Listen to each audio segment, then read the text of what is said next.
a 4-day workshop on the genome analysis toolkit, GATK, and variant calling. So we've got a lot of content here for you, and we're very excited to share that with you this week. Now, who are we? Hugo gave a little bit of an intro, but we are coming to you from the Broad Institute, and it's, yes, it is pronounced Broad, it's a surname. So we're coming all the way from the Broad Institute in Cambridge, Massachusetts, city who flagrantly plagiarized your all's city here. And yes, my name is Derek Caetano. I'm a senior science writer at the Broad Institute, working with GATK and Terra, and I'll be your lead instructor for this workshop, but also we already got a brief intro to the other instructors that are going to be joining us, but I'd like to give them an opportunity to tell you a bit about what they do. And so maybe if you could just stand up and very briefly just say like what you do and who you are, starting with Mehrtash.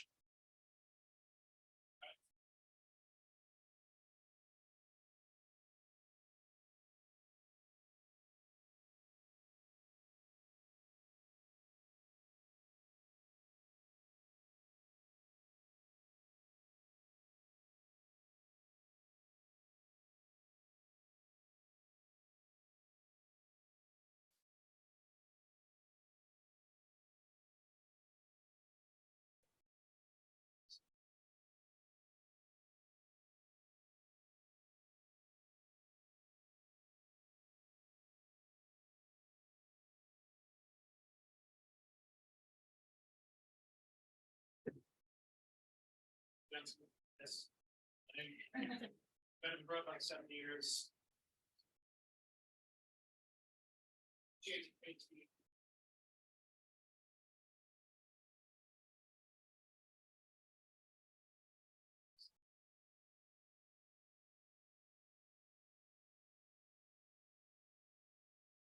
Thank you, Mehrtash, James, and John, and we'll hear a lot more from them as the week continues. So now that you've heard a little bit about us, I'd like to get a little bit of a feel for you all. So, and I do that because I know that there are different levels of bioinformatics familiarity here. So I want to get a quick show of hands of how many people here would consider themselves more close to the novice side of the bioinformatics spectrum. Maybe you've used a few scripts before, but you're not, running jobs every day on the cluster. Okay, good number. And on the other end, how many people are, you are, this is your primary job. You're running scripts on the cluster, and you probably have some right now. Okay, excellent. So that's a good even distribution here, and this is basically what I was expecting. So I'm comforted by the distribution that we have. And fortunately, regardless of your level, we want to help you here with this workshop to do your research using GATK and our workflows. So if you have any questions, if we're going too fast or too slow, or hopefully not too fast, then feel free to ask questions and bring that to our attention. So moving on, GATK, the Genome Analysis Toolkit. This is you may be aware already, is a collection of command line tools for analyzing high throughput sequencing data with a primary focus on variant discovery. These tools can be either used individually. If you just want to use one of the tools in our toolkit, you can, and you can do that on the command line. But they can also be chained together to form complete workflows from start to finish, where you just put an input and then it'll go through the process and give you your output at the end. These workflows we call GATK best practices, and we provide these end-to-end workflows for a variety of specific use cases. And of course, GATK is the industry standard for identifying SNPs and indels, and that's for germline, DNA, and RNA-seq data. But we also provide tools for somatic short variant calling. We also do it for discovery of copy number variants, CNVs, as well as for discovery of SVs, structural variants. In addition to our variant callers themselves, the GATK also provides many different utilities to perform related tasks like processing high throughput sequencing data or quality control on your sequencing data. And it also comes, the toolkit itself also comes bundled with Picard toolkit, which you may be familiar with. It's a toolkit used for working with formats like SAM, BAM, CRAM, and VCF.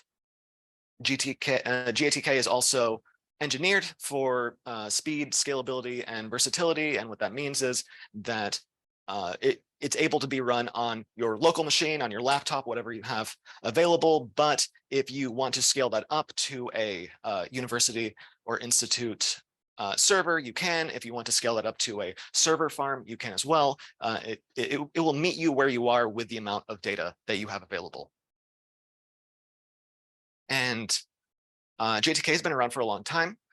And in that amount of time, it's built up a huge set of features that we've iterated on and perfected. GATK originally came out in about 2010. That was when version 1.0 came out. And we are now at version 4.0. There's a release every 2 years or so. And currently, as of last month, we released version 4.4.0.0. So if you have used GATK, then you're following us, then you might already have this version. If you haven't used GATK in a while, we always encourage you to update your tools if possible, because they are always adding new features, fixing bugs, and adding new tools into the toolkit. So we'll be discussing a lot of this in detail as the week progresses. Also, GATK is fully open sourced as of version 4.0. We are on the Apache license version 2.0, which is, it gives you free reign to use the software, but also to distribute it, modify it, and distribute your modified versions without needing to fear that we're going to give you a cease and desist letter or ask you for royalties, anything like that. So we are releasing this for free so that you can better your research goals.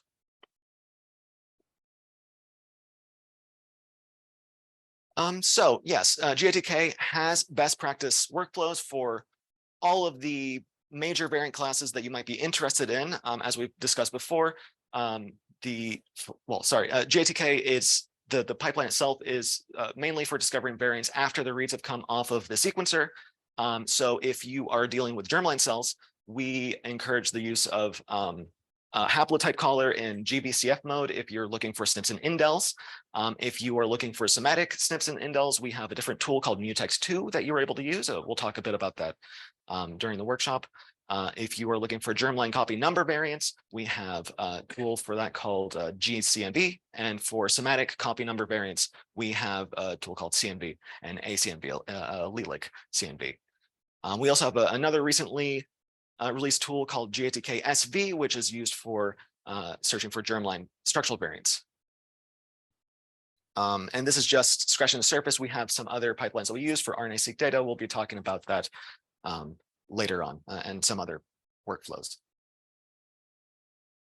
All of our best practices are also given as easy to run workflow scripts, and those are available at our GitHub at github.com/GATK workflows. You don't need to write all this down. We will give you access to these slides, but yeah, all of these are available online for free. You can download them. They are written in the WDL language, WDL. We'll be talking about that more in detail this week as well. WDL stands for Workflow Description Language, as I said, and yeah, we don't really need to know much about that for now, but we'll see later. Okay, and as you know, we encourage you to sign up for a Terra platform as part of this workshop, and so we'll be using Terra as throughout this workshop as a convenient way to share with you our workflows and have you run our workflows in a self-contained environment. Terra itself is a web-based platform that uses Google Cloud to run your workflow scripts, and we use that because that data is already accessible on the cloud, so you don't need to download it onto your machine to use. You can just point the platform at those directories and then run your analyses directly on the data. So it makes it very convenient and very fast to run our workflows, but I need to stress that you don't need to use Terra in order to use GATK. In fact, if you've used GATK before, you know that that's not necessary. But all of our workflows are available on Terra and also off of Terra for you to use. So yes, this is a bit of what Terra looks like. We're going to be providing our best practice workflows that are preloaded onto Terra for you to use. And again, all you have to do is just either use the data that we have preloaded onto these workflows in order to use GATK and these workflows, or you can upload your own data instead of using the defaults. And I'll show you how to do this, but it's just a matter of cloning the workspaces, just making a copy of that workspace onto your own account and then running it. So, okay, all of our tools and resources and documentation are available on our GATK website. That's gatk.broadinstitute.org. We have a lot of information for you there, including tutorials and technical documentation, information about going more in depth into how the tools themselves are organized and the algorithms that we're using, and just other resources to help you get started using GATK. We also have a forum where you can post your questions if you do find yourself encountering errors or bugs or problems using the pipelines, and we will try and get back to you on that. And it seems pretty efficient at doing that, in my opinion.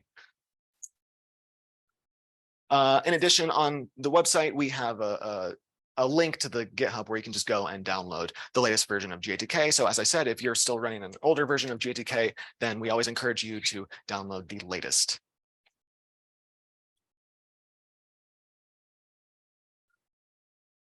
And here's just an example of one of our getting started articles.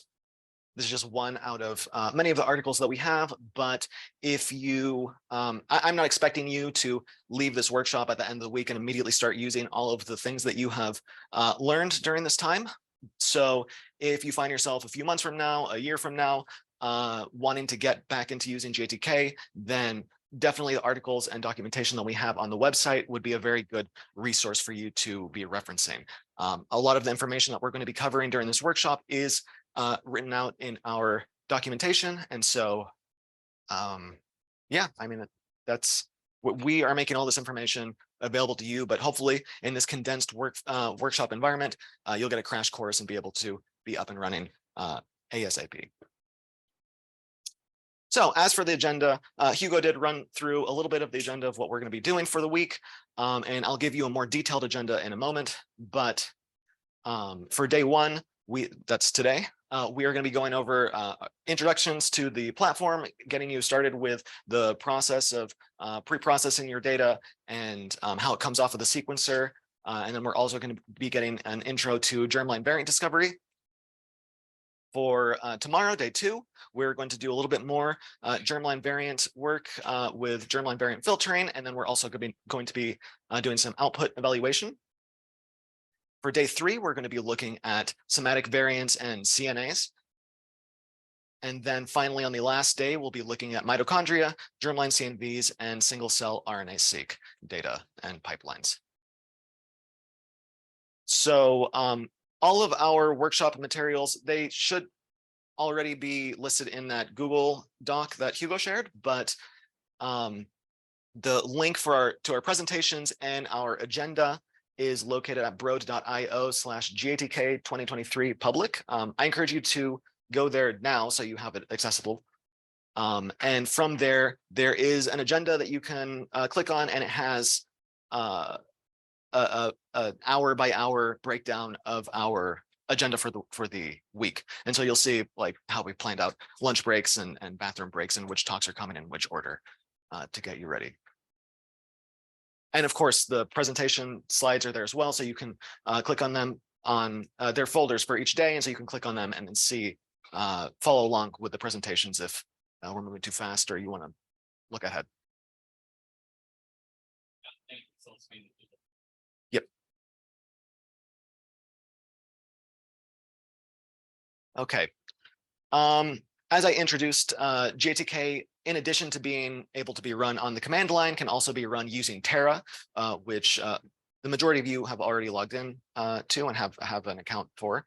Terra is our cloud native platform for accessing data, running genomic analysis tools, and for collaborating and sharing with other people. So you can take these workflows that are set up in Terra and then share them to people and have them run them. And that's exactly what we're going to be doing during this workshop. We have already developed the workflows for you, and then you can just run them on your machine. Terra needs to be run on, or it's best if it's run on Google Chrome. So for this workshop, even if you don't like Google Chrome, I encourage you to use it at least so that we can go through these exercises. And after that, you can go back to Opera or whatever it is your favorite browser of choice.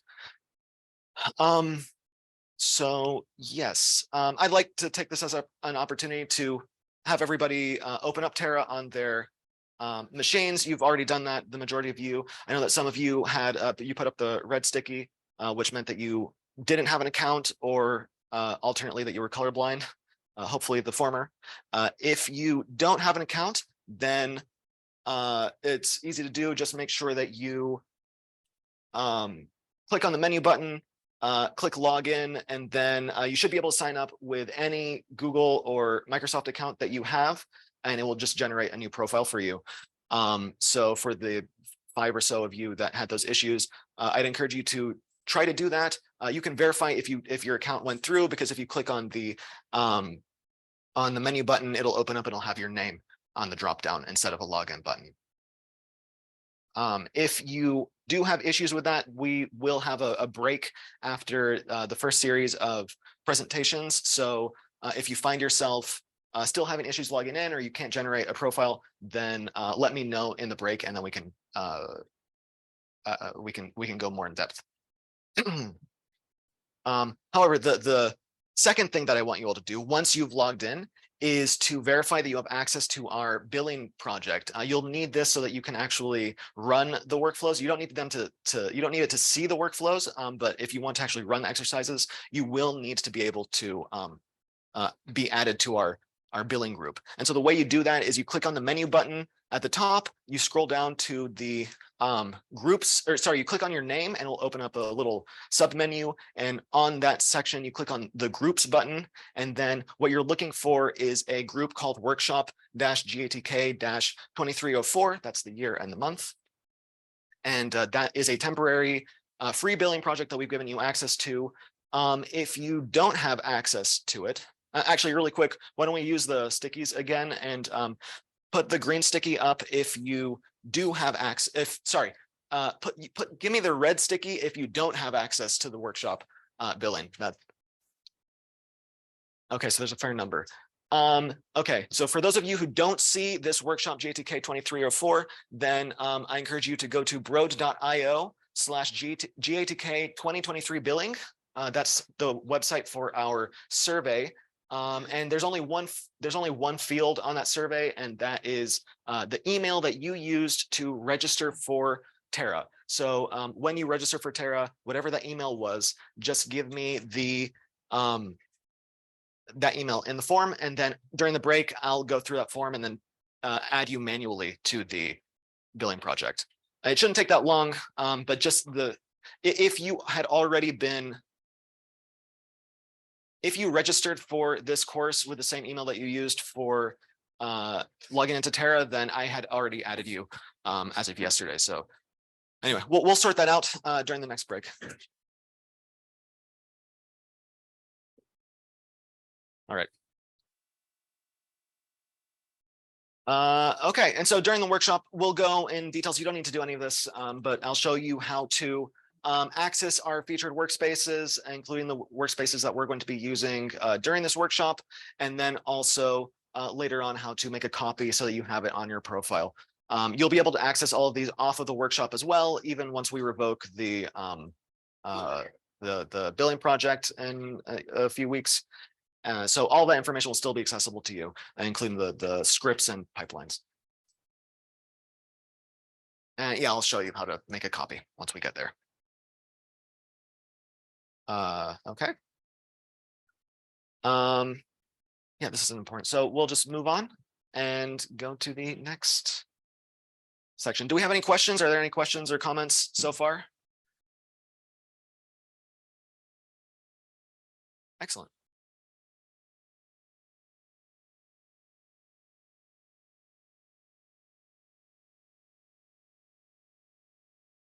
So I'd like us to move on to our next talk on understanding the origin and shape of high throughput sequence data.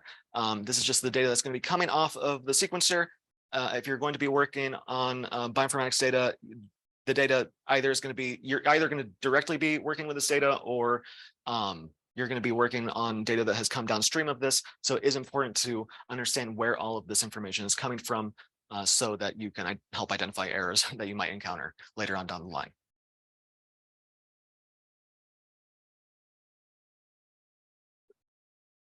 So I'm going to be covering how to take biological samples and turn them into sequencing data. And mostly for this presentation, I'm going to be emphasizing the experimental designs, the data types that we're using, and the formats, more than the technology itself. And that's just because, you know, technology is always advancing, and whatever it is I tell you now might not be applicable in a year or two from now. But the file formats and how they're containing the data, for the most part, those are standardized, and it's unlikely that those are going to change too fast. I'm also going to be focusing more so on the key aspects of the data itself, where they come from, and what it all means for variant calling, which you all want to do. And we'll also be touching on some of the elements of quality control as well. So let's get started. So as a refresher for your molecular biology courses, this is how we prepare our sequences and how we prepare to sequence our DNA. So first things first, we have to extract our DNA from biological tissue. We are going to be shearing that DNA into small fragments and then attaching adapters to them, which we then PCR amplify, and then later on we purify it. This is going to create a library for us, which we will then add adapters to, which can include multiple elements on these adapters. Sometimes they include unique barcodes for each of these samples, and indexes, which are used to identify the individual DNA fragments that we're generating. And if you have paired end reads, those will be included with different adapters on each end, which will be added to both sides of that fragment insert. The next step that we'll do is we're going to take this library that we've generated, and then we're going to add it to a flow cell. So flow cell is a glass slide pictured here. And this is a slide that contains small fluidic channels, which are called lanes. There's usually 8 of them, and you can run 1 sample per lane. So if your DNA samples have barcodes on them, then you can actually mix the samples together, and that will let you can mix them across lanes, and that will let you multiplex the samples, and it'll allow for your samples to be more robust, because if there's some sequencing issue that occurs, if something goes wrong in one of the flow cell lanes, then you still have the other lanes with those samples in them, and you're not going to lose an entire sample. This is especially, you definitely want to multiplex if you have some very precious samples that you're working with. The flow cell glass itself is coated with short DNA sequences that are complementary to the adapters that you would have attached to your fragments. And after each fragment attaches to the complementary sequences on the flow cell, then it's going to go through a process called bridge amplification. This is where there's going to be these sparse clusters of these synthesized fragments that are on the floor of the flow cell. So they're going to grow and multiply, and then you're going to get these. Each of these clusters is going to have an identical copy of the single fragment. And at that point, there's going to be a series of washes that are occurring over the flow cell of nucleotides. And so these nucleotides are going to be added to the flow cell one at a time, and they're going to be added to the complementary strand, emitting a light that travels to a detector on the sequencer, and that's going to be just basically a camera. And then software is going to be used to interpret the light signals that are emitted from each cluster, and then translate that to actual base calls in the file. So after sequencing, the raw base calls are going to be converted to a file format that's called FASTQ, you may be familiar with, and that's what we're going to be looking at next. But that FASTQ format is just going to be a collection of our, it's going to represent the enormous collection of short reads that we generated off of the flow cell. Okay, so as I said, that the sequencing data that you generate is huge. There's a huge amount of data, and all of that is going to be stored in the FASTQ format. FASTQs are going to contain all of the raw reads from the sequencing experiment that you conducted or that you had sent out. And each of these reads is going to be described by three main pieces of information. The first information that's included is the name of that sequence. The base sequence is going to be included as well. And then there's also going to be a Phred scaled quality score. And we'll talk a bit about that in a bit. So that information is separated across 4 lines in the FASTQ file itself. And so here in this orange square, there's an example of an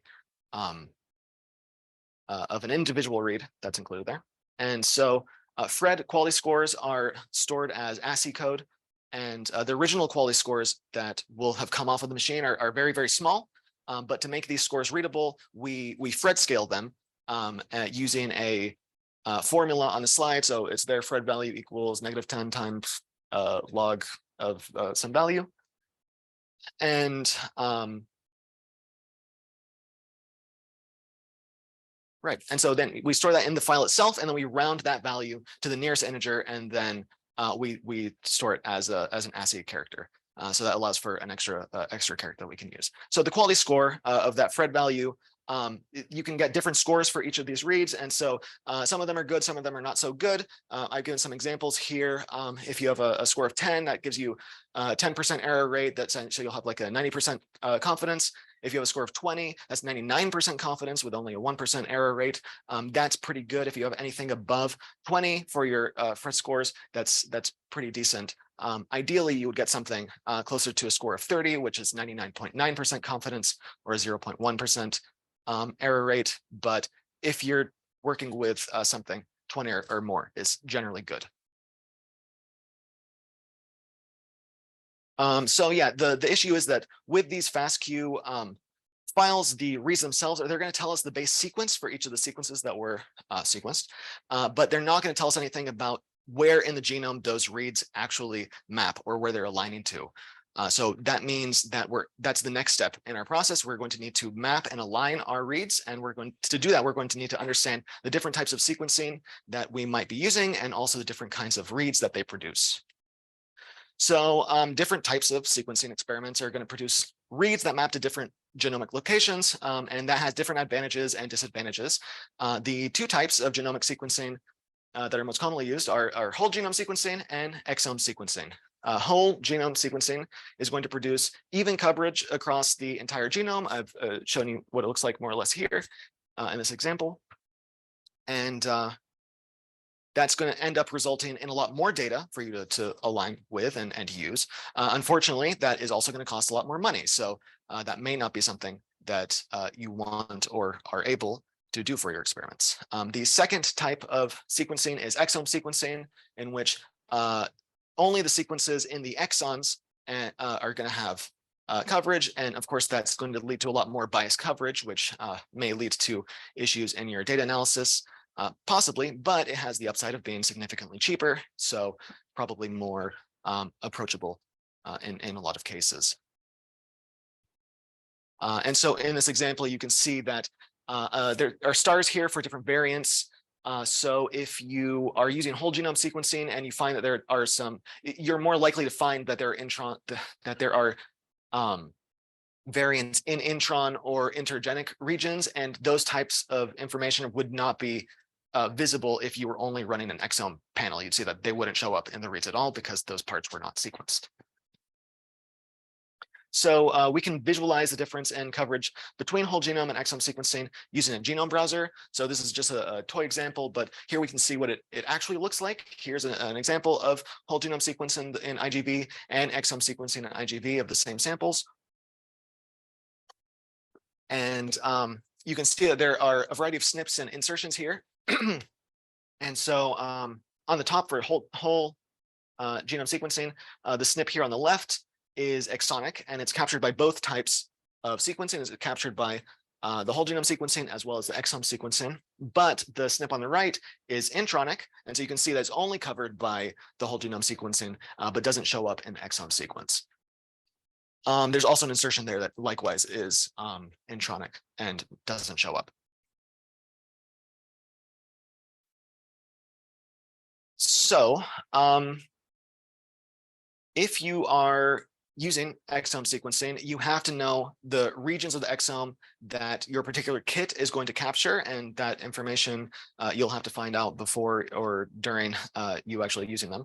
So the issue is that a poor kit can cause less coverage in the expected region, the region that you're interested in, and it might also capture more coverage in an unexpected area that you weren't looking for. So here we've got two kits. We've got kit A and kit B, kit A on the top, kit B on the bottom. And you can see that both of these kits are different in the regions that they cover. They look totally different, even though they're both exomic. And so you're ultimately going to have to make sure that the kit that you're using covers your interest. And so you're going to have to do a lot of background research to make sure that that's the case. And of course, quality control is important in each of the steps of the sequencing process. So we're going to go through then what types of issues that we can expect from using sequencing and how we can deal with that. So yeah, there are common problems that can occur during either the library prep, the flow cell loading, or the sequencing process. And different QC metrics that you might be using will alert you to these problems. So you shouldn't be caught unawares by them, but you should be made aware that they exist. So let's go through some of the common quality control issues that you might expect. So during library prep, you might find quality control issues, including that there are normal amounts of raw data of what you would expect, but there's poor target coverage. So your gene of interest might not be showing up for some reason, as we gave some example before. You can also find that there's a high proportion of chimerism. We'll be talking about that in more detail in a bit. You could also find that there's a bad insert size distribution. So for your inserts, there could be inserts that are too small or too large, or there are peaks that are oddly shaped in your genome browser, and we'll show you an example of that in a bit as well. You might also find that there are shearing-based oxidation in your samples that would lead to poor OXO-Q scores. And then also you might find that your library size for your library is too small to produce accurate results at all. And so I'll show you some of that in the next few slides. If you're dealing with exome data, then quality control issues might result in just unevenness in the distribution of your coverage, similar to whole genome sequencing. And this might lead you to encounter some errors that we can talk about in a bit. And additionally, exome data may suffer from strand-based oxidation effects or artifacts that would also lead to poor OXO-Q values. So we'll look at those in the next few slides. And then finally, for whole genome data, that might suffer from a high proportion of unmapped reads. So we should be expecting a lot of even coverage across the genome, but if you find a region that has a lot of unmapped reads, that might be a quality control issue that needs to be sorted out. You might also find a high proportion of the adapter sequence that's actually showing up in the output data, and that would be something that you need to filter. And yeah, we're going to discuss some of these quality control issues when we cover sample pre-processing in the next presentation. But for now, why don't we start exploring some of the many factors that could affect quality and coverage. So one example of factors affecting coverage is high GC regions. So in this particular example, I'm showing that there's low coverage in a high GC region due to PCR inefficiencies. And so the bonds between GC are stronger than A and T. So during the heating of PCR, if it doesn't break the strands in these regions, that would result in fewer reads ultimately. And so you get something that looks like this. But it's not just the amount of coverage that's important, it's also the distribution of that coverage. So let's take a look in the next slide at some other factors affecting distribution. So yeah, here we have uneven coverage in our PCR-free whole genome sequences or samples. We've got 3 different kits that we're looking at: Kit A, Kit B, and Kit C. And so in kit A and B, you can see, well, first of all, you can see that their coverage isn't the same, especially in kit C, like the coverage is nowhere near the amount of kit A and B. But kit A and B have coverage that's very low in the regions over there, but much deeper in coverage in this region over here on the right. And that just inflates the overall coverage score of the exon. So it will, that region ends up passing our filters, and so it shows up. But yeah, kit C, as I say, it performs badly throughout the entire exon, so that one's really obvious, but it might be harder to catch kit A and B as having not great coverage. Also here we've got top sample here. So we've got more examples here. We've got an unevenly covered whole genome sequencing sample and an evenly covered whole genome sequencing sample that you can compare. And the top sample here looks like this data came from data in it looks like data in exome sequencing. You can see it's like centered around these genes, but it's actually from whole genome sequencing. Also, we've got a percentage of bases at 15x there that we've listed out as 69. But typically for this type of sequence, we would be expecting it to be closer to 75. So for this uneven coverage, it could be a consequence of low library complexity. Maybe there's a lot of repetition or something, or maybe not enough fragments in the sample to cover these regions. But that would be something that we need to diagnose. You can also see problems with uneven coverage between read groups. Here's an example. So while it's not always indicative of a problem, uneven coverage can also arise between read groups. So we've got a variety of different read groups here, 1, 2, and 3. And so this is all coming from a single exome from 3 read groups. And read group 2, the one in the middle, has particularly low coverage, so it doesn't have enough reads there. It looks very thin. And one possible explanation in this example is that read group 2 was only run on one lane of the flow cell, but it wasn't, and as a result, it wasn't well sequenced, like maybe in that particular lane, and maybe there was an issue with the library prep. So that's something that could have happened. In addition to the amount and distribution of coverage, the type of coverage can also matter. So here's an example of chimerism that I introduced earlier. So samples that are high in chimerism, they might end up having a relatively even coverage distribution, but they could have a data integrity problem ultimately. So a sequence, so like what is a chimera? A sequencing read is considered chimeric when it's 2 ends aligned to 2 distinct portions of the genome separately. So that could either be on different contigs, or the read insert size could be greater than the maximum that you would be expecting.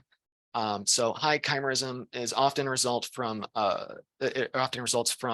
DNA extraction issues. So maybe DNA fragmentation was an issue, or religation was an issue. But there's always going to be some amount of chimeras that you're going to deal with in your data. The ideal percentage of chimeras should ideally be less than 1%. But if you have some precious samples that you can't acquire, and you still have some chimeras that go up to 15% for germline SNPs, for example, and indel calling, that's still usable. So anything above 15% is probably problematic. So yes, question. I think they're also real kind. It's 15%. I don't know I don't know the answer to that, but I believe that just within the amount of chimeras that we can detect, 15, like there is a set number of chimeras that you should be expecting, and as long as that's 1%, that is about 1%. But there's always going to be like artificial amount of chimeras that are just artifacts from the process itself, and so yeah, 15% or higher is probably not that good. Thank you, John. Yeah, so it really depends on your particular use case. If you're dealing with a region that's particularly chimeric, then I mean you would presumably already know that when you're looking at the data, before looking at the data. Okay, cool. So in addition to the type of coverage variation and the insert size of the read pairs can also be indicative of a problem. And so we'll cover that here. So here we've got like, let's see. All right, so insert size in general is the length of the piece of the sample DNA that each read pair is going to be representing. And so most library protocols are going to use some sort of size selection to optimize this number with respect to the read length.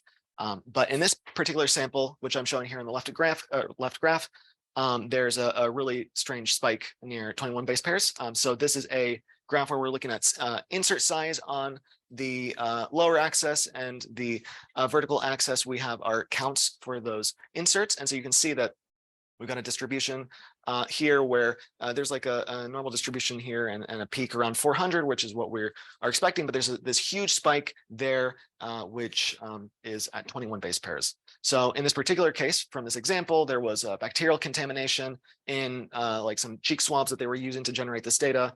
And that caused this weird pattern. And this, it's centered at, the reason why it's showing up at 21 base pairs is because that's the minimum exact match length that the aligner BWA was looking for. And so the sequences with fewer matching bases would end up unaligned, and then they showed up there. So I mean, it just looks abnormal. So if you see something like that in your data, then that might give you an indication that that should be filtered out and that you shouldn't be paying attention to that type of information, or that you might have to redo your experiments depending on the case. So hopefully now you have a good idea of the different types of coverage to expect and where problems might arise. So that's it for this talk. We've covered so far the data format and FASTQ, where it comes from, and you know, what they look like across multiple use cases. And in our next talk, we're going to be discussing the processing and cleaning up of any of the trouble reads and mapping artifacts that we get, and how we can actually map them to the reference sequence. So great. Any questions so far? Yes, question.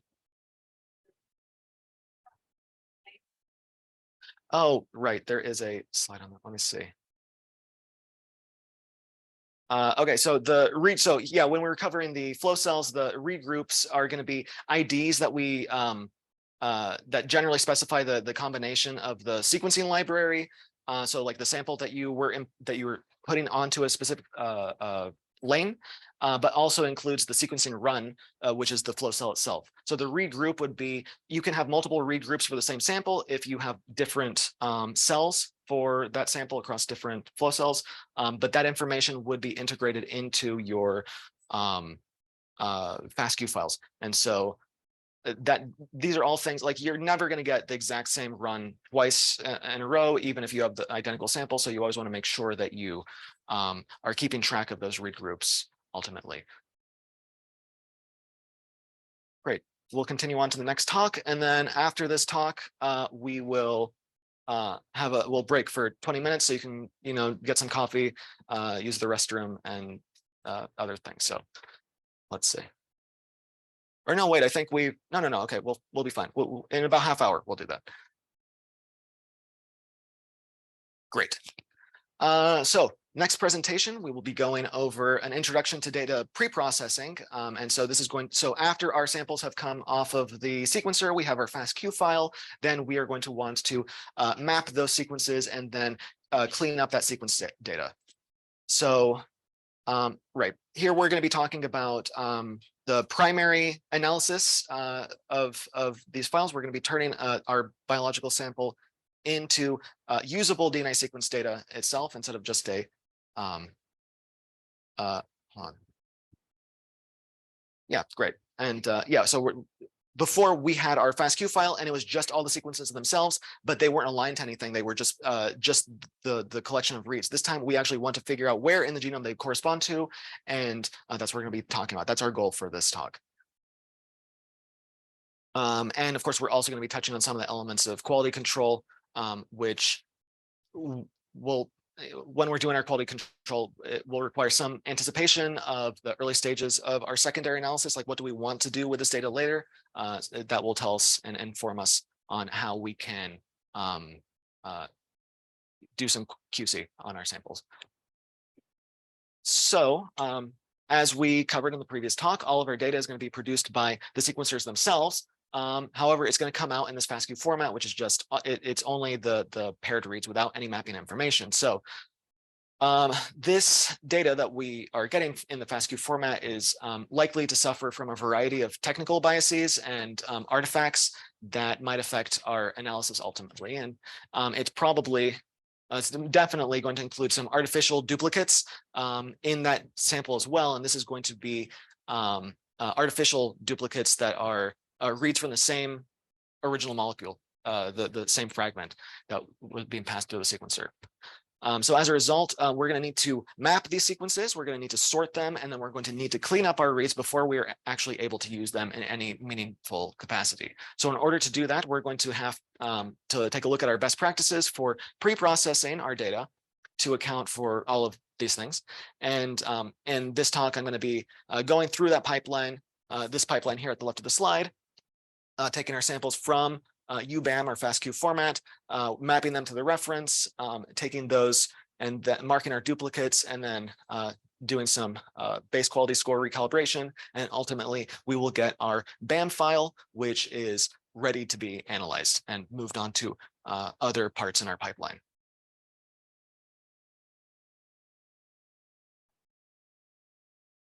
So our first step is to map the reads that are produced by the sequencer to the reference. And we'll talk about that in these next slides. So our goal when it comes to mapping is to align our sequences to the reference sequence that they occur in. So sometimes we're going to have SNPs or indels that appear in our reads. So our aligner is going to need to be robust against that type of change. I mean, it's not a good aligner if it's always looking for the exact sequence that occurs in the reference, because you're going to miss out on all of the SNPs and indels that you're probably most interested in. And I hope that you're interested in, because this is a variant discovery workshop. So in this particular example, you see that we have a region that's truncated. That's the blue region. So it's shorter in our sample than it is in the reference.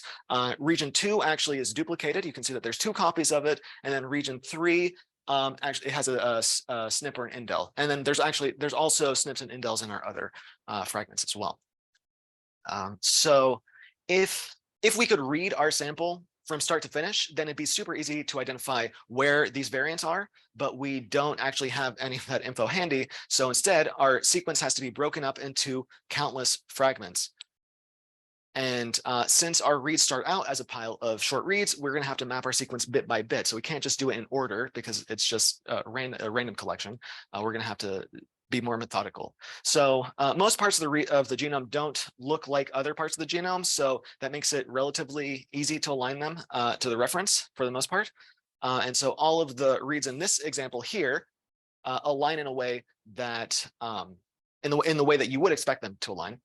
So they don't really match up with other sequences. So region 1 looks like this, and they'll just go in there easily. Region 2 looks like this, and it's like the mapper will know where to go. But unfortunately, not all examples are this easy. If we have examples that there's a lot of issues that we can encounter while we're doing alignments that make it harder to diagnose different regions. So for example, the green region here is actually duplicated.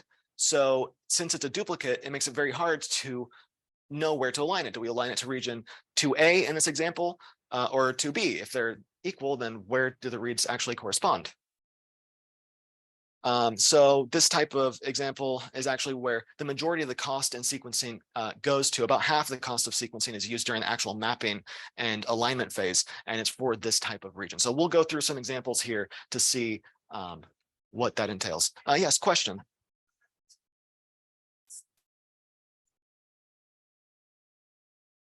In this case, no. This is like after we passed that stage, we have our FASTQ.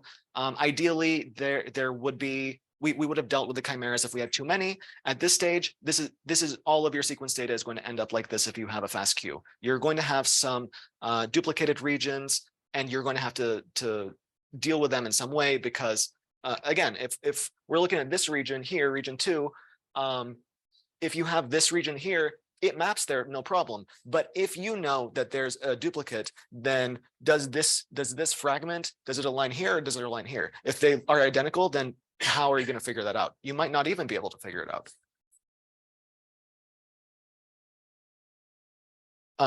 So yeah, oh, question. Yes.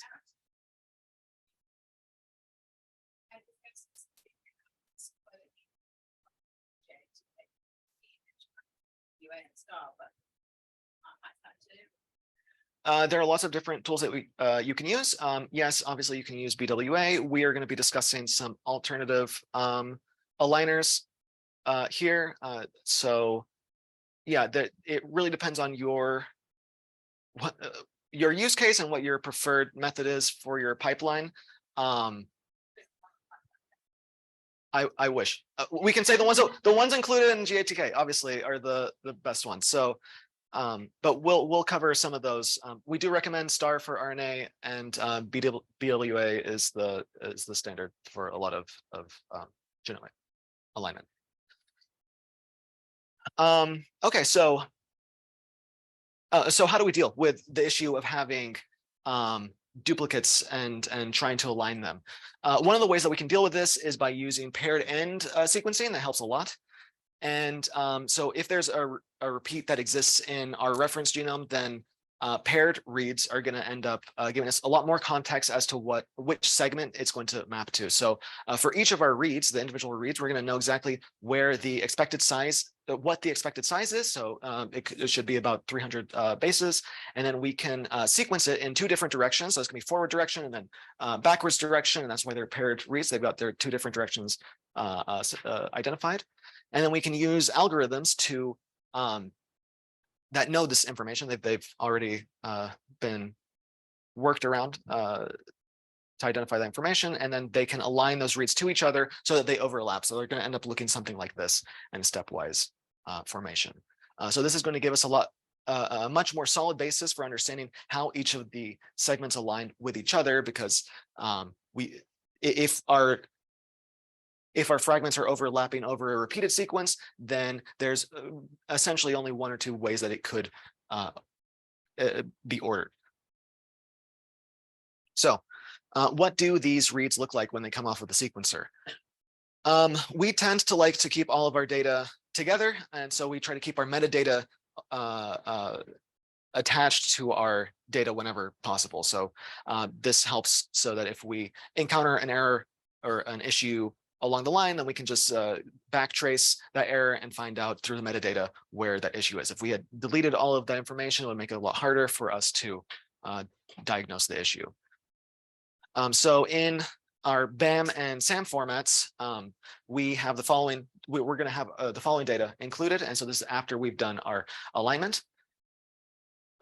So as part of that, we're going to have a header. We're going to have and a record section. So in the header section, that is going to be where we keep all of our metadata that pertains to all the reads in our file. And then there's going to be the record section, which is going to actually contain the data for a single read. And then as part of that record, there are going to be a variety of flags that we attach to different regions here. And so those flags are going to encode binary information about the read and its mate. So if the strand is forward or reverse, what the read number is, if it's mapped or unmapped, if it was a duplicate, yes or no, that type of information. So yeah, having the metadata included with the output format is very important. Oh, and of course here we're also keeping information about CIGAR, which we'll talk about here. CIGAR stands for Concise Idiosyncratic Gapped Alignment Report, which is definitely a backronym if I've ever seen one. And it is a string of information here that includes some information. You can see it's listed out as 1S, 3M, 1D, 2M, 1I, 1M, and all of those are signifying different things. We can take that reference, and then reference the positions in the alignment that we have here, and then assign them different code values. So S, which is included there, 1S, that is indicative of soft clipping.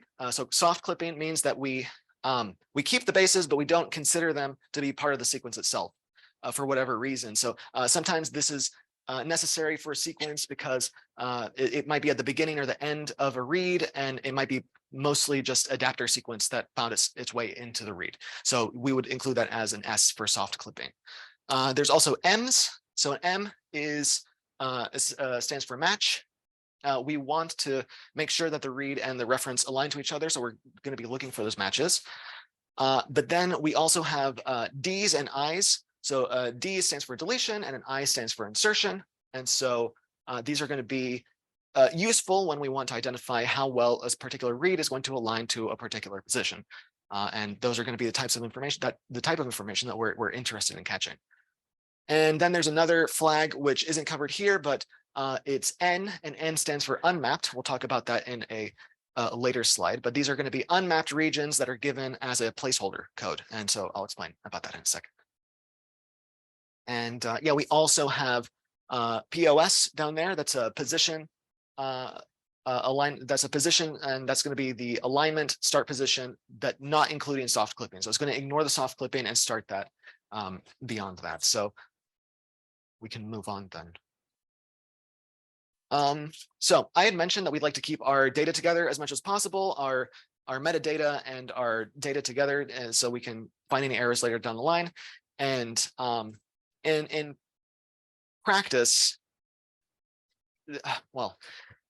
in practice, the sequencer itself it's not going to give us our BAM files straight out of the machine. We have to generate that. So instead, it's going to produce this FASTQ that we talked about, which doesn't actually store any of the metadata. It's just going to store the raw read data. So it's going to have base qualities and read names, as we discussed previously. So if we want to add read groups into our sequence files, we can take our FASTQ file and then process it into an unmapped BAM file. This unmapped BAM file is going to contain all the info that you would find in a normal BAM once it's been aligned, except it's not going to have any of that mapping position inside. Instead, all that mapping information is going to be replaced with a placeholder. And so that would be where we find these cigar markers using the N flag for unmapped. So we can do an alignment with the FASTQ file using a liner like BWA-MEM, which we recommend for genomic data. It only accepts FASTQ files, but it produces a mapped BAM file that we can use, and we can take that mapped BAM file along with our unmapped BAM file from earlier, and then we can actually merge them together using a tool that we use called merge BAM alignment. And this was going to produce a nice and mapped, cleaned and sorted BAM as an output, and but it's going to retain all of our metadata about this this read. So in this way, we're going to have all of our data in one place, and then we can reference it later. So we actually use a different aligner for RNA that we briefly touched on before, but this is because RNA sequences will have, they're not going to have introns, obviously. The introns are not going to be sequenced at all. And so because of that, you're going to end up with a bunch of gaps in your sequences. And these are going to be flagged by N-cigar operators, which means that any base could be in that particular region. So we don't know what's in there because it wasn't sequenced. So one of the liners that we recommend for RNA-seq is the star aligner, which we briefly brought up. And that aligner is able to better take into account the introns and exons of the RNA data and separate them out in an acceptable way. And we'll talk about that when we get to our RNA-seq module later in the workshop. Okay, so after all this, we should have our nice mapped file. And now what we need to do is worry about our duplicate reads. So the algorithms that we use to do variant discovery are very dependent on the coverage of a particular base. So if you artificially increase the number of the reads of a particular base in some region, then that's going to be evidence to the algorithms that there's a variant in that region. Likewise, if there is if we're expecting a variant to be in a particular region, but the bases are all missing, then that would be evidence that there was a deletion of that variant. So to account for these deletions in our data and to make sure that our algorithms are able to work better accounting for all of this, we're going to be marking our duplicates using a tool that we call mark duplicates. And then we're going to take only one representative of those duplicates, and then we're going to map those are going to be duplicates that are in the mapped reads, and then that's going to be the read that we include in our data set. So that's going to be the exemplary read that we're going to include in our final file. So you can see here with our blue and green reads, again, in our example, we are not including all the duplicates in the final data set. We've condensed it down a little, and we're only carrying over a single representative of each of these. So in this particular example, we have all these blue things that they're duplicates, they're the same, but in our final file, we're only going to be using one of those.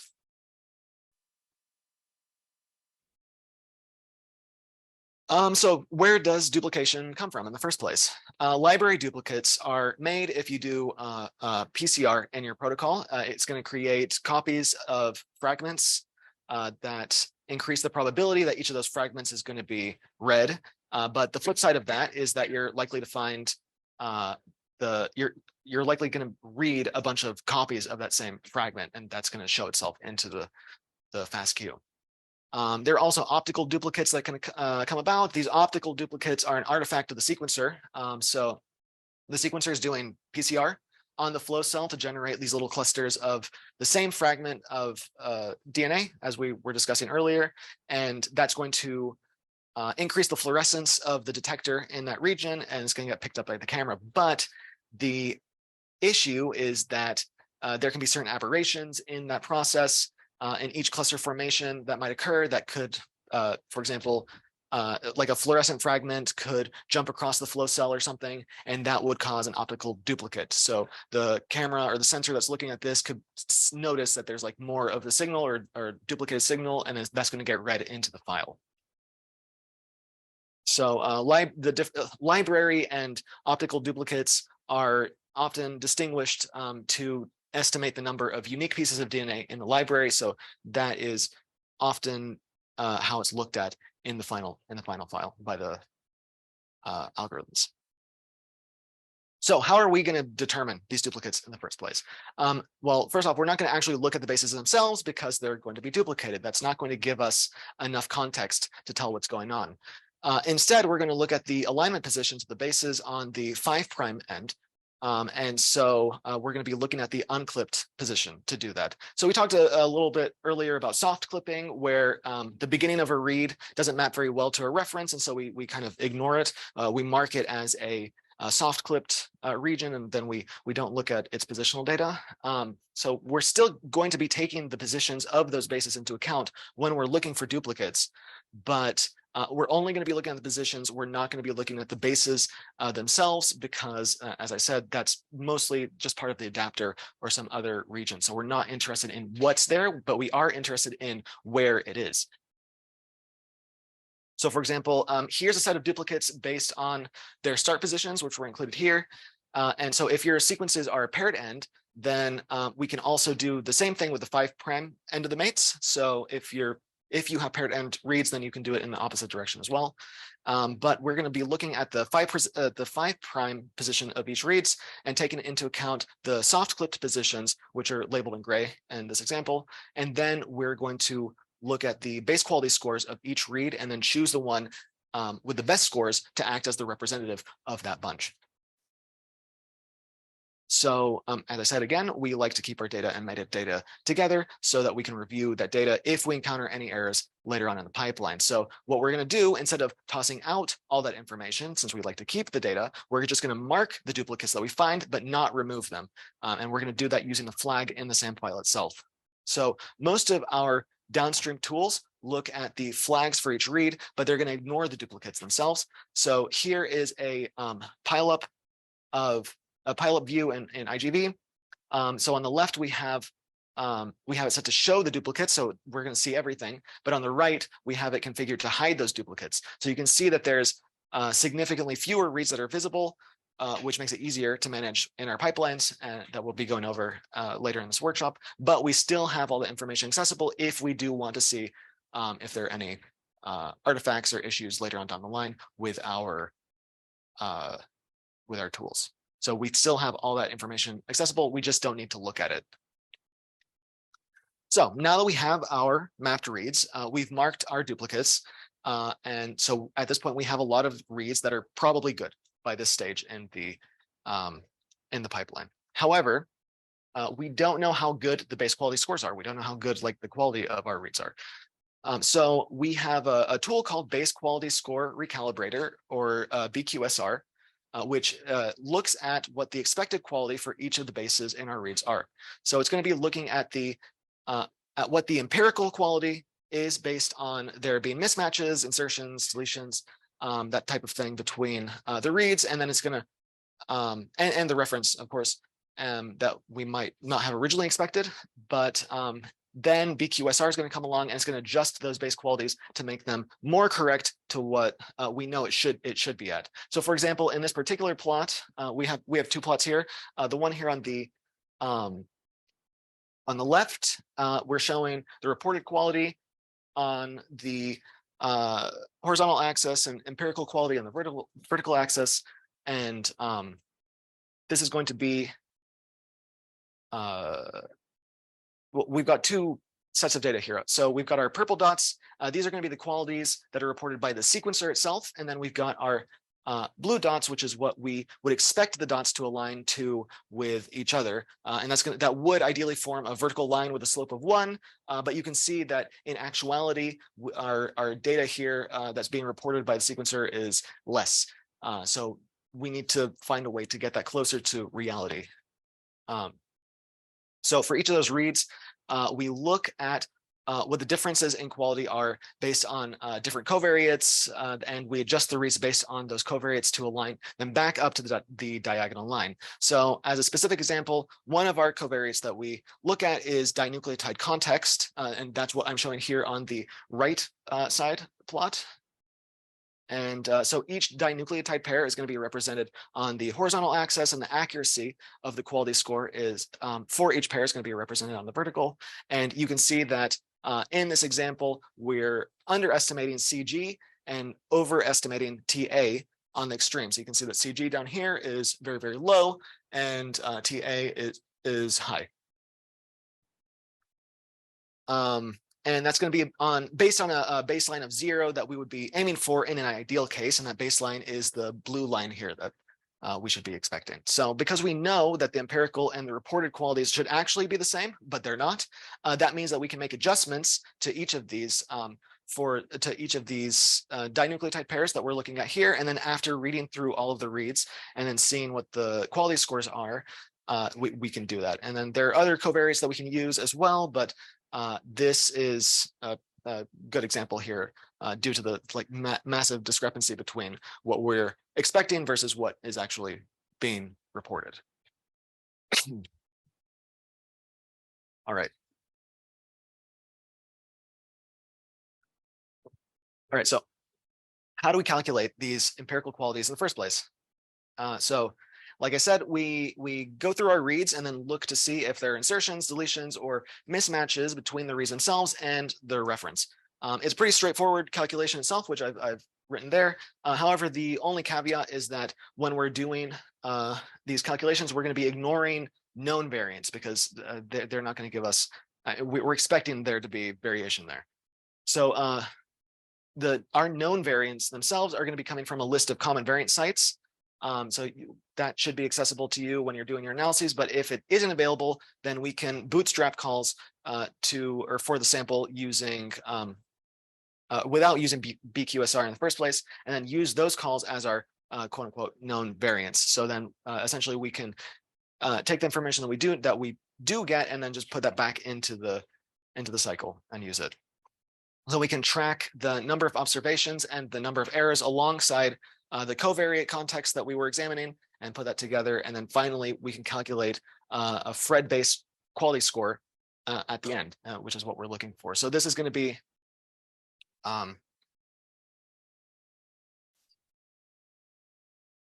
yeah. So anyway, in this formula, I should mention that we have you'll see that it's not just the number of reference mismatches divided by the observed bases, but it's actually there's like a +1 and a +2 in the numerator and denominator. And the reason why we're doing that is because if, let's say, in the event there are no bases and our covariates are not observed at all, then that means that those numbers would be 0, and then we would end up with an Fred scaled quality score at the end of 0.5 or 50%. So that would be the default, and we would just be either going above or below that. So we'd get the default from that at 0.5. So we'd stick around there. So this is what a recalibrated SAM file looks like for one read. And this would be the end of the line for our SAM record that we've generated, but we have the recalibrated base qualities for that now occur at regular base qualities in the file here as well. So I've included that in blue. You can see that. And then underneath that, we have our original base qualities saved at the bottom of the metadata. So again, we're going to always like to keep our data and our metadata data together as much as possible. So that's where we would include it. But that said, obviously, keeping that much data around comes at a cost. And that cost is represented in the amount of storage that these base qualities can take up. They can be pretty large. And so actually at the Broad Institute, for example, as well as other major centers, we no longer store our base qualities because they take up too much space. But regardless, as long as we have our original raw sequencer files, as well as the pipeline that we ran to pre-process our data, we should have little to no issue reproducing our base qualities should we need them later on down the line. So that's the short version of our read pre-processing that we do after we get our data back from the sequencers and before we start analyzing them for variants. So we covered all of this, and now we have analysis-ready data that we're ready to feed back into the actual variant calling pipelines. And so we can get started actually looking for variants and discovering them. So that's it for this presentation. Are there any questions? Question.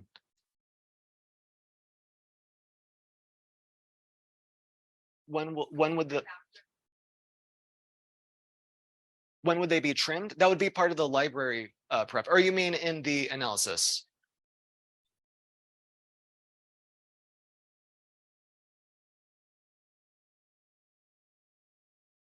Here's the pipeline. So we would do our filtering after this stage, correct? So we would have our BAM files, and then we would filter them after. Am I understanding correct?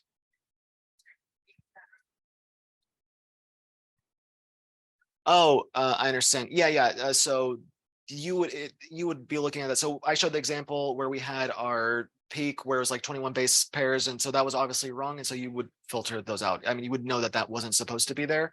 But you should be expecting, if you're expecting your reads to be around 400 bases, then you would want to only keep that information there.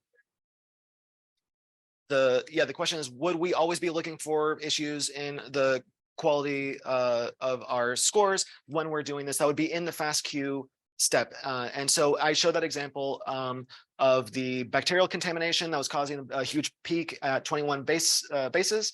And so, yes, you would want to, before continuing on down the pipeline, you always want to look at your quality control on the samples that you have and the files that you're producing, so that you don't end up doing your entire analysis and then wondering why your VCF that you generated at the end looks weird. And it's because there was, at the very first step, there was an issue with bacterial contamination that you hadn't caught. So yeah, you would want to do that at it's going to generate QC information, like the sequencer should give you a lot of information that you can review. And so that would be information that you're looking for at that stage.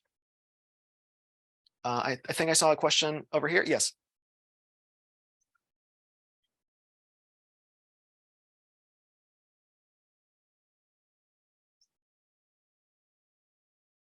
If there's a unique a unique barcode. The barcodes are, so how is that going to affect things in the analysis? The barcode itself is going to help give you information about where those barcodes are used to give you information about which reads are being attached to which flow lane, and so then that's going to be coming off into the FASTQ data. So it's those barcodes. I don't know which unique barcodes you're talking. Well, each one is going to be unique, but that's going to give you information about the sample that it came from, which flow lane it went into. Like that's the regroup information that we were talking about before. So that information will be integrated into your FASTQ file, and then you would be able to use that information to run our tools and then align your FASTQ in a way that you can get that as an output. And so it will end up as like a usable BAM file at the end. Does that make sense? Great. Okay, so we're gonna take a break now for 20 minutes, get some tea, coffee, biscuits, or use the facilities. And then we'll meet back here at, let's say, 11:25, and then we can start up again with the next set.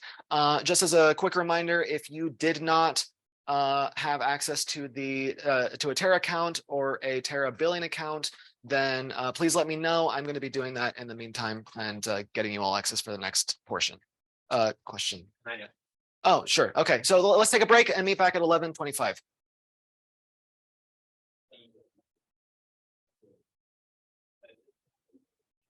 All right, why don't we start making our way back to our seats?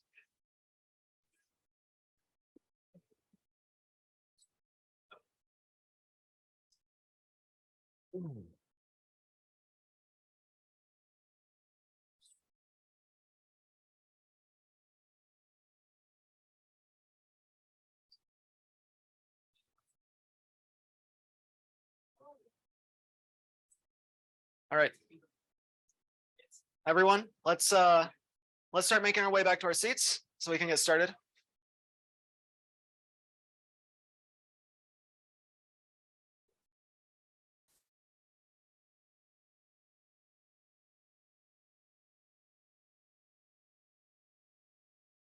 And I noticed that a lot of you already have signed in on the register on the sign-in sheet at the back. But just a reminder, if you could please do that by the end of today, hopefully we'll get you another reminder before lunch. But anyway, so the plan is we're going. You have the agenda, but the plan is to go through our pipelining platforms intro here for GATK, and then move on to a demo of Terra, a review of the Terra platform, and then we can break for lunch. We'll break for about an hour at 12:30. So that's the plan. So great. Great. So let's get started.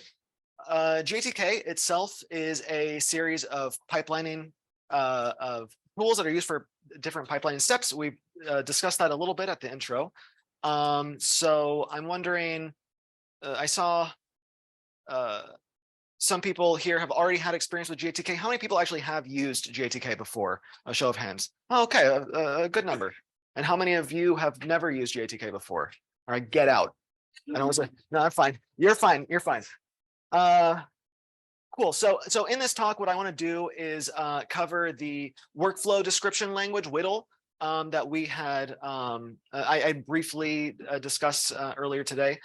Then we'll also be going over Cromwell, which is our execution engine that we use for running these WDL scripts. And then finally, we're going to be introducing Terra in more depth, which is our pipeline sharing portal. And it's the user interface that sits on top of Cromwell and runs these WDL scripts. So we're going to be using this during our workshop. So I've already added everybody who added their email into the survey to get access to the billing project. I've added you into our billing group. I am aware that there is an issue actually using that billing project to make clones of our workspaces, but I'll sort it out before we actually need to make any clones of anything. So don't worry if you see an error pop up. So as we said before, GATK pipelines are a series of chained software commands or packages that allow us to run our analysis from start to finish in a very automated way. And that's going to be with very minimal human intervention wherever possible. That's the idea of having these pipelines chained together. So we're often going to want to use scripted workflows to automate our tasks, and this will help us ultimately so we don't have to run the same commands on the terminal or on the command line over and over again. That is more likely to lead to errors. So if you don't have a lot of experience using the command line and it seems kind of daunting, then that's where workflows can come in. All of these workflows can be pre-configured. So all you really need to do is just give it the input, point it towards the input, and then it will generate the output itself. So it's going to minimize error on your part and also on the part of your colleagues if you wanted to share your workflows with them and have them run your code on their samples instead. So having these workflows also makes it, like I said, easy to share your data and your workflows with your colleagues. Also, it makes it good to share with peer reviewers. If anybody questions your methods, you can give them a nice workflow that they can refer to, and they can see that you've done everything, all the steps properly. So again, having these workflows also will reduce human error, in that if you need to type things directly onto the command line every time that you want to run a script, you are more liable to make typos. And so it's very hard to make typos if you don't have to type anything. If you can just hit run and have it go, it'll sort itself out. So all of this means that by using these workflows and these scripted workflows, we can spend a lot less of our time reinventing the wheel and trying to come up with scripts that run our tools, and we can spend a lot more of our time actually analyzing the results, which is what if you're working in a lab that's working with this data, that's what they're actually paying you to do. So for our pipelines, what we're going to need is to find a solution that can do what we need. So there are a lot of different pipeline solutions that exist. The most obvious course of action is to just use the terminal. That's the default. You can run all of our GATK tools directly on the terminal, as I've said.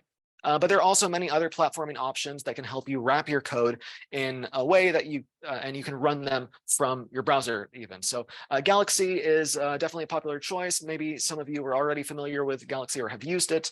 However, we at the Broad Institute, we've tried using a variety of these different pipeline solutions before, and we found that they weren't really nuanced or robust enough for what we were interested in doing with our use cases, especially when it came to cloud data and cloud computing. So as a result, we developed Terra, which is the bioinformatics platform that we're going to be using in this workshop. So Terra is built from, it's at app.terra.bio. We've all visited that site by now, and Terra is built on 3 parts. The first is a scripting language. The second is an execution engine that runs that language. And then finally, there's a UI that's built on top of that, which I introduced at the beginning. So again, to be clear, and I do want to stress that GATK tools, all of the tools that we're going to be talking about, they don't require Terra to run. You don't need to have an account to use GATK, but it helps, especially if you're not a high code user. But also, if you don't have access or funding to invest in cloud storage, that's fine. You can run on your local machine. Also, Terra makes it very, very easy for us as instructors to share our workflows with you during this workshop environment and have you run our examples on your machine without having to worry about what your server infrastructure looks like or what tools you currently have available. Just having everything self-contained in this way makes it easier for us to share our workflows. So all of the workflows that we will be sharing with you this week, you can take off of Terra. They're going to be on Terra, but you can take them off of Terra and run them however it is that you like. So I'll talk a bit about WDL. Here's an example of a real WDL script. And the cool thing about WDL is that it's designed to be human readable and writable. And so we use WDL because we want our tools to be accessible to people coming from a bench biology background. But we also want to give people who are, hardcore data scientists, we want to give them access to the core scripts if they wish to go further and deeper into the code. So WDL is made up of 2 main parts. The first part is the task, and the second part is the workflow. So the task here, which I have an example of on the left, it contains a command to do something. So for GATK, we run commands in our terminal, and we can input our commands directly in here if we want, the same way that we would in the terminal. Just the arguments and the commands that you're using for that particular GATK tool. The pipelining aspect comes into play when we want to chain those commands together. So you're more likely than not, you're not going to be running just one GATK tool. You're going to be running one and then pairing it with another one and maybe some other external tool. So that's where where the workflows come in.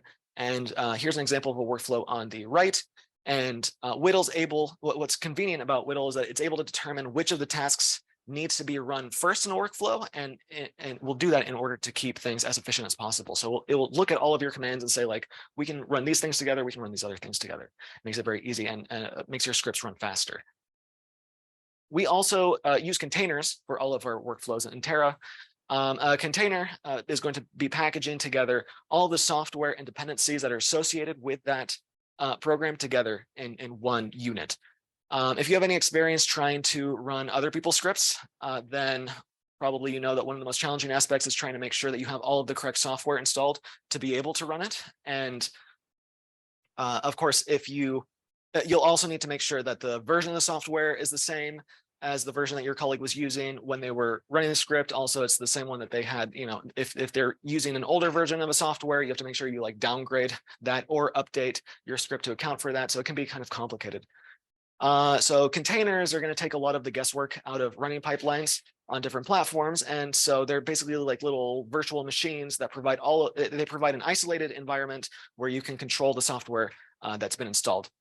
And so what's convenient about using containers is that you can have multiple containers that have the required dependencies for different pipelines without having to worry about the prerequisite software dependencies to do that. Also, you can share these containers with other people. That's what we're going to be doing during this workshop. We're going to be sharing those with you. And this also makes it very easy for them to reproduce your analysis. And this is, of course, something that you can do with Terra, but if you end up using cloud computing options in the future, maybe not here, but at your next lab, then the idea is going to be the same, regardless of the platform. So our GATK Dockers have all of the required dependencies that you would need to run our GATK tools already installed. So they've got the right version of Java, the right version of Python installed. They've got the updated versions of each of the GATK tools already there. And yeah, so now we have an idea of how to use our workflow scripts as well as containers and what they are. And that they'll have all the required software for our workflow. Then the only thing that we have missing is some way to actually run these workflows. And so we need some way to execute that, an execution engine. So that is Cromwell. We are using Cromwell. With Whittle and Cromwell, we can have fully portable pipelines that we can run from anywhere. And Cromwell what it does is it reads the Whittle scripts and then it generates jobs that will run on your machine of choice. It could be on your laptop, it could be on a server, it could be on the Google Cloud infrastructure that we use with Terra.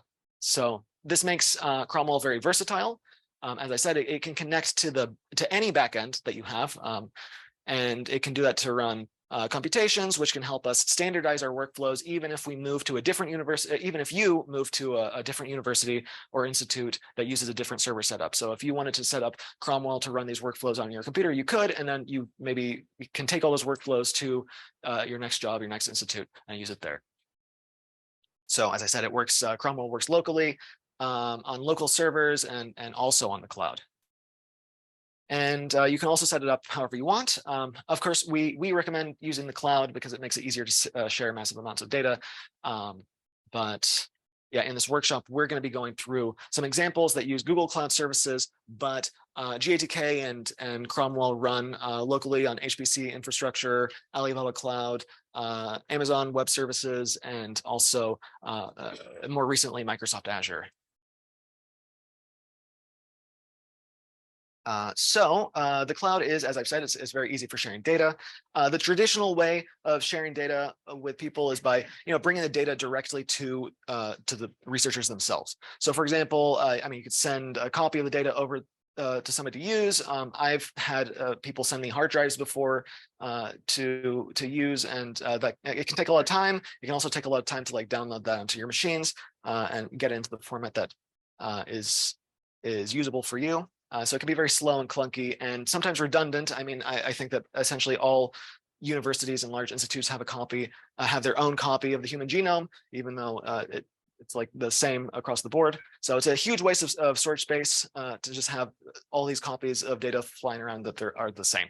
So, and obviously this is also going to require a large amount of infrastructure to run. So this can cost a lot of money, especially for smaller labs that might not have all the funds to do that, especially if you're in a biology laboratory in a predominantly, I don't know, non-biology institute, then it will probably be up to you to figure out how to do your own bioinformatics. They might not have a hugely established IT department that's suited for your needs. On the other side of the spectrum, we've got the cloud way to share data. And so the cloud way to share data is, instead of bringing data to researchers themselves, we bring researchers to the data itself. And so, for example, you could share a link to your data with your collaborators immediately. You don't need to ship any hard drives to them. They don't need to deal with DHL or what have you. And you can also give or revoke access to anybody that you wanted to share with. And since all of this infrastructure is delocalized, that also means that there's a less upfront cost for you to start actually analyzing the data. And that means that even a small lab with startup funds could allocate some of their resources to cloud resources and get started much sooner doing their research. So when it comes to security, large cloud providers also have a lot of auditable security measures that are taken care of, which means less institute resources would need to be invested in maintaining those standards, which I know are very important. Cloud data is also very elastic, same for cloud computing. Here's a graph of genome and exome processing requests from our sequencing center at the Broad Institute. This is over the period of 6 months. So you can see that it's not standardized. There's requests that come in sporadically, and there are a bunch of spikes that occur every month or so. So maybe there's like a big conference that's coming up, and so everybody's requesting things, prepping their posters and what have you. So if we had machines to handle our spikes in requests, it would be very expensive to maintain. So if we had those locally and we were maintaining our servers, it would be very costly to maintain this, because the majority of the time that they would be operational would be happening when there's nobody there to make a request. So we'd be paying for those machines to be operational when they were just sitting on a rack all day. This also becomes an issue if your lab works on a lot of data, because you're going to end up needing to schedule your jobs around what other people at your institute are doing. I used to work at a small laboratory, and we had issues where there's one lab that was using a lot of our server infrastructure, and other people would submit these like tiny rinky-dink jobs, and they get mad because they'd have to wait in the queue while some big scripts were running. So that type of thing can be an issue if you have to deal with your local infrastructure, but if you've got everything on the cloud, for the most part, it's a lot faster. So yeah, if we're using cloud infrastructure, none of that would really be an issue. And ultimately, it'd be more cost effective, because we'd only be paying for the usage that we actually need. So that's one of the benefits. Here's a graph that shows you our setup of how we work and develop with the cloud. It's actually a combination of cloud and local. And so what we do is we write and run scripts that we want to test. And so then this might be a script that is like containing some command line tools like GATK that we want to work with. And so we run these scripts we run these scripts on Cromwell, which can, it'll run these scripts locally on our own machines using Cromwell. And since we're running on our local clusters, we probably don't want to run anything excessively intensive. So we're probably going to just use that for test scripts. But once we know that everything is running operational, it's operational and it's not running into issues, then we can move on to the next step, which is actually running our same script again on Cromwell and launching that onto the cloud. In this case, Google's Genomics Pipeline API. So in the cloud, there's a lot more space and a lot more resources. So this is typically what we use when we are running like production level variant calling pipelines on thousands of samples. And that might not be your use case, but you never know. It could be in the future. So just want to make you informed. There are a couple of different paths for running GATK pipelines on the cloud. The first one, as I've said before, is to run them directly on the terminal. And the other is for using, oh no, I've covered this. We've done this. So anyway, as we've discussed, Terra is a self-service way to execute our workflows on the cloud. It's a collaborative cloud-based analysis platform, and it's built currently on top of Google Cloud services. among others. Like I said, we're in collaboration with Microsoft and making it accessible on Microsoft Azure. It's also free to access. So all of the workflows that are on Terra, you don't need an account to view. You can view those and even download those scripts for yourself without any user access. And also you can use it without any billing access as well. We're giving you that billing access so that you can run the scripts, and but all of that billing is done at cost. Those costs are only associated with the costs coming directly from Google themselves. And those costs are associated with uploading data, downloading data, and using their computational resources, like actually running the scripts. That's where the costs come into play. And for the most part, they're very reasonable. I'm not trying to pitch you on Terra, but it's very cheap. You can generally run, it depends on the pipeline, but you can run an entire pipeline for a few cents to $1, a US dollar. That's what the moment data is on the account Terra not used. That's a very good question. And the answer is you can use Terra on regardless of where your data lives. And I'll talk about that in a bit when we actually get to look at the Terra platform. But one of the benefits of using cloud infrastructure is that the analysis that will occur on Google Cloud when we're running it on Terra, but the data itself can be housed anywhere. And Terra is just all it needs to be able to run an analysis is a URL that's pointing to the location of your data. So if you have that publicly accessible, or not, it doesn't need to be public, but if it's accessible through some kind of bucket on a server someplace, then that can be accessible to Terra to use, or whatever platform you're using. Question?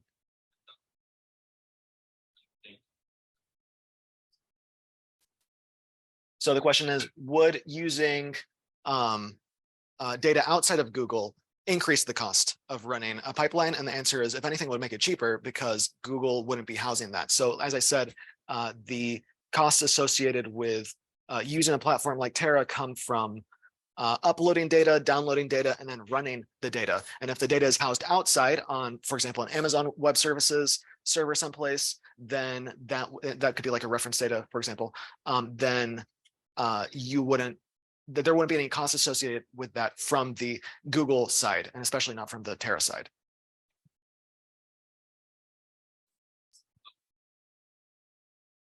So Terra is not downloading the data onto Terra.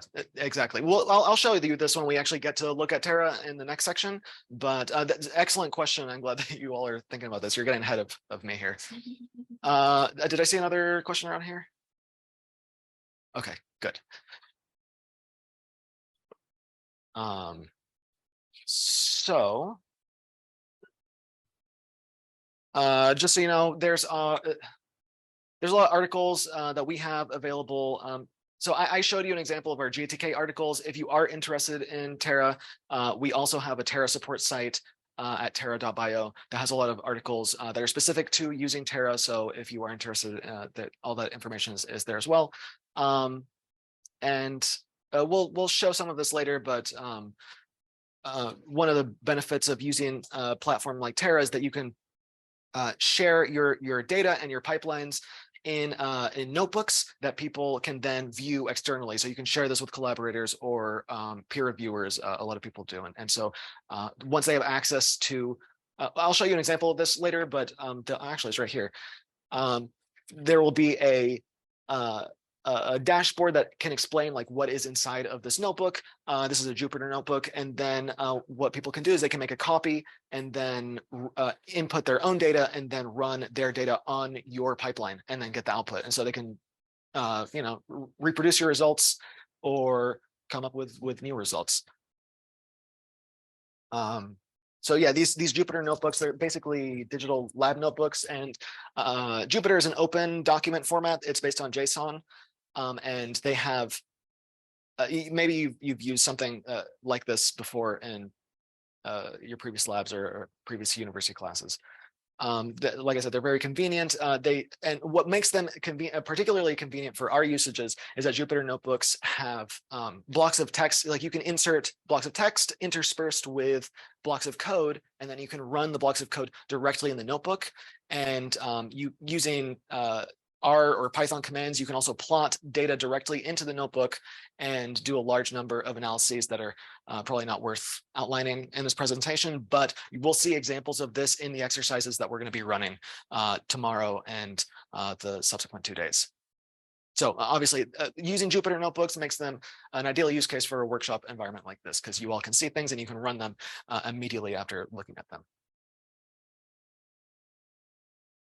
Oh, and I just want to say really fast that these Jupyter notebooks also make things really convenient, not just for using within the workshop environment, but also outside the workshop environment, because after you're done here, you're still going to have access to all of these notebooks, and then you can review the code that we're going to be sharing with you, and then use it or make copies for your own use cases. So you'll have access to everything, which should be helpful, hopefully.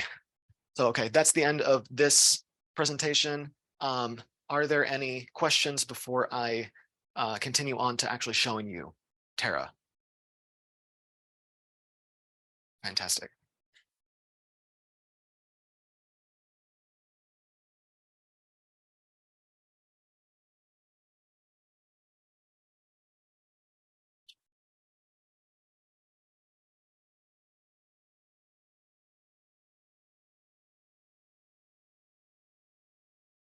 Great. Oh, not ready.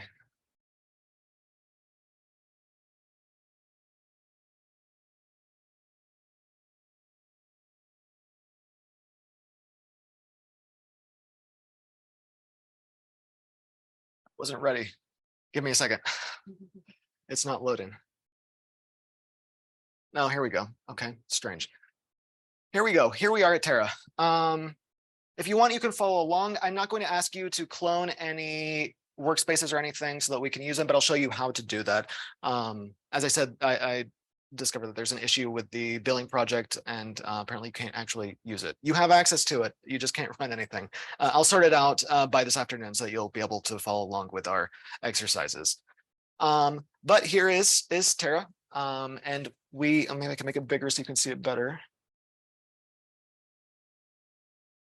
Okay.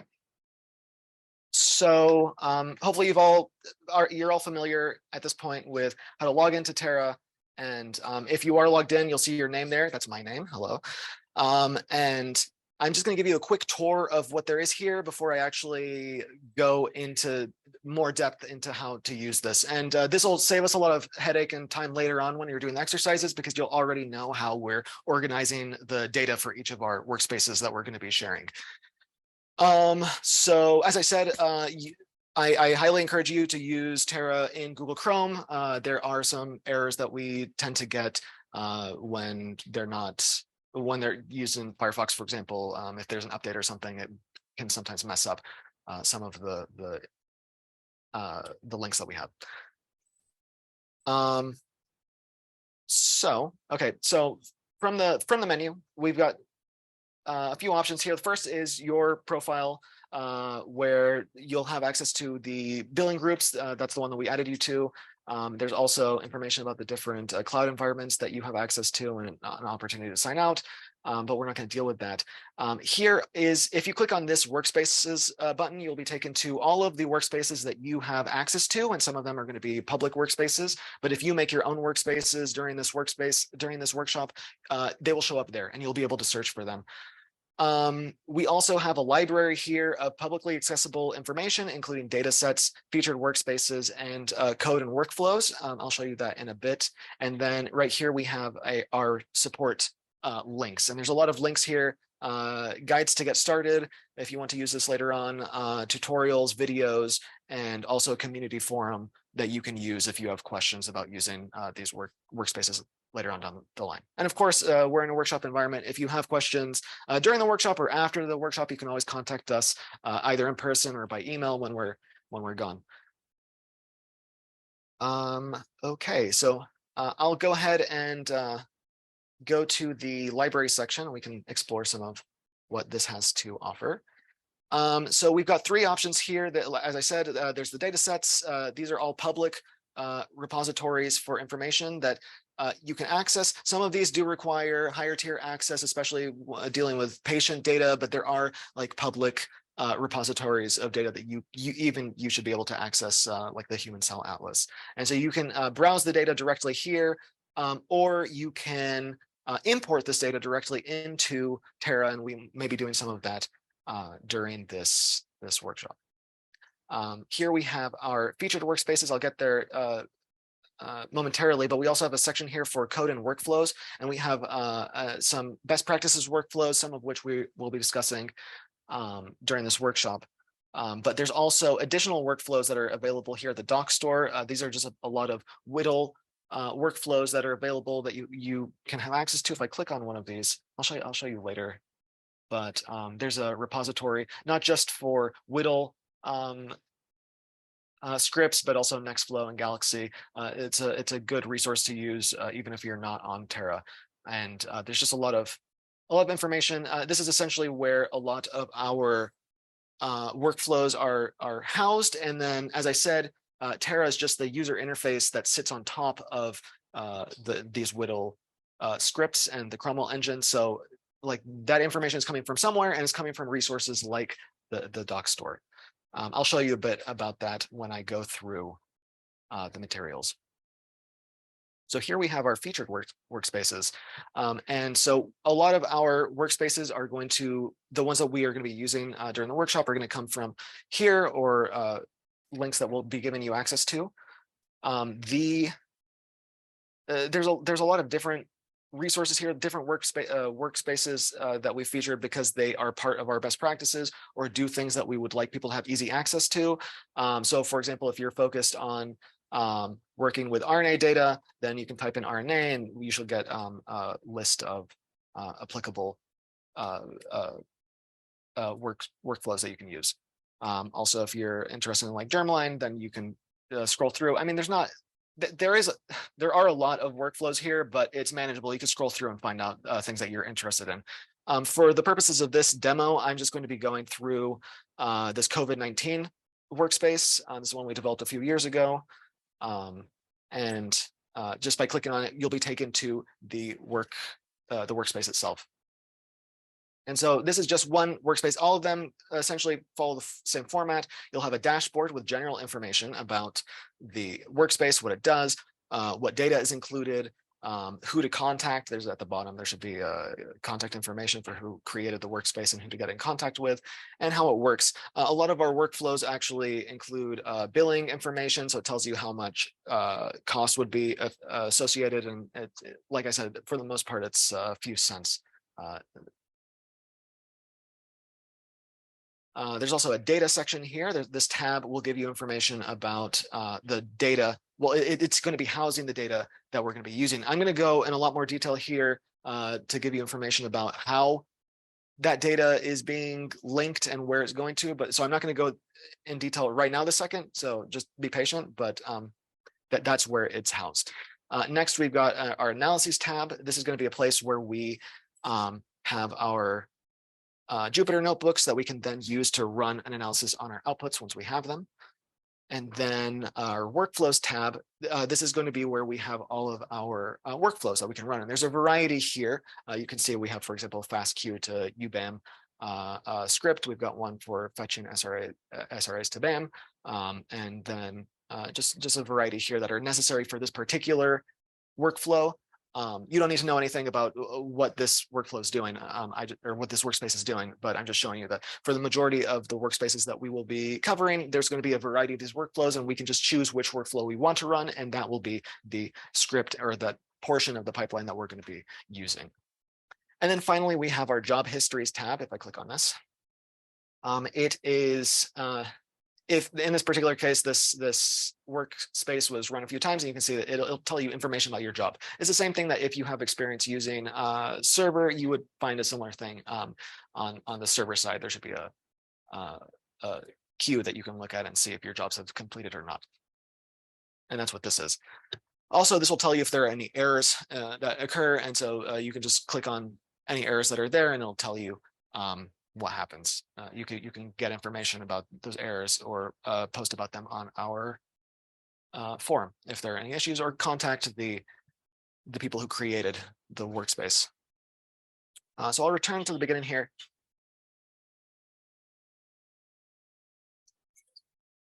So here we have our, I want to draw attention here that this workspace is currently read only. There's a little tab up at the top, and all of the workspaces that you're going to look at when you initially open them up, they are going to be read only. There's information here on the side about the owners. I'm not the owner of this, so I can't access it right now. I'd have to make a copy. Also, if you look at the workspace information, I, much like you, have reader access, which means I can only read the workspace. I can get information about I can look at the data. I can look at the scripts and I can copy them, but I just can't run the data inside of Terra. That's the only thing I can't do. However, to make a copy, all I'd have to do is click on this options button here and make a clone. I click that. Unfortunately, if you try to do this, it's not going to work. I have been informed, so we'll figure out how to do that later. But when it does come time to do that, you'll have to change the name of your workspace. I'll put my initials and today's date, which is what, April 18, and there. And then I'll choose a billing project. You should only have one billing project. You shouldn't have as many as me. I'll see if this works. Hopefully this works, and I'll clone it. It'll think a bit and make a copy.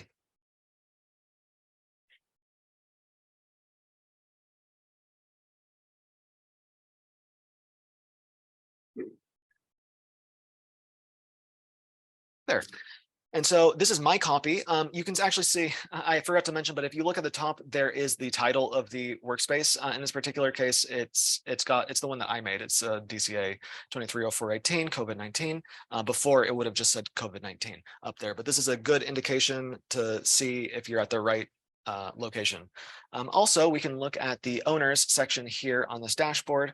It has my email. That's my email, and that means it's mine. I have access. That little tag at the top is no longer there, and also I'm listed as the project owner. So that means I can do a lot of interesting things. I can edit this, but I can also I can run it, but I can also edit the dashboard or any of the information inside. This might be useful if you want to use this information and make a copy for yourself that you want to share with other people. That's not, completely plagiarized from this. Great, so I'm going to move on to the data section, so we can look in more detail about how this is organized. So Terra is going to be organized into, the data is going to be organized into data tables. And so we've got two examples here. We have our sample, it's called sample with 68 rows, and we have another one called sample set with only 4 rows. So if I click on this, you'll see that it comes up as a spreadsheet. And so we can scroll down the spreadsheet, and this sample table is going to hold information on, this is a COVID-19 workspace, so it holds information about viral isolates. These are what these samples are, and all the samples are listed here under the sample ID. So this is the, each one of these is an individual sample for these rows, and then each column is going to hold information about each individual sample. So what we'll notice is that these, for example, this is like BAM files, and each of these BAM files are, they're not actually housed here. These are just hyperlinks that are pointing to the actual location of the data in the cloud somewhere. So if I click on that, you can see that here's the file name of the file that I just clicked on. There's an opportunity to download it using the billing project for less than a cent. I don't know exactly what it is. It depends on the size. So like for 13 megabytes, it's going to be less than that. It's not 1 cent. But there's also a location for you can see exactly where on the cloud it's housed. This is the directory or the URL that's being used somewhere in Google storage. Great. Also, so that's a BAM file. If there's, I wonder if this index file will work. Sometimes if you click on one of these files, you can see a little preview. This one didn't work. Let's see this one.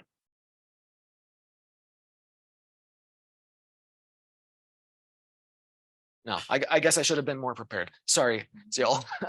No, there's some of these are gonna have a no, okay, there you go. It'll give you a little preview. So this is a very small file, but if you have a larger file, you'll be able to see what is inside. It's not the entire file, it's just like the top handful of lines, but it'll give you an indication of what is actually inside of that file, so that if you do want to download it, you're not going to incur any costs just by looking. So neat. I also, and so there's a question over here that brought up about where the samples actually have to be housed. Do they have to be in the Google Cloud? And the answer is no, because if we click on these, yes, we do see that these are housed on Google Cloud services. There's a Google bucket here where this is pointing, but they don't have to be. Any of this data we could edit to be pointing towards another repository, as I said, Amazon Web Services, for example, and the workspace would be able to run on that. So obviously this is going to be very useful if you're dealing with a lot of data, or if you are working with collaborators who have data pointing to, they're using their own cloud infrastructure that's not compatible with yours.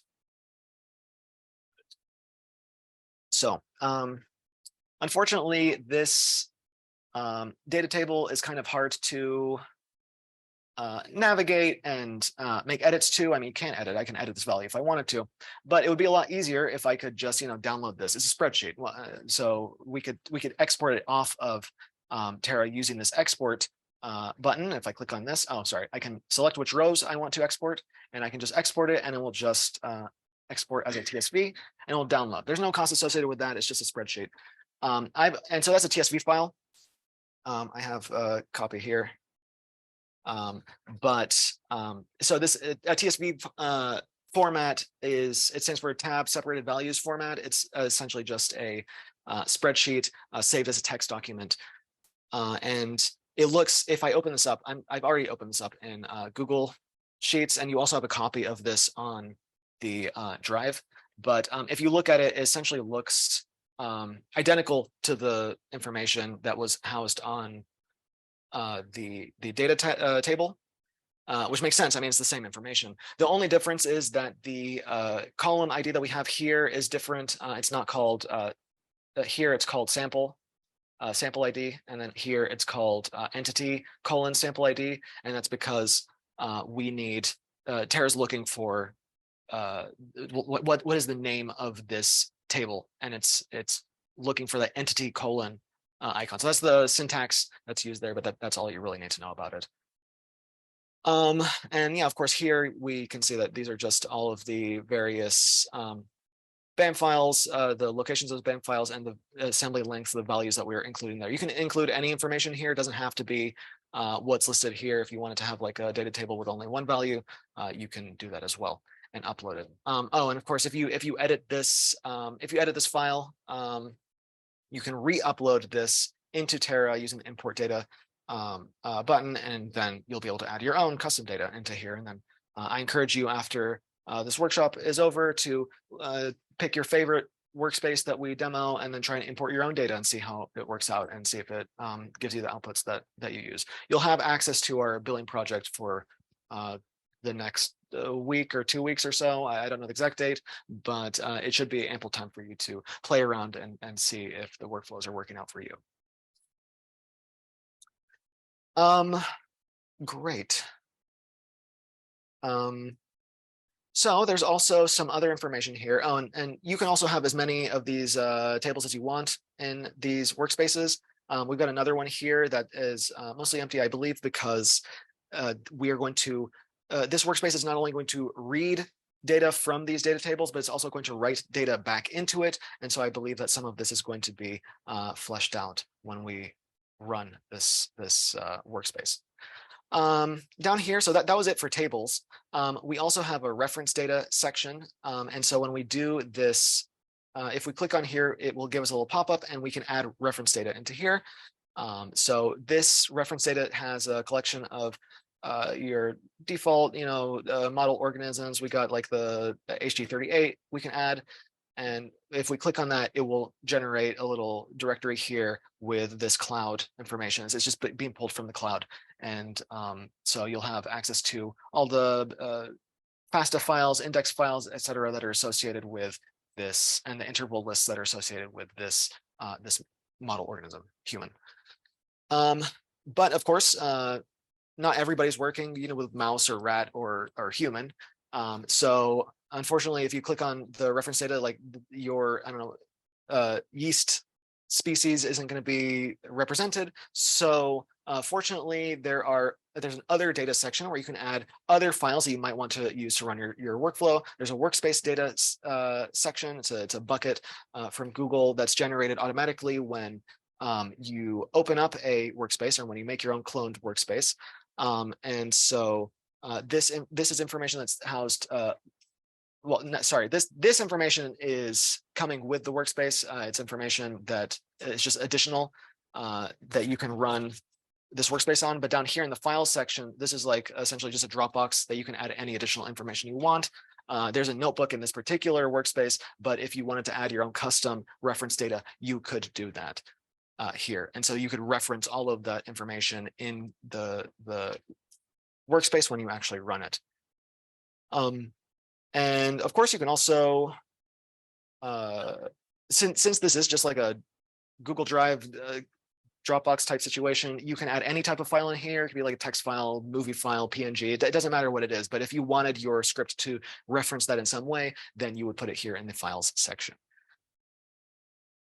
So why don't we move on? So now we've got an idea of the tables here. And again, the tables themselves, the data that's here, I just want to stress, is not actually housed in the Terra workspace at all. It's just pointing to data that is housed externally. The only data that is housed inside of the workspace bucket that this workspace is in the files section. So that's the only actual data that you would want to upload that would go into here. Everything else can be housed externally using these spreadsheets. So I'll move on to let's go to the analysis tab. Here, this is a place where we're actually going to do most of the hands-on work for our exercises. And this analysis tab is where we can launch different files for applications like Jupyter Notebooks, which you talked a bit about, but you can also run RStudio and Galaxy in here. Right now we have a Jupyter Notebook in this workspace that was already created. But if we want to add another environment in here, we could click on this little cloud icon and it'll open up a sidebar that would let us include an environment for Jupyter or RStudio or Galaxy. And so if I wanted to add a RStudio environment, I could click on this and then add, I could spin up a cloud environment using that. And there are some costs that are associated with running it per hour. I don't think the majority of these need to be run on a per hour basis, but yeah, all that information is there accessible. You won't have to worry about this because, like I said, we're footing the bill for the billing project here, and so you'll be able to run everything using that. So let's move on to workflows. So this is the workflows tab where we can find and configure the workflows and all of these are written in WDL that we've been discussing, the workflow description language, and we'll be able to use these to analyze our data. If we select one of these workflows, I'll just pick one at random. It was the first one, so it wasn't that random. But if we click on it, it'll take us to this page, and this is the configuration page. And from this configuration page, we can select our data that we want to use. We can click on this. This will tell us what data I want to be using. That's the root entity type. That's the table that we're looking at. I can select the data here. If I want to just run my script using one sample, then I can click on that and save that. And down here, you can see that there's a sub tab for the script that this workflow is going to be using. So this is the meat of what's actually going to be run. If I click on run analysis, it's going to go through this script that's all written in WDL language. There's also an inputs tab, and this is essentially the list of variables that this script is going to be referencing. And so it's going to be looking for this information. We can make edits to this if we wanted to play with multiple data tables or multiple varieties of data, we can make changes here if we wanted to. And there's also an output tab here, and this is going to give us information about what this script is actually going to be outputting. So we can look at that later when we want to play around with this data in more detail. So one last thing that I wanted to share with you before actually clicking run is that this script that we're looking at here, I can't make edits to this. This is just letting me see the script that's going to be running. So I can't accidentally delete a variable and then mess up the run. So it is a little bit foolproof, even if you're a really dedicated fool. But if you come up here, you'll see that there is the source to the script. So if we click on this, it'll take us to the GitHub repository or the doc store link that we can use to find the actual script. If we wanted to make a copy or find out more information about this script, we can go there. And there's also opportunities in this doc store to launch this exact same script on other bioinformatics platforms, not just Terra. You can see you can launch it here with Terra or DNA Nexus or Anvil, Biodata Catalyst. If you have any familiarity with those options, you can use them here. But of course, if you don't want to use any of those outside resources, you can just click on the GitHub link and it'll take you directly there. And so that's the case for all of our workflows that are in Terra. You'll be able to find all the information. I mean, if anything, you can just use it as a repository for interesting scripts that you might be interested in looking at, because of course GitHub is pretty big. So I can go ahead and run. I had already selected the data that I wanted to run this pipeline with.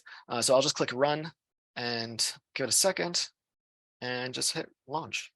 And that's it. I mean, running one of these workflows is pretty simple. It'll just run. I mean, I don't need to essentially do anything if it's been pre-calibrated, but that's it. It'll just go ahead and I'm in the queue right now.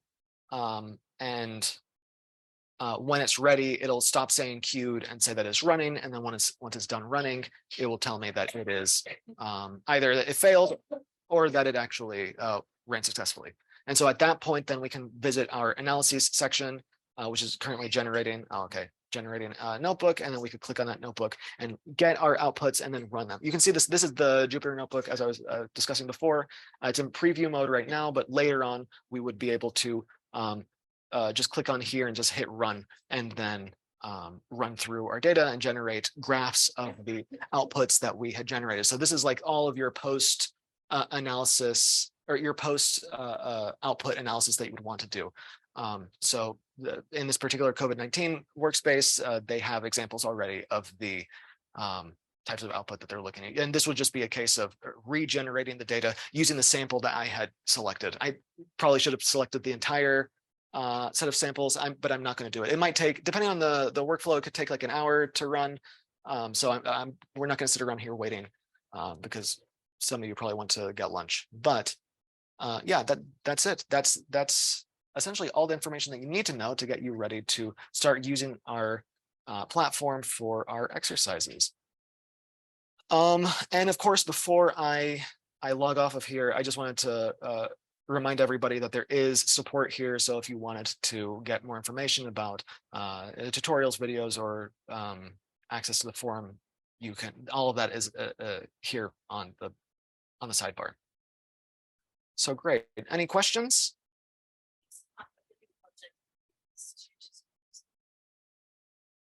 We have articles on how to do that in on the support site. I believe it's somewhat straightforward, but yeah, I mean, you would just need to have you'd have to sort that out. I'm assuming that you would get funding from a grant or your institution. You would have to set it up with them, specifically how that information would be billed. But yeah, it can all be done local here on Terra.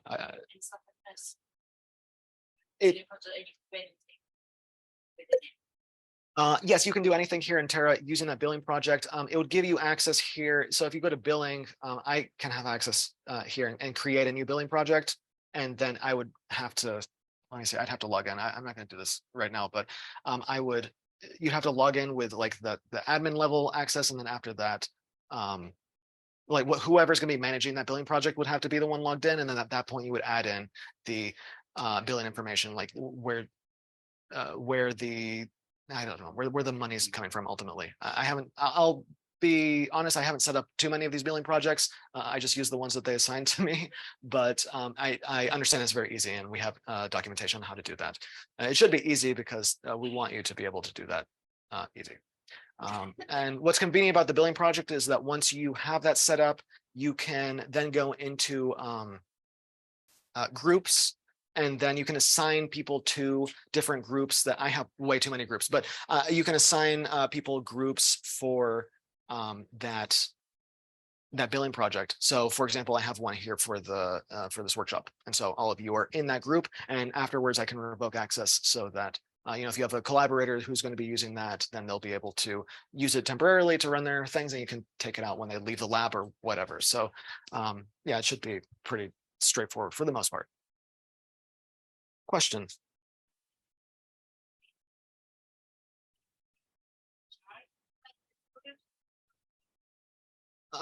Very good question.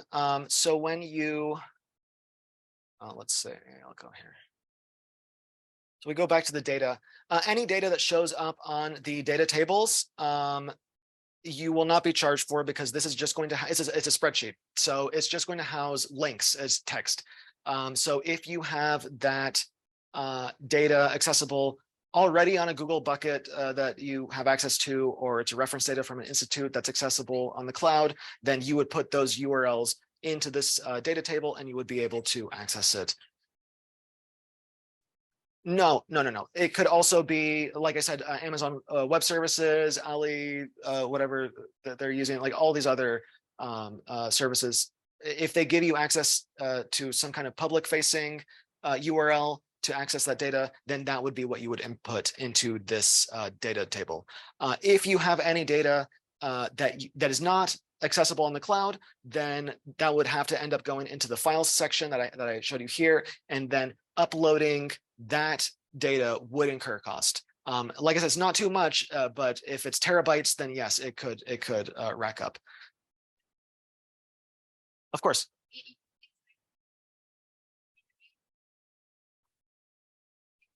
Yes.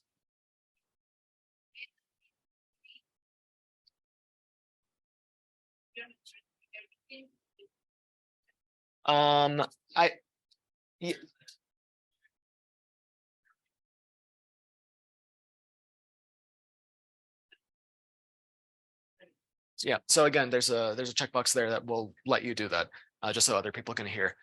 Question in the back?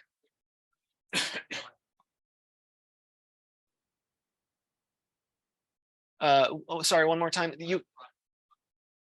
Yes, you're asking, can you add links to private buckets? Yes, I believe so. You would need to make sure that Terra was given access. Like if you were to give me access to that bucket, I'm assuming that you would have to give me some credentials as well to be able to access it. It would be the same process for using Terra. You just need to verify that the data table would have access to that. Any other questions? Great. Fantastic. That's it. We've covered different pipelining options.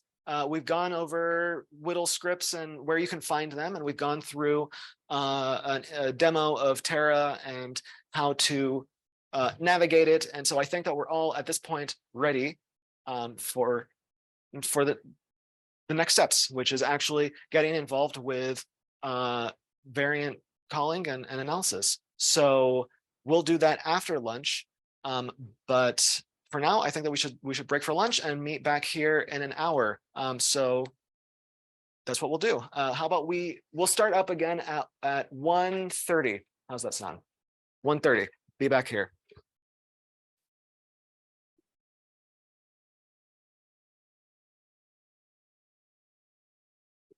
Sorry that the room will not be long. What valuables you want to leave? I can run it in the office. Come and find me in the next 5 minutes before I do. You can stay in the room if you want to read it, right? Yep. And just a reminder, while you're moving around, that sign into the sign up sheet at the back to verify that you were here if you haven't already. Thank you.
All right.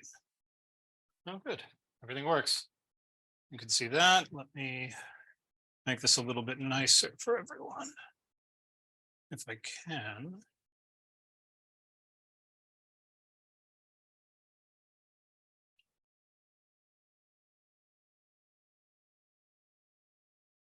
There.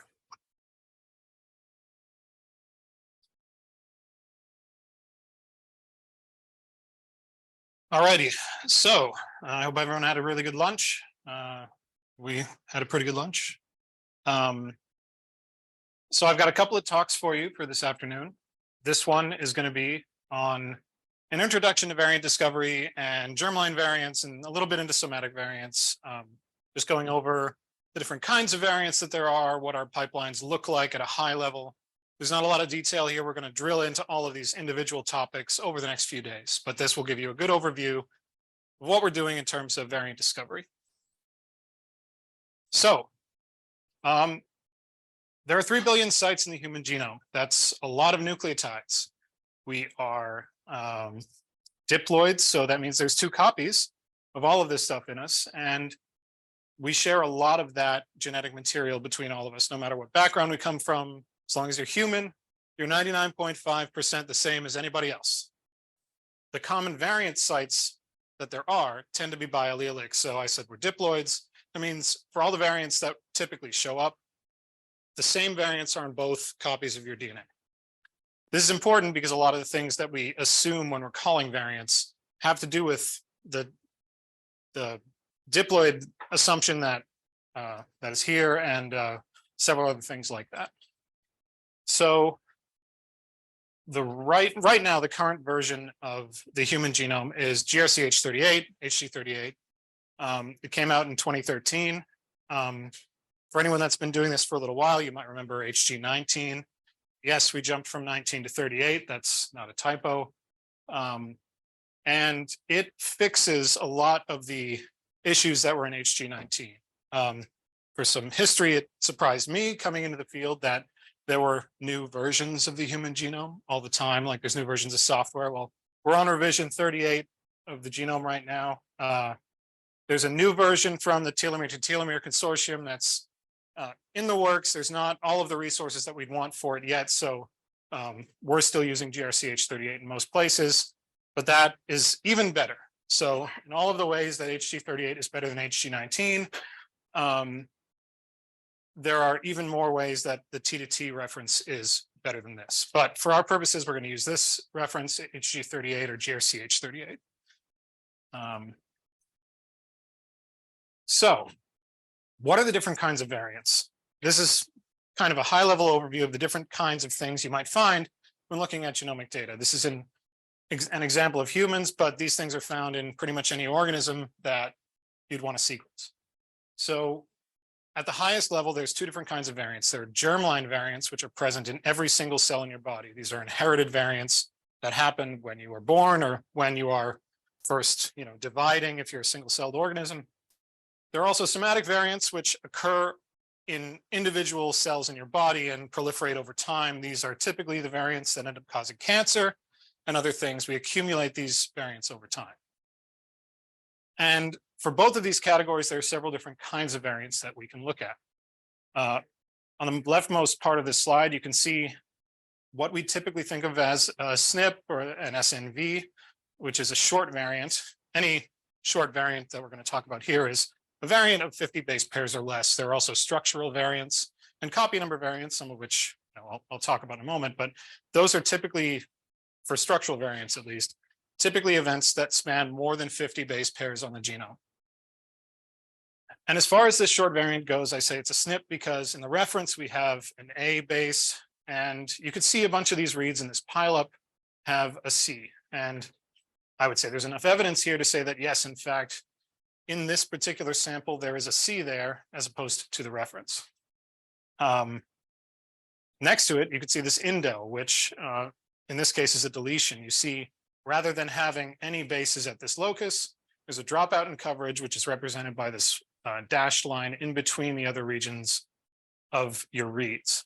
So this is post-alignment, of course. And now that we've seen all these aligned reads here, we could tell that something we would expect to be there in the reference is missing.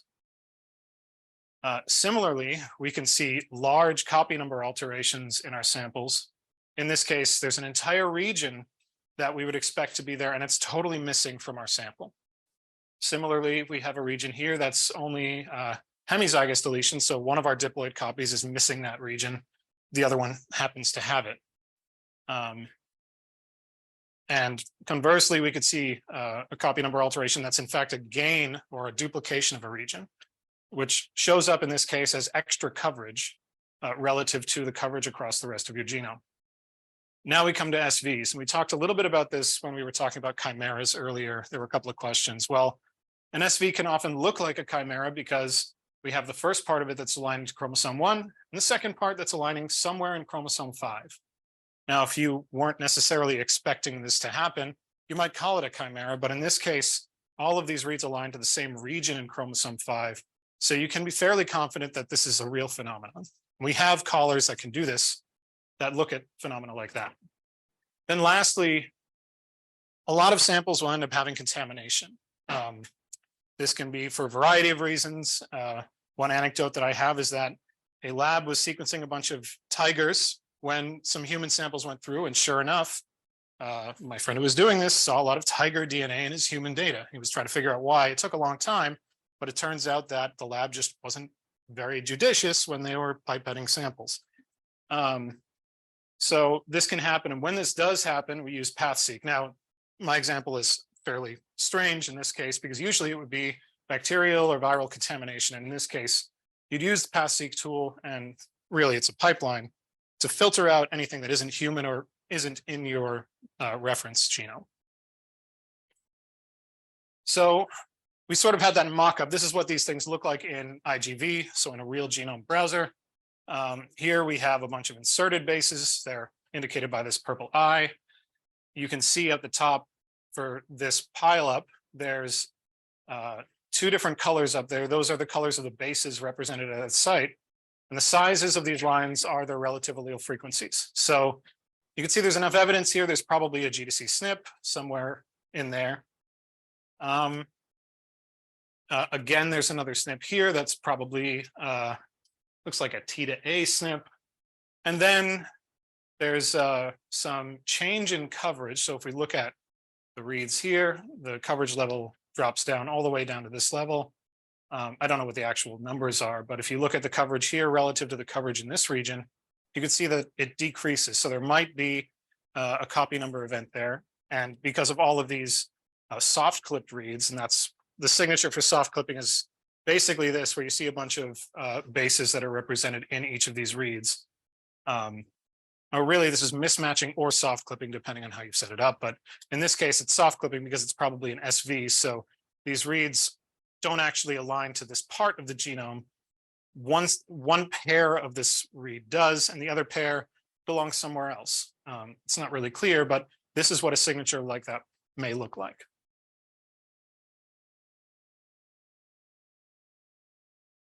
Oh, damn it.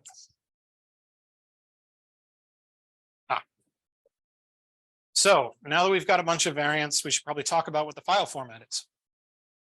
We use variant call format files, VCF files. Typically in production, we'll zip them up so they take less space, but under the hood, they're all just text files. We have a header section. Anything that's prefixed by a # if you're old or a hashtag if you're young is going to be in the header. Everything else is going to be your variant information. And similarly for copy number variants and structural variants, we have the same thing. But I'll jump back and forth and show you the chromosome, position, dbSNP IDs are all going to be there for either file type. So each line can represent completely the variant information that you have. So in this case, we have several samples, NA 0001, 2, and 3. And we have the position, both the chromosome and the index, the actual position on that chromosome. The start position, I should say, that becomes important for SVs and CNVs. We have the reference allele, the alternate alleles, the variant quality scores. So this is also a Phred scaled quality, similar to bases, but now we're talking about the variants themselves. If you've done any variant filtration, whether or not these variants pass or fail the filters, some metadata information. In this case, there was a depth of 14 for this variant and an allele frequency of 0.5. Then if you have individual samples in the file, there'll be some extra information about each one. In this case, genotype, genotype quality, and genotype depth, or depth supporting that particular genotype call. And so the files are very long. They look like this. Occasionally, you might have to look at them manually, or you might have to do some filtering with some command line tools if you have to get particular things out of them. And as I said, for CNVs and SVs, we have these files as well. They look a little bit different. This is an MNP where we've got a whole bunch of bases after the C that get deleted. But here we just know that there's a T base to start in the reference. And the alternate allele here is just a deletion. So it's a symbolic allele. It doesn't actually represent the actual bases there, but you could tell it's a deletion. Similarly, there's a duplication event here, and it's annotated the same way. However, in the metadata, you could see that for this line number 3, this third line, the length of this structural variant is pretty long. It's 21,000 bases or so. So This is common when we put structural variants into the VCF format that we end up with lines like this. It turns out that for structural variants, especially the complex ones, VCF isn't always the best format to keep these things in, but we don't have a better format yet for them, at least not one that I've seen. And so this brings us to this chart. Derek showed you this diagram before of the sort of schematic of our pipeline. And this is how we would call all of the different types of variants that I've talked about so far. So for germline, SNPs, and indels, we have HaplotypeCaller in GVCF mode, if you're going to be calling multiple samples. We have GCNV for copy number variants in germline, and we have GATK SV discovery for germline structural variants. This is actively being worked on. SVs are notoriously difficult to call, especially with short reads, because there's often not enough information to be unambiguous about where the structural variants actually end up. We talk about this a little bit later, so I'm not going to go into it too much, but it becomes a very difficult problem. You can use long read technologies, and that helps quite a bit, but even with long reads, it can be challenging to figure out the ground truth for a particular sample. On the somatic side, we have MUTEC2, which will do SNP and indel calling, and we have CNV caller for copy numbers as well. There is planned structural variant discovery on the somatic side, but it's not out yet, so I'm not really going to talk about it. So that's the high-level overview. Now that we've talked about that a little bit, I'm going to go into some detail on germline, SNPs, and indels. Does anyone have any questions so far? Okay. So the pre-processing pipeline is here. We talked a little bit about some of the, I'm sorry, no. The main variant discovery pipeline is here. Usually this is a 3-part diagram, so I got confused, I apologize. Still not enough coffee today, I guess. This is the main part of the pipeline I'm going to be talking about, getting through your BAM file into a VCF file for germline variants. So I mentioned HaplotypeCaller in GVCF mode. You can also get HaplotypeCaller to produce a single VCF, that would be for a single sample. But most often when you're looking at variants in a set of samples, it's more useful to look at the samples all together than individually. Why might this be? Well, if you're looking at a single sample, you can't be sure whether the variant you find is natural variation between samples, that 0.5% that's different between people, or if it's an actual variant that could be a disease-causing variant or something important that you need to keep track of. The only way to know that is by having a population of different samples that you call together so that you can see what's normal and what isn't normal for the sample you're looking at. And in that way, you can get a superpowered call set from all of those samples being joint called together. When we're ideally like the number of samples that or a variant, obviously. Yes.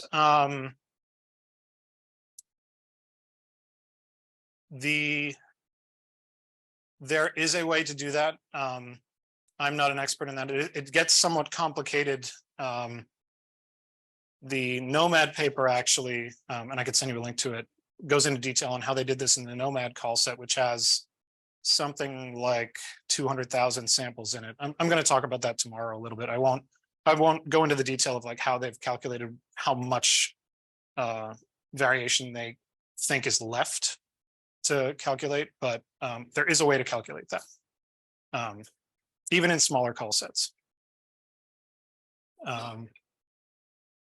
So when you're doing joint calling, your output looks a little bit different than it would for single sample calling. In a single sample, a VCF file, you'd get basically these blue lines, which show you, or no, I'm sorry, it's the opposite. You'd get lines that show you just where the variants are, like I showed you before.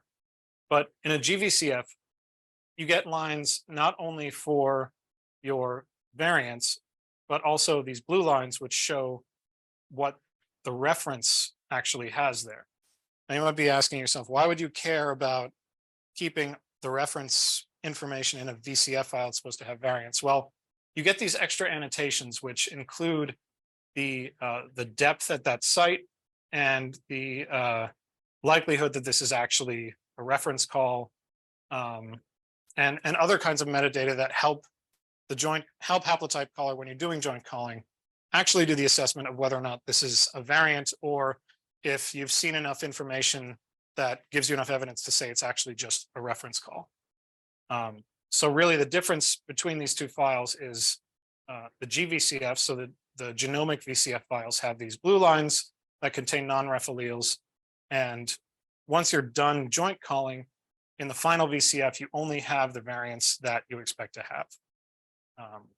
And by keeping around this information in what is the reference and what isn't the reference, we're able to do the joint calling, even though individually you'd be generating these GVCF files per sample. So once we've got our variants, we probably don't want to keep them all, even though we've got a pretty good pipeline. Very often we want to do some filtering to make sure that we only keep the data that we're confident in. So this is an example plot of some annotations for variants. The details aren't really important right now, but what you can see is that there's clearly a distribution of these things. And you could, in principle, if you wanted, draw a line somewhere in the X and Y axis and say, well, everything in this region, in this case, to the right of here and above here, is probably a real variant. Everything else out of that region isn't. This would be an example of hard filtering. If you wanted to do something more complicated, you can model what the error distributions are in here and then do filtering based off those models. An example of that would be building perhaps a Gaussian mixture model of these things. They all sort of look like they could be mixtures of Gaussians. And if you do that, you can filter these things a lot more specifically. And with that method, we have it built into GATK. That would be the variant quality score recalibrator, or VQSR. And then once we have a good set of variants that were relative, yes, sorry.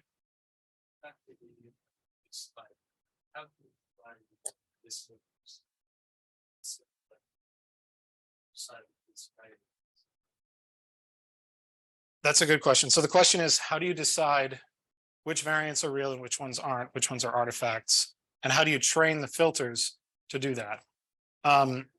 The easiest way, and what we do in practice, is we feed in to VQSR a set of variants that we're very confident in. So we have a lot of data, in this case for humans, that has been scrutinized over a long time, that we know are good variants, or we know they're actual variants in the samples. And then we use those variants as an input to VQSR that it creates the models from, and then we'll apply those models to the new data. Yes.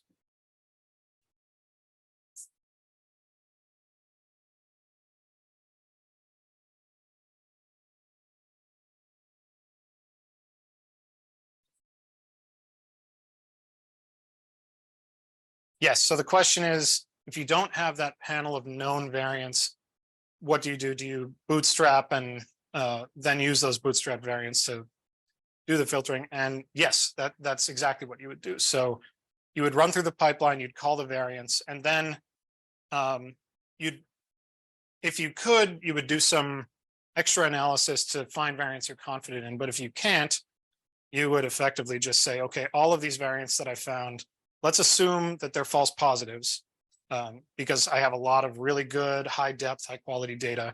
You would run that through VQSR and the base quality score recalibrator as well.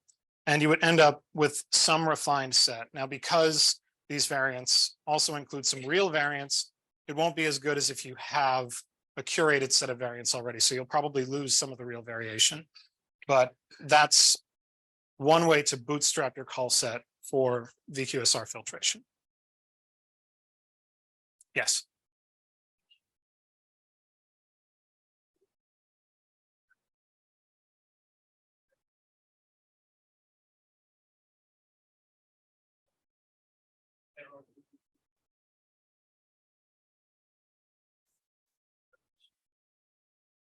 Right. So the question is, after filtering, what kind of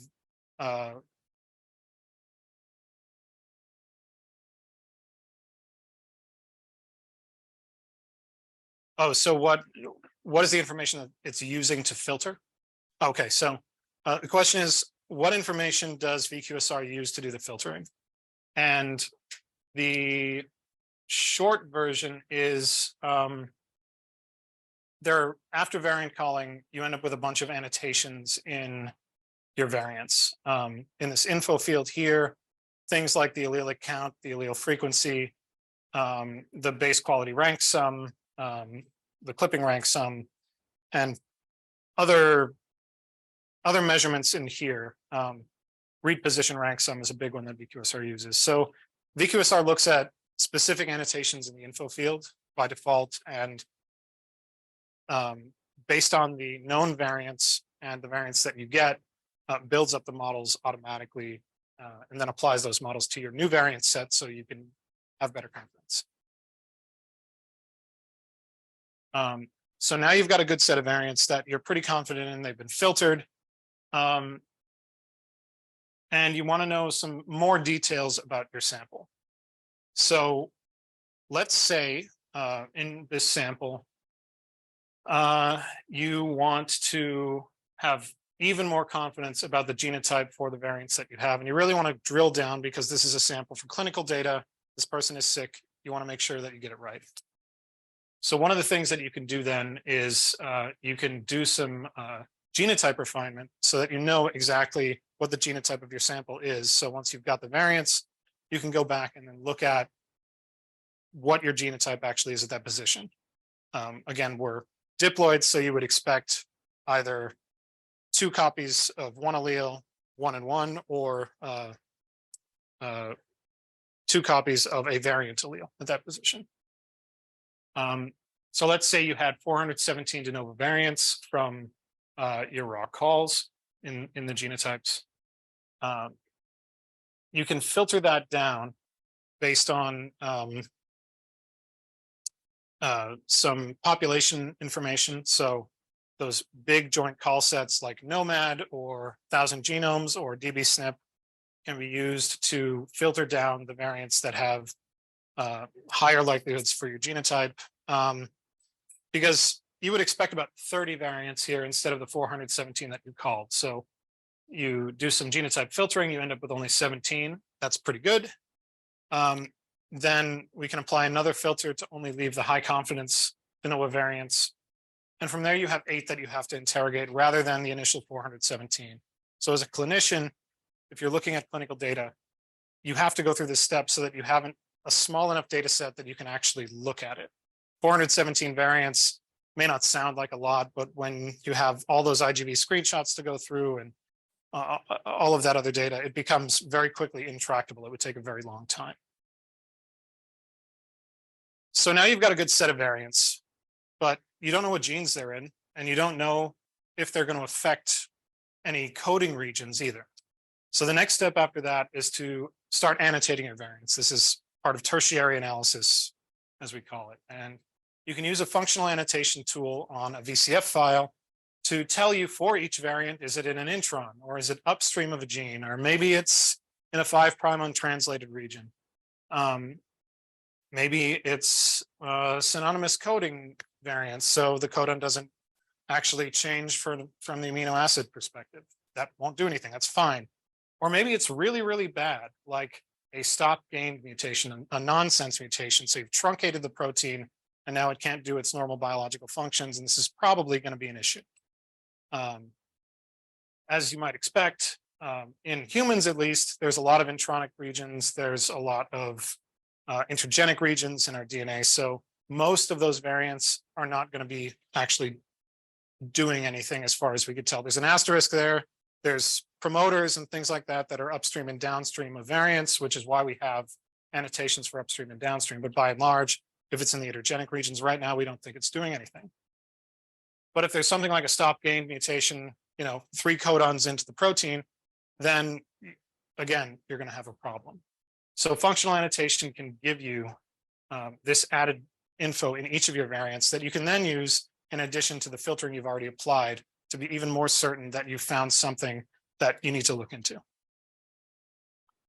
And that is the germline portion of this. By now, you can start evaluating your call set for the germline variants that you found. There's also somatic single nucleotide variants in indels, which is similar, except in the somatic case, instead of all of your tissue having the same DNA, over time you've accumulated these mutation events that cause this heterogeneous mix of cells that have different mutations inside them. And eventually you accumulate enough of these things, you end up being sick with cancer or some other abnormal tissue growth, and that can be very bad, as we all know. So the problem here is that, as I said, we're diploid. We use that diploid signal, assuming that all the variants in our bodies should be equally expressed in, or that's not quite right. We expect that there would be up to 2 copies of each variant because we're diploid, right? So you either are homozygous reference, heterozygous variant, or homozygous variant. But in the somatic case, there can be any number of alleles for a variant. So you can't actually make those assumptions. And effectively, your signal to noise ratio is much lower for the somatic case. So you need to have a different model to do this calling. And the way that you can do this, one way at least, is to sample some tissue from a patient that you don't expect to have these somatic mutations. For instance, maybe blood if you've got like a tumor in a particular spot in the body, or maybe tissue sample just a little bit away from that area because you're going to be in there anyway taking a biopsy. So you can have a matched normal from the same sample to subtract that normal variation in that individual, or you can have a panel of normals to subtract systematic variation within that individual's genetic background. Really, you want both of these things so that you can have as much noise reduction as possible. And so what does that look like? Well, this is an example of a matched normal to a tumor sample. And you'll see that there's a bunch of variants that are common to both of these things. If you think of this as something you can subtract out, these germline SNPs that I'm pointing at here on the top can all be subtracted out because they're present in the tumor sample below. But there's one that isn't. There's this signal all the way to the left that the tumor has, but the matched normal doesn't have. So is this a somatic SNV? Maybe. It certainly looks that way. So in this way, we can filter these things out. And similarly, we can have these tumor normal pairs and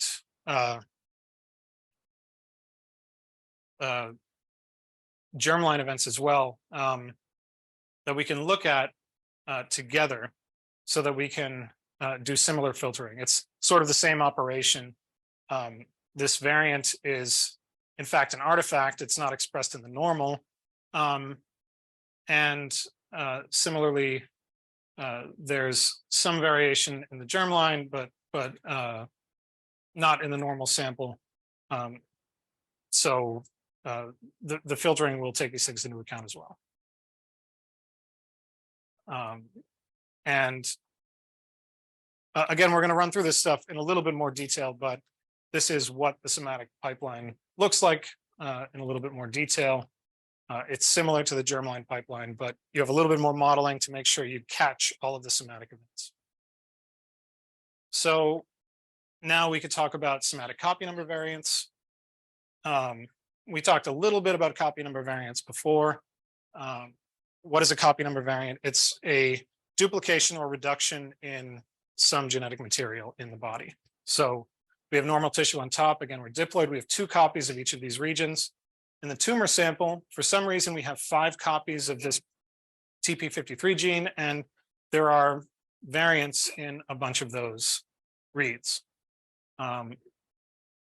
What that means is you could see that because there's an increase in coverage, there's probably a copy number variant here. In practice, this is what we end up looking at when we're visualizing copy number variants. And so again, there's a bunch of modeling that we have to do to make sure that we count these things appropriately. We collect a whole bunch of coverage. We have a panel of normals that allows us to normalize the coverage for a particular sample. Then we segment it out into these different regions, and we're able to call segments better that way. You could see this is a copy number graph where we've got no coverage at the bottom, a copy ratio of 1. So this is important. We're not calling the actual copy number. We know relative abundances of these regions. So a copy ratio of 1 means that's how much we would expect to have. Above 1 is that's more than we would expect. Below 1 is that's less than we would expect. So here what we have is normal coverage for most things. And then in this region, we have a copy number ratio increase to around, I mean, here, maybe 1.5, 1 3/4. And here, a copy number decrease down to like 0.75 maybe. These are probably copy number events. And there's a clear-cut boundary between them. There is a little bit of noise, but for the most part, once this region is reached, that copy number is consistent. And this is the signal that we would look for in CNVs. Here's a better indication of what this pipeline actually looks like, going from raw coverage to the actual copy number events themselves, and then determining the minor allele fraction for those copy number events on the right. It's, again, it involves a lot of modeling for doing these things, but this pipeline works pretty well at this point. Again, this is sort of the block diagram of how this pipeline works. So really the last thing to talk about here is CNVs and SVs. Germline CNVs are really hard to call, it turns out, especially in exomes. For copy number variants, you're looking for change in the coverage for a region, right? Well, if you're using a set of normals and that normal is from the same person, the same sample, you can't really normalize out large regions where there's more coverage because that looks like normal variation, right? You're taking a look at the variation in a sample and then trying to see if it's different from itself. And that can be difficult. As it says, these events can be pretty short, but actually the paper for GCNV just came out. So this method can confidently call germline copy number events. We'll be talking more in detail about this a little bit later. As far as structural variance goes, again, SVs are pretty difficult to call. Any variant that has 50 or more base pairs of sequence, you can consider a structural variant. And this is what some of these things look like. So let's say we have regions A, B, C, and D in the reference, and they're pointed in this direction from left to right. Well, region B can be duplicated several times. Region B can be duplicated and inverted, or just moved to a completely different location. You could delete it. You can have an inversion where C and B are effectively inverted and flipped around, so they read in the opposite direction. And several other things, like moving a piece of DNA from a different part of the genome directly behind these first regions. And then in really complicated cases, you can have combinations of these events. And so because of, in particular, these events, structural variation can be very, very difficult to call. We do have a structural variant caller, but as it says, it's almost ready for prime time. It's single sample. It is in multi-sample mode. It works, but it's fairly complex, so we're not going to go over it in this talk. But these are all of the different ways that we can call variants in GATK. Again, we have GATK workflows that has pretty much all of the workflows we use up in GitHub. You can go there and take a look at how we're doing things. And for the most part, you'll find everything we're doing. And they're even, as Derek showed earlier, preloaded into Terra so that you can do relatively little work and actually take advantage of the algorithms we've developed. This is the whole pipeline, what it looks like from your raw reads out into Callset evaluation. And we'll be going over all of this stuff a little bit later in more detail. And that's it for germline variant discovery. Does anyone have any questions?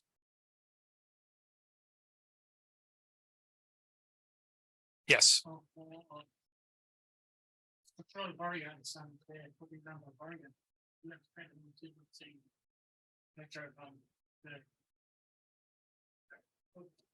Yeah, so the question is for SVs and CNVs, is long read sequencing better able to see these things? And yes, in fact, when we're doing structural variant calling and we want to be absolutely certain, very often, at least in my experience, we will sequence the sample not only with short reads, but also with PacBio or Oxford Nanopore, which are the long read sequencers, and we'll analyze those things for the structural variants. For CNVs, it should work as well, but I'm less familiar with CNVs. But yes, the larger the variants are, the more suited they are for long read sequencing. That will be then there. Different method. Point up to compile the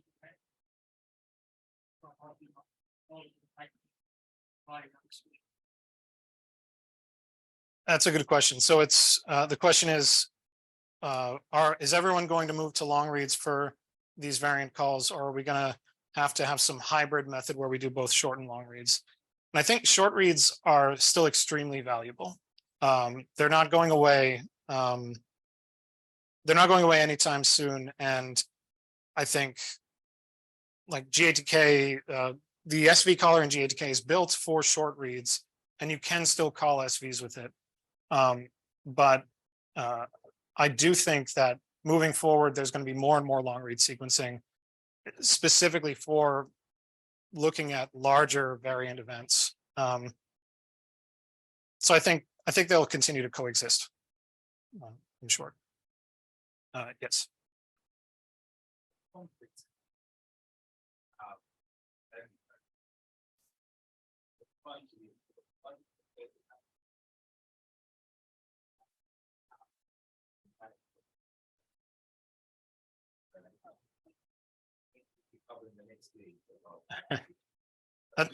No, that's a good question. So the question is, when you have these complex structural variants, how do you report them, especially if there's multiple things going on in the same region? I mean, it depends on who your target audience is.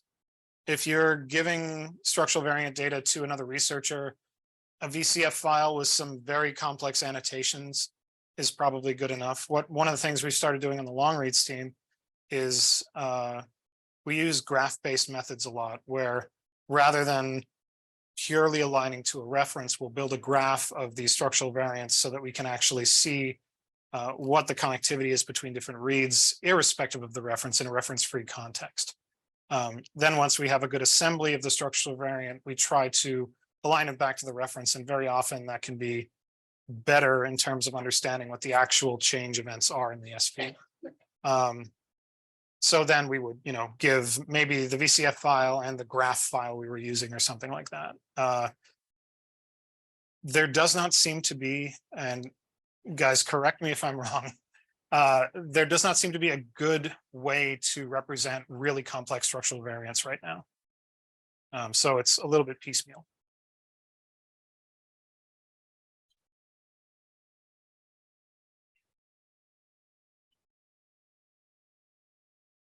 Yes.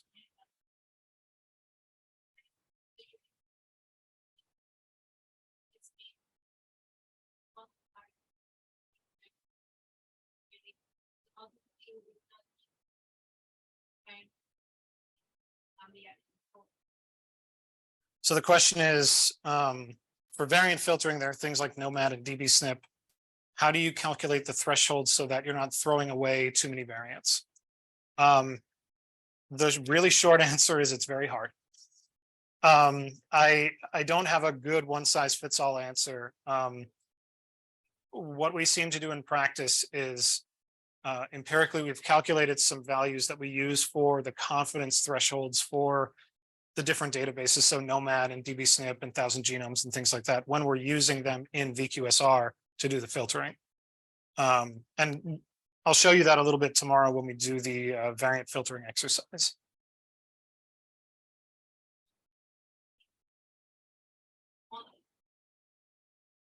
Yes, so it can use dbSNP and gnomAD. It doesn't have to. You can select the different sources you want to use in VQSR to do the variant filtering.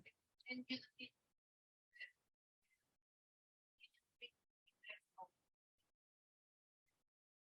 trust the model. Yeah, you can just, hope that the model gets it right and assume the model gets it right and do filtering based on that.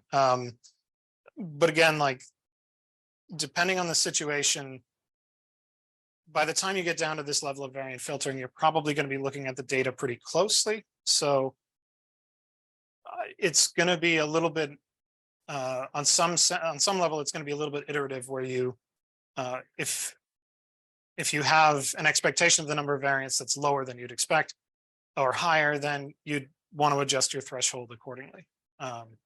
There are thresholds you can adjust in VQSR, really the priors for how much you trust dbSNP for your sample, or gnomAD or whatever, a few other things as well. How much weight you want to give each of those sources effectively. Yeah.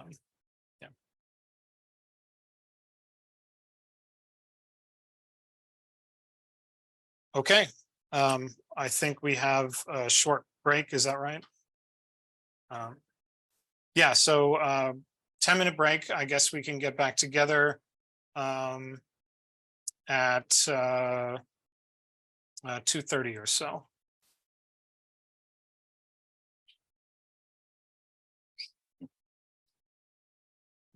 It's more like 15, but that's all right.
One more thing I forgot to mention, over by the coffee and biscuits, there are a bunch of GATK stickers and small pins and other swag. Feel free, help yourself. They're for everyone. They're on the right of the table.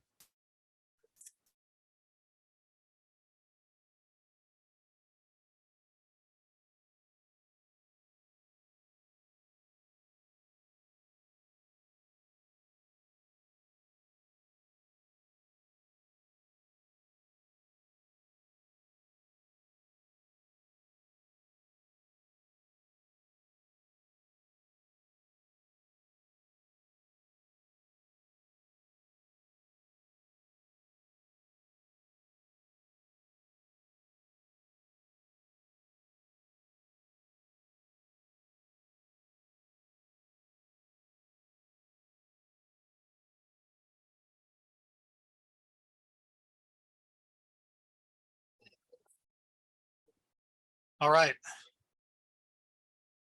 It's a little bit after 2:30. Why don't we get started?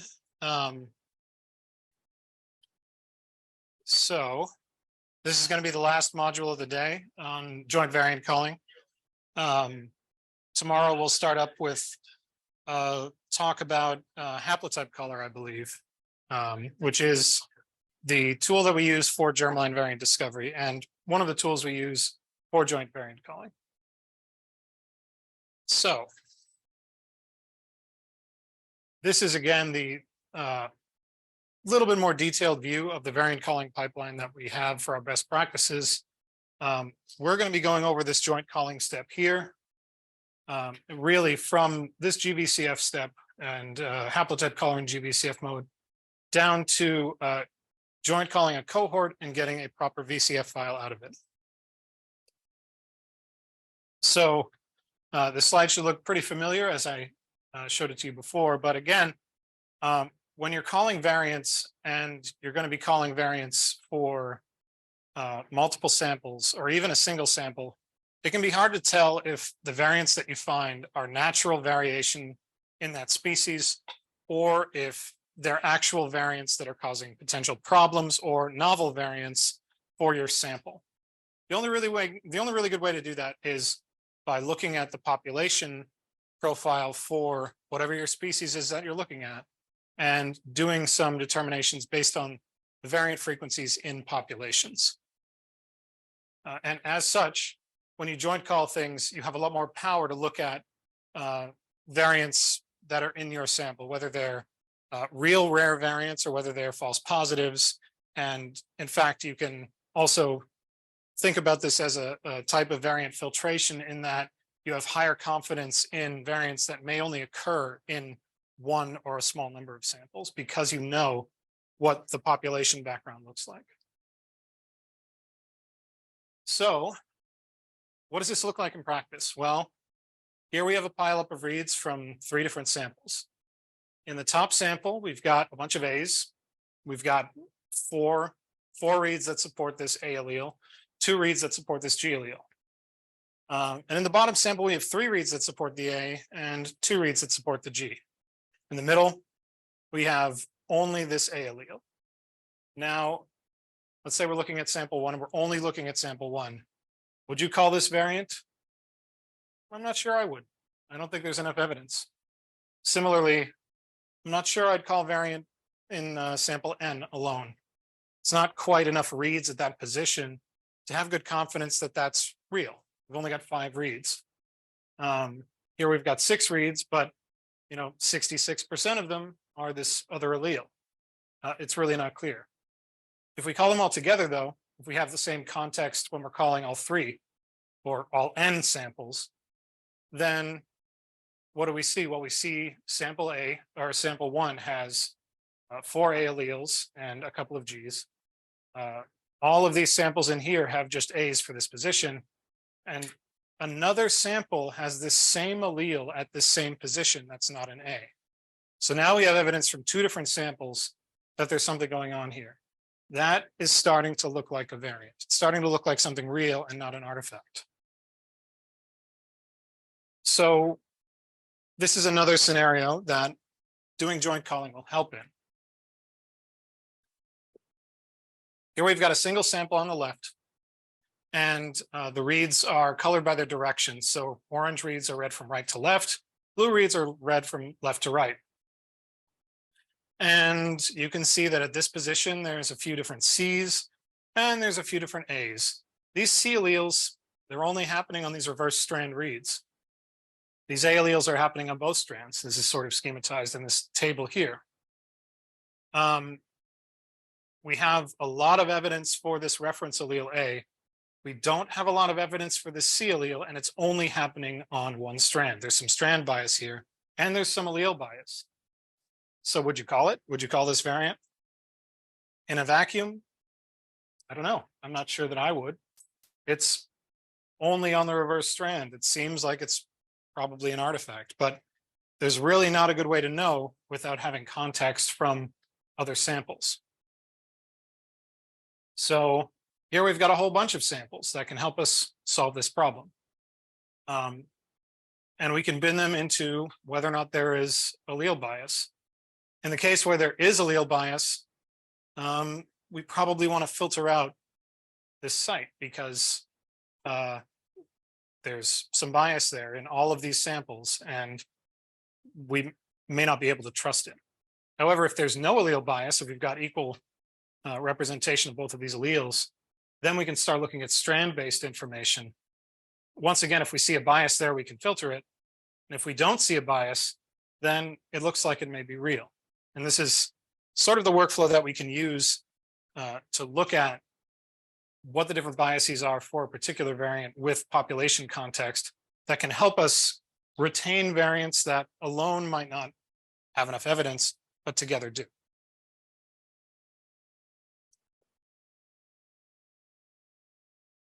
So what does this look like in a little bit more detail?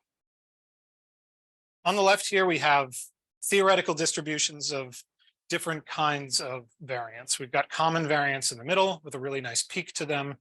We have rare variants that occur in maybe 1% of the samples or something. And then we have singleton variants that'll occur. Every sample will have some singleton variants, but there are so many of them and they're so different that they have this nice wide distribution. Then there are errors that have their own distribution. Now, real variants we expect to be centered around this 0. Errors or artifacts we can expect to be centered somewhere else. The more common your variants are, the more peaky or the tighter the distributions we expect to have.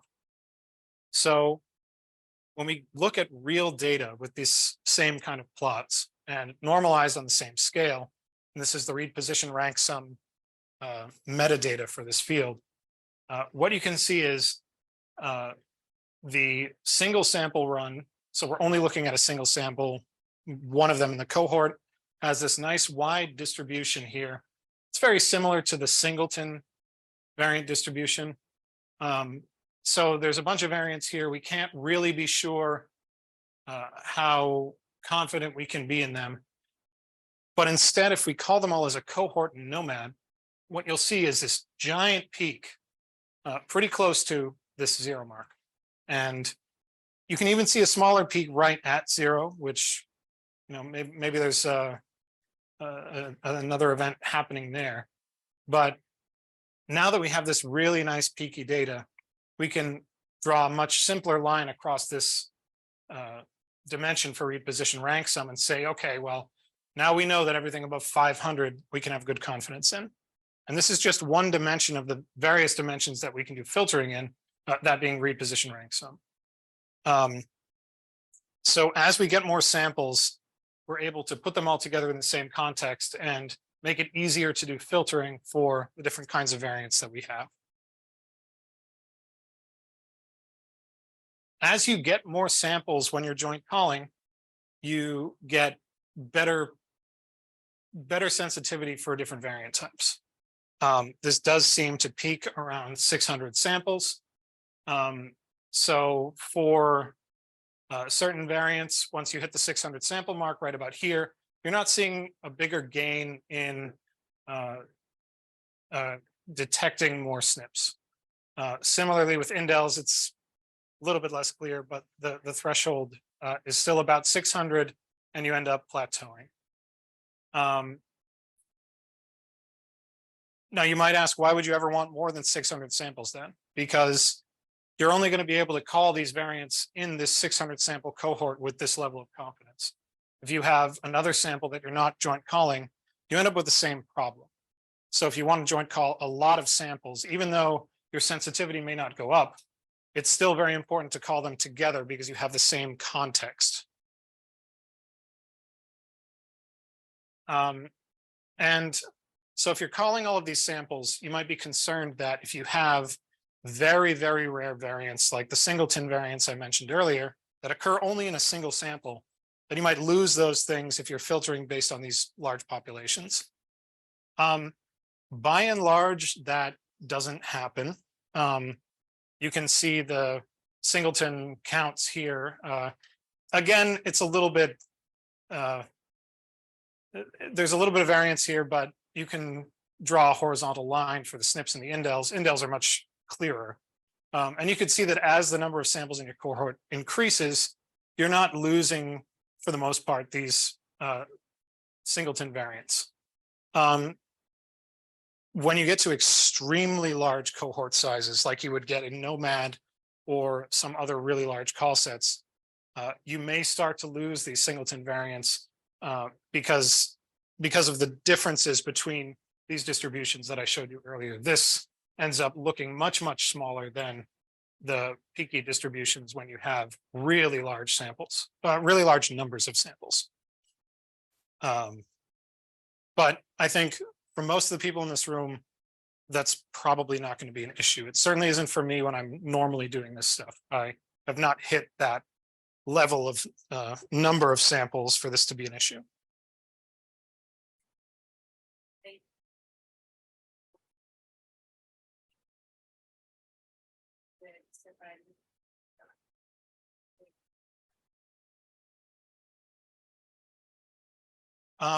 It depends on what you want to do. I think for the most part, you would want to keep them separate so that you could then compare the healthy variants to the sick or the patient variants. And then you can actually use the healthy variants to filter out the sick variants. For gnomAD, for example, when they were building that call set, they excluded first and second degree relatives and anyone who had severe genetic disease, so that they could have sort of a normal panel of variants without confusing it with known disease variants on top of it. So if you're building like a panel of normals or something, you'd want to keep that as healthy samples rather than disease samples. You could similarly build a panel of disease samples for a particular disease so that you can be confident in whatever variants are causing that disease. But it's probably best to keep them separate if you know that there's a disease difference between the populations.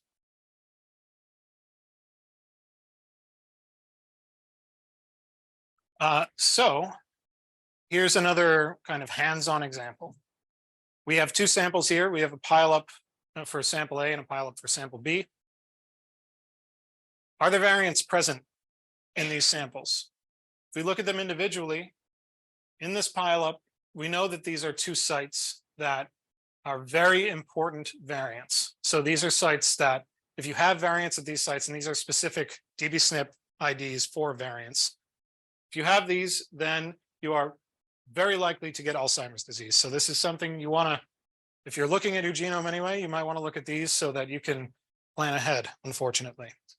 But you want to make sure you get the calls right. So in sample A, I don't see a pileup of consistent variants at either of these sites. There's plenty of information. There's a lot of reads here. I'm pretty confident that this is a homozygous reference call. On the other hand, sample B, I can't really say much about it. I don't have any coverage for RS7412, and I've got kind of spotty or very low coverage for this other variant. So I don't have enough evidence to call a variant here. And so I'm not making a variant call. But it's for two very, very different reasons. And if we call them separately, that's the sort of thing that can happen.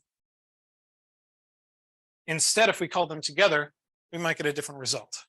So what does joint calling look like in terms of actually running software? Well, at a high level, we run HaplotypeCaller in GVCF mode. That emits one of those genomic variant, genomic VCF files that I talked about earlier. Then we run Genotype GVCFs to genotype these samples with a multi-sample model that will turn into a regular VCF file that doesn't have the reference confidences in there and only has your variant information.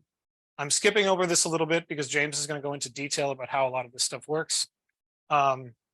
There's some small region graph assembly in there, graph building in there, and a few other things that we use to actually do the variant calling. But again, James will go over that tomorrow. again, we end up with this GVCF file. And we have these blue lines that are reference blocks, or they have a reference allele and then the likelihood that there is a non-reference allele at that site. That's really what this stands for. And you end up with these Phred scaled likelihoods that there is a non-reference allele for your genotype here. Obviously, the higher number, the more confident you are that it's the reference base in this case. And we end up with these blocks for each of our samples in GVCF mode. We keep these around because they include this extra information for how confident we are that we've actually seen data at this site and that we know it shouldn't be a variant. So in that case where I showed you the pileup where we had a deletion in one of the sites, we would say, oh, we haven't seen anything in the sample, so we don't know anything about it, rather than, oh, there's no variant here at all.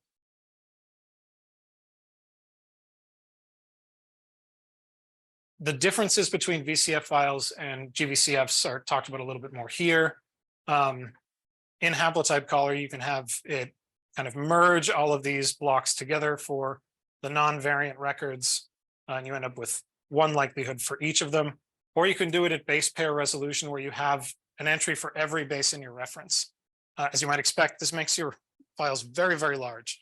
I usually don't use base pair resolution for that reason, but it can be useful if you have a situation where you need that base level accuracy. It's also worth noting that there are other tools that will emit in all sites VCF, but they don't have good reference confidences in them. So again, the thing that's different about these is that we have these confidence scores for the reference allele. Some other callers that do this don't include that confidence information.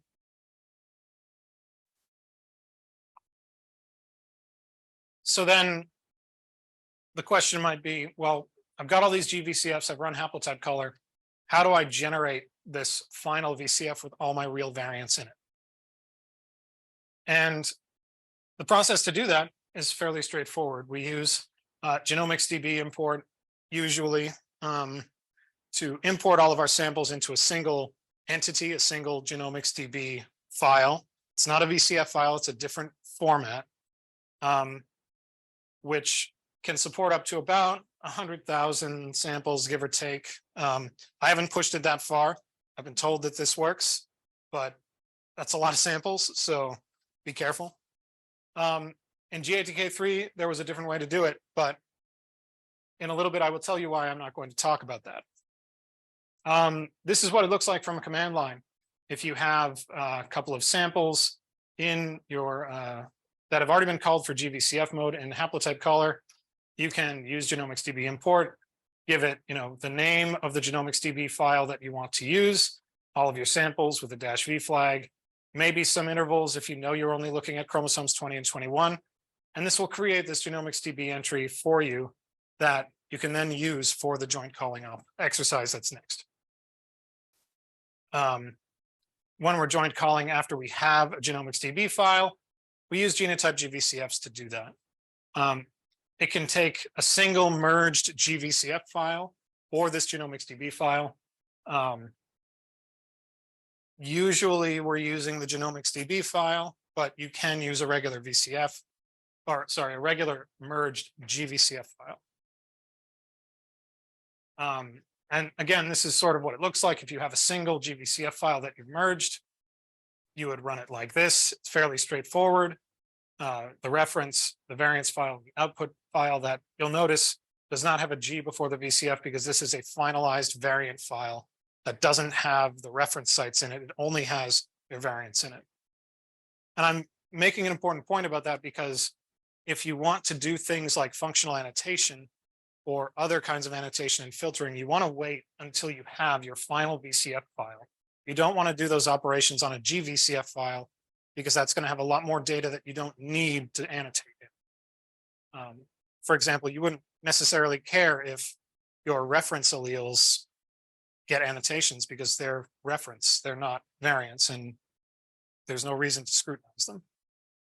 And then on the other side, it's the same thing, but if you have a genomics DB file, you use this URL style path to it so that GATK will know it's a genomics DB file and handle it accordingly. GATK3 is deprecated. That's why I glossed over it earlier. If you are using GATK3, please stop. Please use GATK4. It's been out for over 5 years. It works pretty well. We like to say it works better than GATK3 because it does. It's a newer version. Please, please, please upgrade if you have not. There are some tools that only exist in GATK3, and maybe for those you get a pass depending on the tool. But chances are we have stuff that works better in GATK4 that is a different name or a different workflow to do the same thing. And to hammer that home, if you're using GATK3 to do joint calling, it takes a long time. It can't do that many samples. If you're using GATK4, you can call a lot more samples in a lot less time. So you have a lot more power to do joint calling. Again, please, please, please don't use GATK3.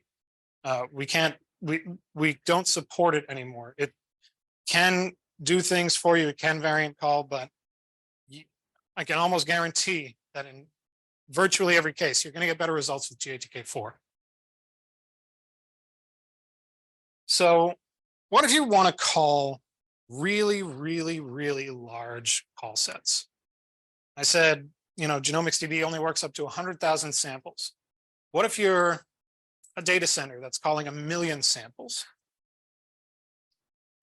This is a very small use case, I'll grant you. But for us, since we are a data center and we do have to call 1 million samples, we had to come up with a solution for that. So the solution is this GVS, Genomic Variance Store.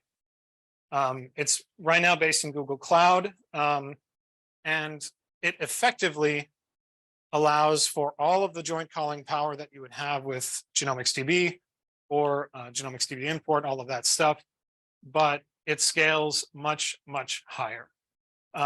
It's designed to handle up to 1 million samples or so. There is a limited access beta for it now. They haven't yet called 1 million samples. We don't yet have 1 million samples for this particular program, all of us, which, if you don't know, is a very large sequencing program in the US to get about 1 million samples from the various populations that make up what the United States looks like from a genetic perspective. It's supposed to be like a UK biobank or, well, that's the best analogy, but with a lot more samples in it, with the same kind of longitudinal health data so that we can see different health effects of variants and lifestyle over the course of different people's lives. So we're hoping that this will be very, very good for determining, long-term effects of different variants on your health. But it's still relatively early days for this program, so we haven't done this big call set yet, but we're planning on it, and the tool we're going to use is GVS. Now, if you want to use GVS, you can try to sign up for this limited access beta. They'll ask you a bunch of questions. I'm looking at using it for a variety of other things that aren't human data, which right now it is not designed for. So I actually have to do a little bit of development work to make it work for that. So this might not be the right tool for you yet, but I think pretty soon, if you're comfortable using cloud resources for joint calling, this is probably going to be what you want to use. I'm not sure when that is, but it looks like it does a good job. So now we've got our VCF file.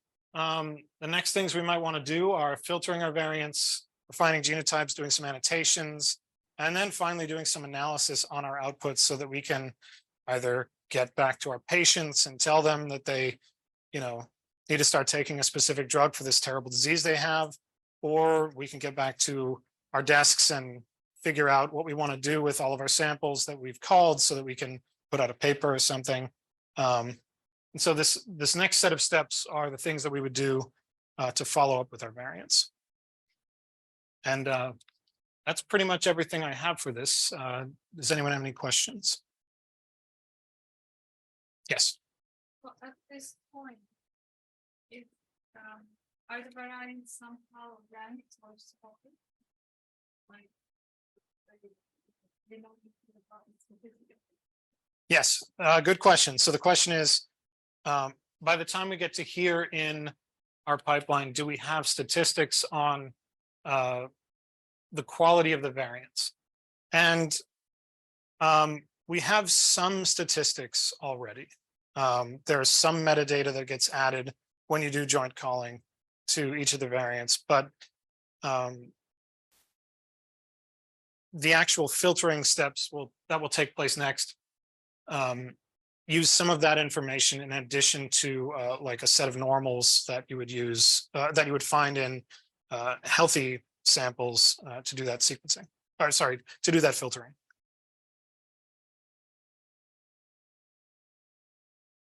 Yes.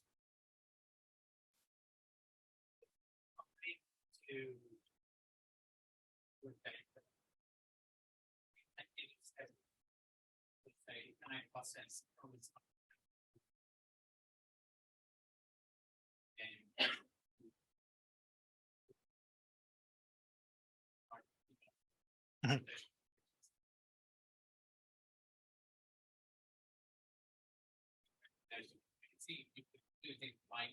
Yep. Yeah, so the question is, when you're variant calling, can you chunk your data into smaller pieces that aren't the size of an entire sample? Can you break it up in some way to make it more efficient to do the processing? And yes, you can. You can call by whole contigs if you like, because you expect them to be separate. You can even call them from contig end to centromere, because calling over a centromere is usually pretty difficult. In fact, in our pipelines, that's exactly what we do. We split up each sample, I think, into 40 something. It's not exactly splitting up to the centromere each time, but it's like 45 intervals or something that we call in parallel on each of our samples. And then we merge everything back together and then we joint call. So yeah, you can absolutely do that, but you need to make sure, if you're building an experiment that way, that each of the regions you parallelize over are independent. Yeah.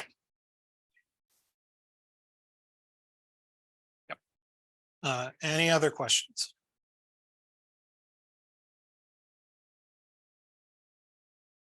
Okay. Well, that concludes today. We'll be back tomorrow, same time in the morning, to start going into more details about each of these things. I think we begin tomorrow with some HaplotypeCaller discussions. And we'll see you then.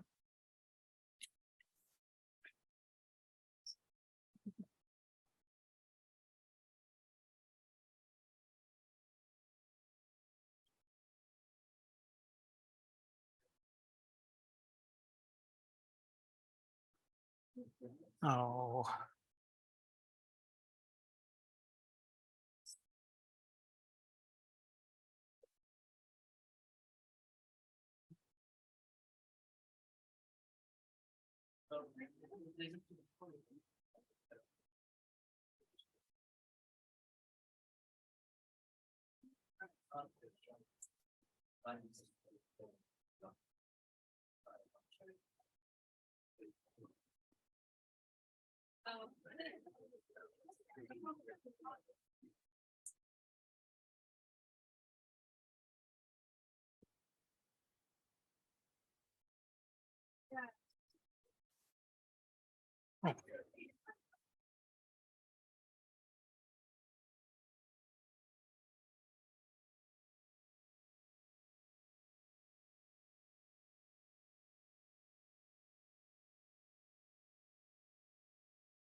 All right. Good morning, everybody. I'm James. I will be walking you through two things this morning. First, we're going to talk a little bit about HaplotypeCaller and all the steps that are involved in that. And then we're going to do a little bit of an exercise talking about some topics like HaplotypeCaller and just looking at some of the genomic data. However, before we do any of that, there's some setup that I want you guys to do in Terra. We are going to be using two things today. We're going to be using a Terra workspace for most of the day, for actually a bunch of exercises today. And we are going to be using IGV briefly. So I would like everybody to go to our document, the variant discovery document, and scroll all the way down here. And you can see here this exercise GATK best practices for germline SNPs and indels. That is a Terra workspace. If you click on that link, that will take you to this workspace, which looks great. Make sure that you're logged into the Terra, like you're logged into Terra, and you should see this. Yeah, it should be on the Google Docs. I don't know. So back here, so GATK, variant discovery with GATK, if we scroll all the way down here to exercises and workspaces on Terra, we want to go to this one. And just to note, you want to make sure that, so I understand that the desktops here all have IGV pre-installed. If you can't install IGV on your machine, it's probably going to be easier to do everything in one place, just because we're going to have to switch between those two and be copying and pasting things. So if you think you can get IGV installed on your laptop, great. If not, you should be able to use the desktops that are provided. But okay, so everyone's going to go to this workspace. This is one workspace. This is public. Hopefully, I hope everyone can see it at this point. I want you all to clone this workspace. So you're going to go over here and click on this little like 3-dot menu, and you're going to hit clone. And it's going to pop up. You're going to have to provide a name. And importantly, for the billing project, most of you should probably only really have one available, but you want to hit this workshop GATK 2304. So that's the billing project that you should have been added to yesterday. If any of you don't see that, please use the red sticky note and Derek can go around and try to help you. Now for the workspace name, ideally, just the easiest thing for you is going to be just to name it like your last name or something, and then the name of the workspace. So for example, for me, I'm going to name it Emery J, and then the full name of the workspace. And I'm going to hit clone workspace.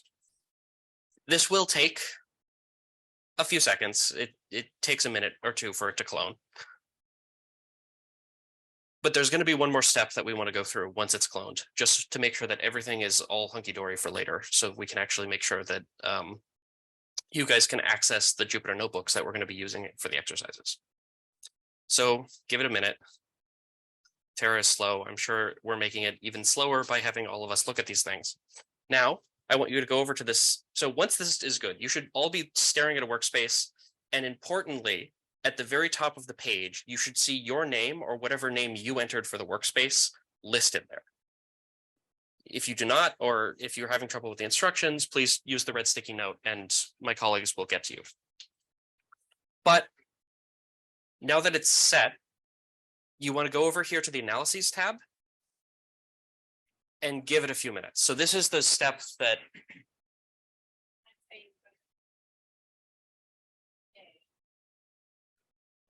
I can go around. Hi.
is okay, at least for some of you, and that this isn't a Terra-wide problem.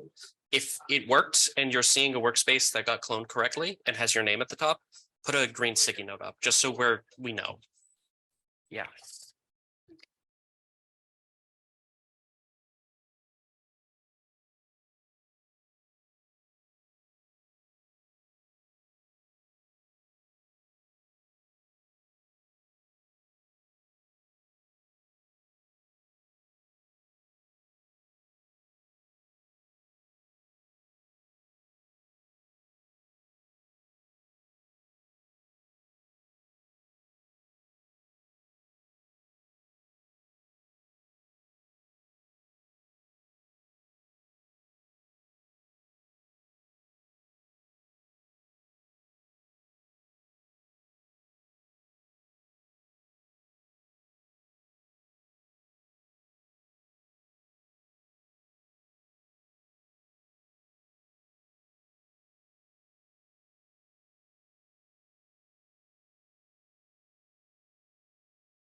So hopefully most of you are at least able staring at something that looks kind of similar to this workspace. So you're back here in dashboard.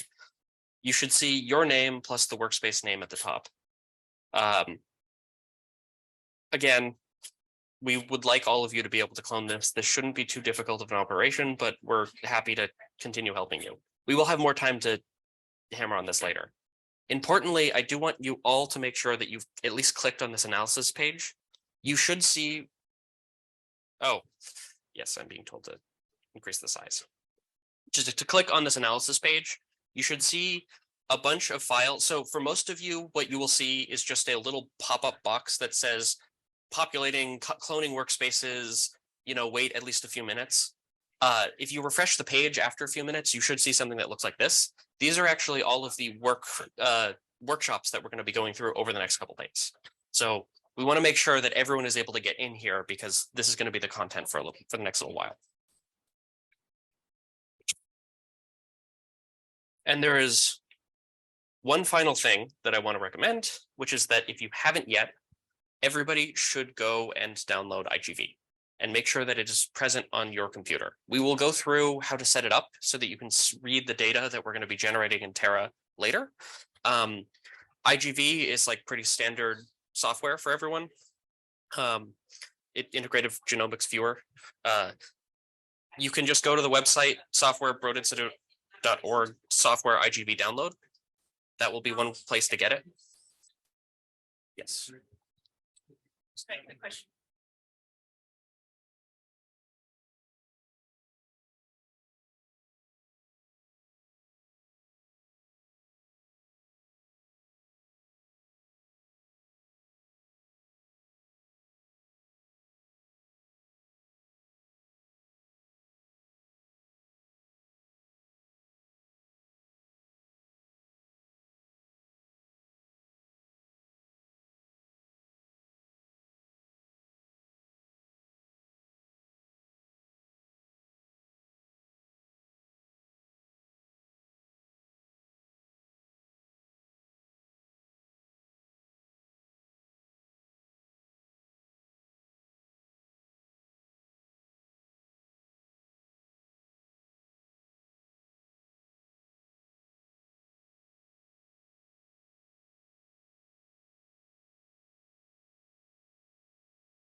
perhaps anybody could have predicted, that was about 15 minutes of dealing with problems, which is good. I think that's a good rate. We will have a little bit more time after this next talk to iron out some of the kinks and make sure everything's working for everybody else. But I'm going to move on and start doing the next topic for the presentation. We'll give people a few minutes to settle down.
So now we can get underway.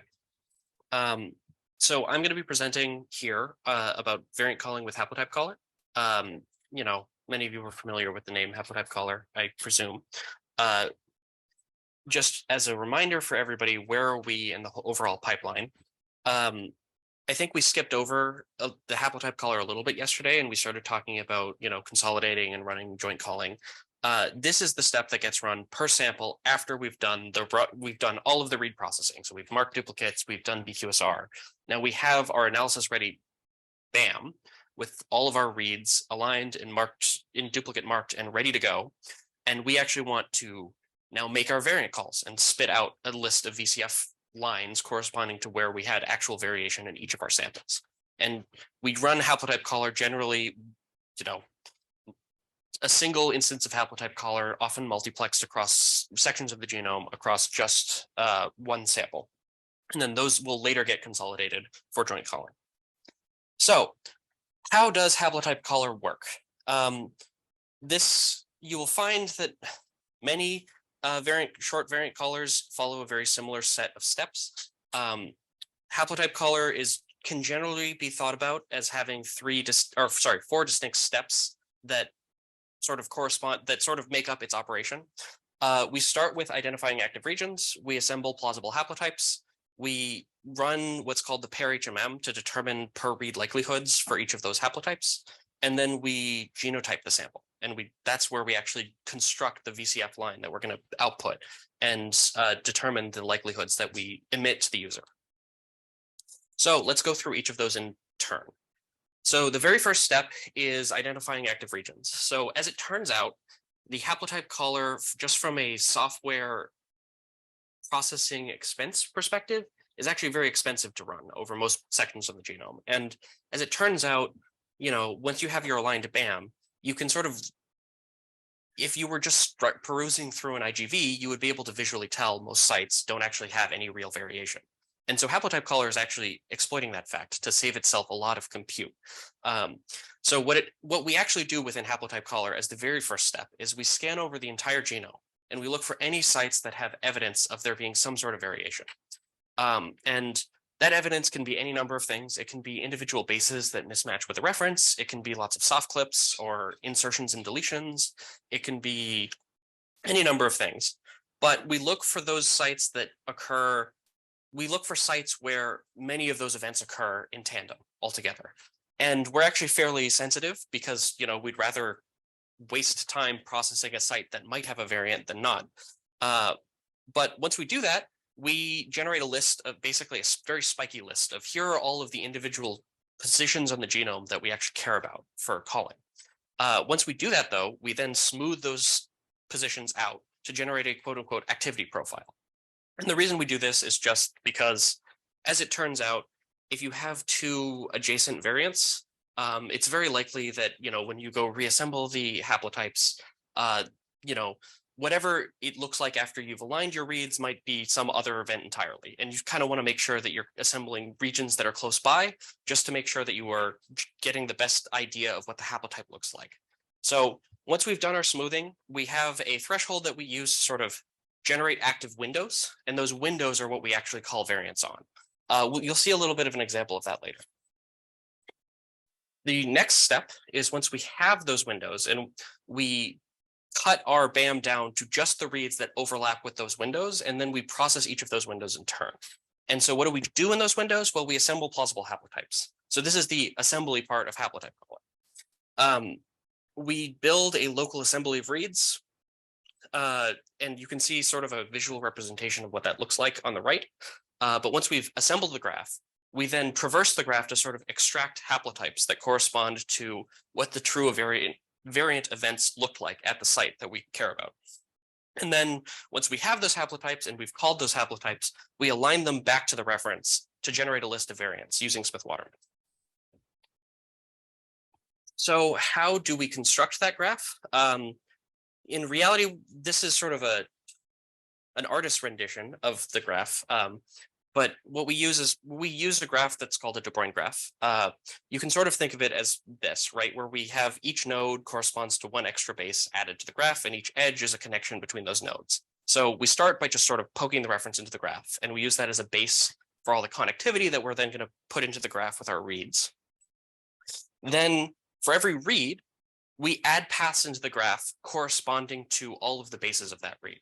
And so in this case, there's this example of this G variant. This G variant, its sequence goes ACTGAA, AGA. So that sequence mismatches with the reference. And so we're going to end up creating a new path through the graph. And once we complete this path through the graph, later we're going to go extract those and generate a haplotype. But we're actually going to do this for all of the reads first. And we're going to record for all of the reads that are present at our site, how many reads we saw going over each of those edges. And we're going to use those edges, if we get a complicated site, or if we want to sort of filter out haplotypes that are maybe errors, we're going to use those edges to sort of do filtering and make sure we have the most likely haplotypes for any given region. And so we get these counts of edges, and we use those to extract our haplotypes.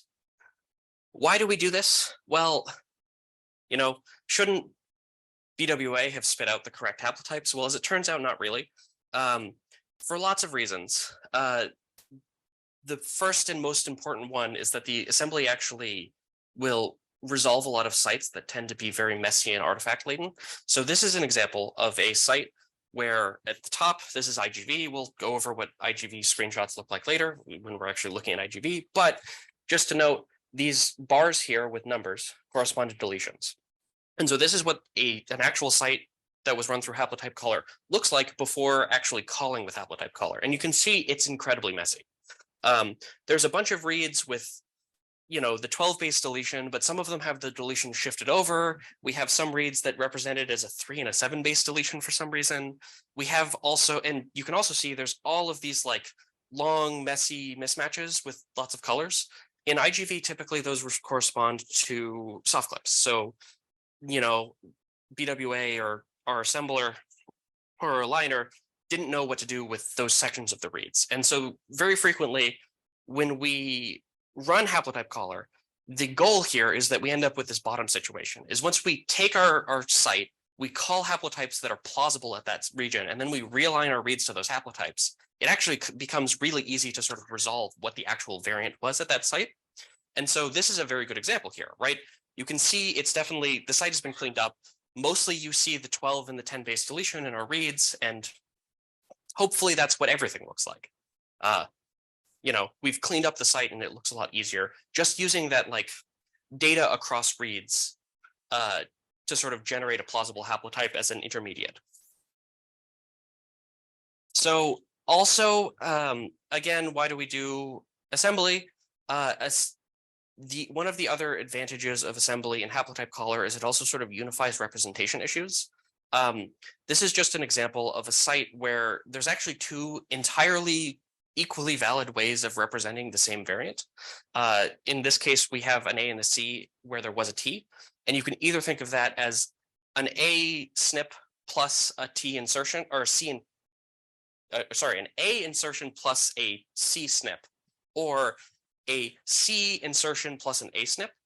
And there's not really, like, there's no truth there. Both are equally valid representations, but if you aren't careful and you're just sort of looking at your reads in IGV, or you're using a more naive calling mechanism, those look different. And you're going to end up that's going to cause problems for your calling like later down the line.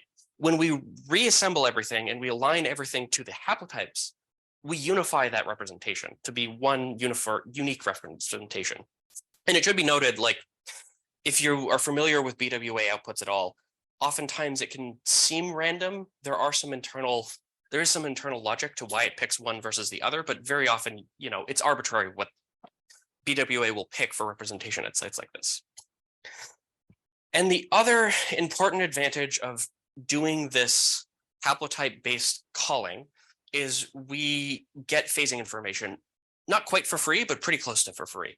Because we've assembled a haplotype of a whole region, if we have two SNPs or insertion events that are very close to each other, we actually know theoretically, or at least hopefully the idea is, when we go to assemble those haplotypes, we end up with haplotypes that actually show the whole phasing information across the whole region. And why do we care about phasing? Well, very often this matters for, we'll talk a bit about this later, but we care about phasing because, this could be some clinically relevant gene, and whether somebody has two broken copies of that gene or one broken copy that has two SNPs in it can be very important if you're looking at disease. And importantly, if you want to see what the phasing looks like that comes out of HaplotypeCaller, you can see down here, we just sort of insert these extra two genotype fields into the genotype field of HaplotypeCaller. So you can see here, we have the PGT, which is the phased genotype. So it's the same genotype as before, except it has this sort of like vertical bar splitting the two genotypes. And so that sort of represents that we know which of the two haplotypes relative to some other haplotype. And then we have the PID, which corresponds to the first phased allele in that group. So you can sort of use the PID to determine what's phased with what else. And then you can go parse like whether it's on the same haplotype or the opposite haplotype. Great. But please, if you have any questions. Cool. Okay. So now that we've done assembly, we have a bunch of plausible haplotypes. What do we do with those haplotypes, and how do we turn them into scores, and how do we turn them into math that we can use in the genotyper? This is where we use the HMM. The HMM stands for Hidden Markov Model. It's just a mathematical model of, trying to predict what the underlying state of something was given observations where we don't know that state a priori. You don't have to worry about the details of this too much. However, you should know that, when we have our reads and our haplotypes, we then are going to, for every read and every haplotype, run the HMM to determine a likelihood that that read was emitted, given that that haplotype was the putative truth at that site. So let's walk through this a little bit more. So at this site, we have two SNPs. Assuming the phasing didn't work, at that site, we end up with sort of four possible haplotypes. We have the A and the T haplotype, the A and the G haplotype, the C and the T, and the C and the G. So we end up with these four possible haplotypes. Say there were sort of three reads that represented this. When we run the HMM, we are going to generate a table that looks like this table at the bottom, where we have, for every read and every haplotype, we're going to spit out a likelihood. That likelihood is going to correspond to just the weights that we use in the HMM, that will give us some measure of plausibility given the, the qualities of the bases in the read and the actual identities of the bases in the read based on the model that we're using for the HMM. So once we have those numbers, we actually are then going to turn it into support for alleles. So generally speaking in HaplotypeCaller, when we genotype, we don't, do the calling fully against haplotypes. We actually spit out VCFs, and those VCFs, if you look at them, for the most part, they're going to correspond to a single variant at a single position, like a SNP or whatever, with the reference and the alt alleles. So we have to do a conversion.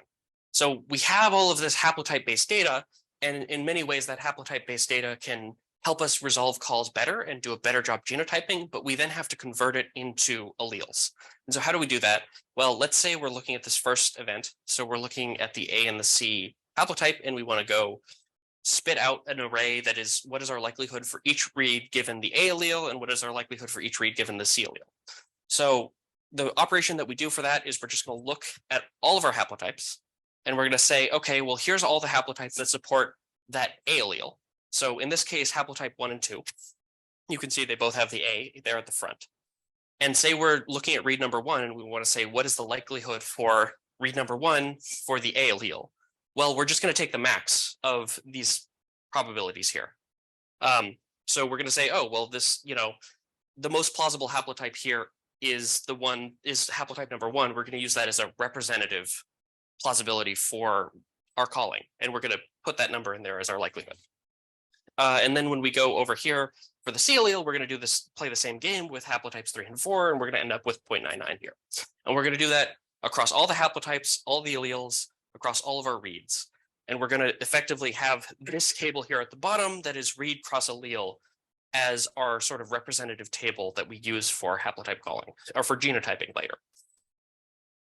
So what do we do with this table? Well,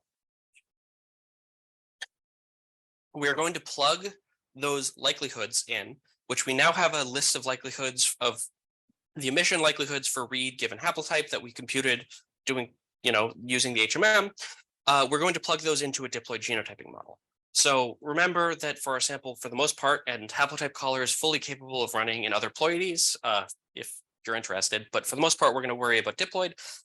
Well, in a diploid sample, we have 2 potential haplotypes. So if we want to look at the likelihood of a genotype, we have to, include the emission probability for that read given both of the haplotypes that are present in that genotype. And so that's how you get this genotyping model here for diploid. And then, we use Bayes' rule. We'll talk about that a little bit later. And we end up with this model with where we end up with a model where we include the prior and we have the reads given a genotype. And then some normalization factor. We generally don't worry about the normalization factor because it doesn't end up making a difference for genotyping calls. But, then we can apply a prior. We'll talk about all of that later. So now we have the likelihoods. Now we want to actually compute what is the genotype quality, like what is the actual call at this site.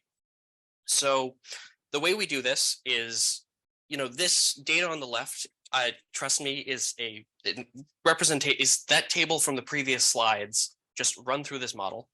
And you can see here, if we're looking at this AA or AC or CC haplotypes, so there's sort of 3 genotypes that we consider possible outcomes for our calling, right?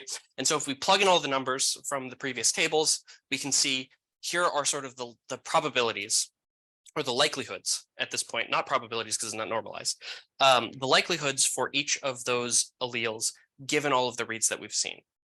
So what do? Well, we don't really like working with very small fractions for lots of reasons. So we convert them into Fred scale. So this is just the same Fred scale modification that we've done before. And now we have raw PLs, and those are sort of the phenotype likelihood, or those are the likelihoods that we output for each of the genotypes that are possible at this site. But once we have those, we actually, as another convention, we normalize those. So we say, okay, well, whatever is the lowest scoring genotype likelihood at any given site, we are going to then call that 0. And we're going to subtract out that value out from all of the other likelihoods. And then we're going to, just for the sake of compressibility, we're going to also convert them to integers. So here is how we compute the normalized PL.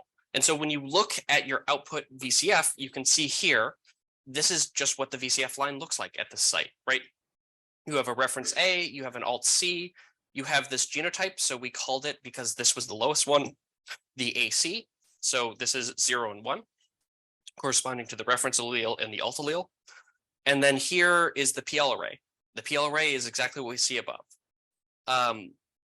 And how do we compute the genotype quality? The genotype quality is just the difference between the lowest value in that PL array and the second lowest. So like, how likely was it that one of these other genotypes, or the most likely of these other genotypes, was the correct answer? And we just got it wrong.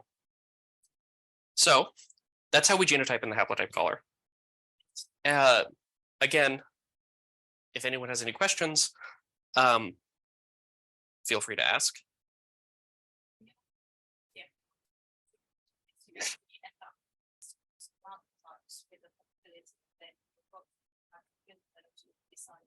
Correct. Yeah, we will talk about how to do filtering and stuff after that.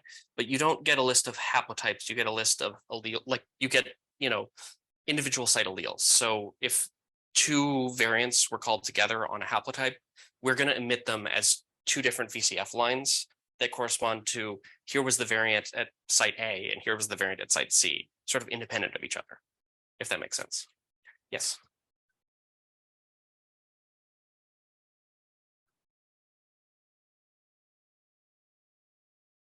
Yes. So there are some internal cutoffs in HaplotypeCaller. Like, we don't emit, oftentimes just because of errors or whatnot, we can get, dozens of alleles at a site, just, if it's a really messy insertion deletion site. There are some internal cutoffs. We'll usually emit a couple at a site if it's really messy, but, at least when human calling, it's a diploid sample. And if you're in diploid calling mode, mostly you're going to see 2 at any given site. And we always include the reference. So at most, you're really going to see 3 in practice. Yes. Yes, so that's a different tool.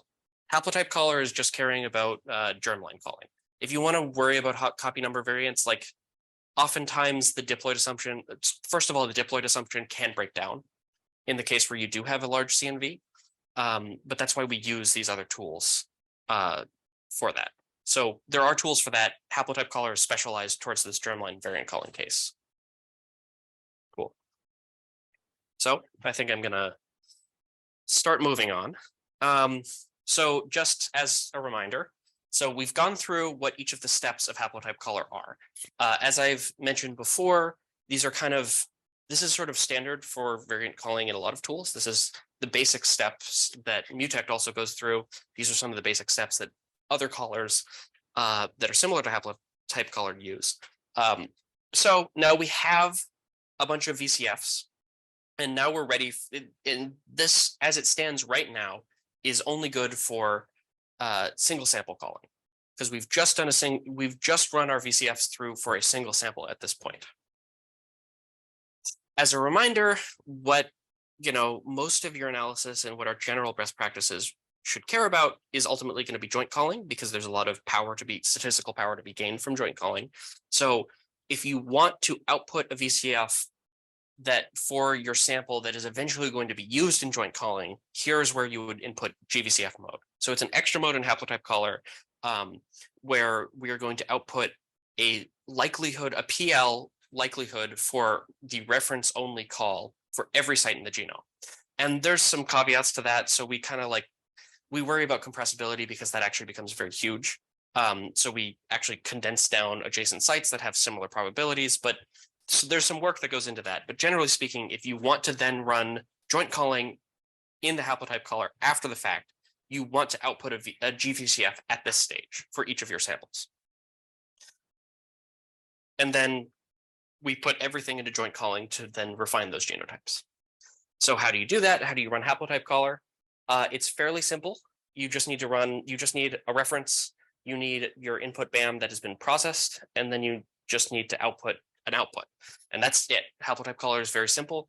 It is a highly configurable tool, and there are lots and lots of options if you want to get into the weeds, but for the most part, the defaults work pretty well for a lot of cases.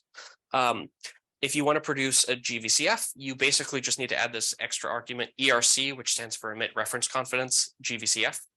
And then you want to also, just by convention, add to your VCF file the .g.vcf name, just so you know that it's sort of an intermediate file, that you're not going to get confused with just a regular VCF and be confused as to why you have all these extra variants that make no sense. All right, so next step is joint calling. We've already talked a little bit about joint calling.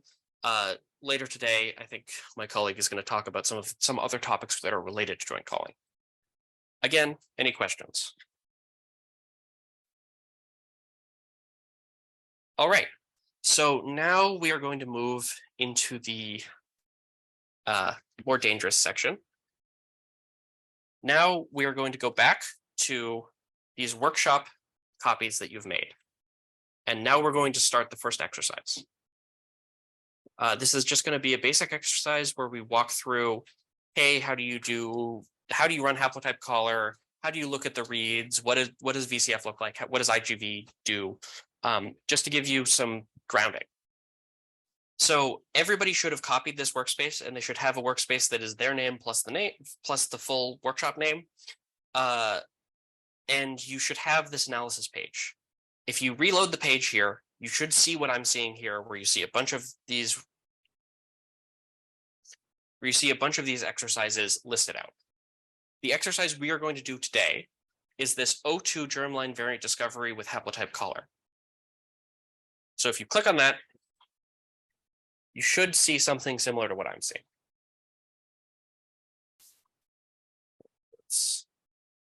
Oh.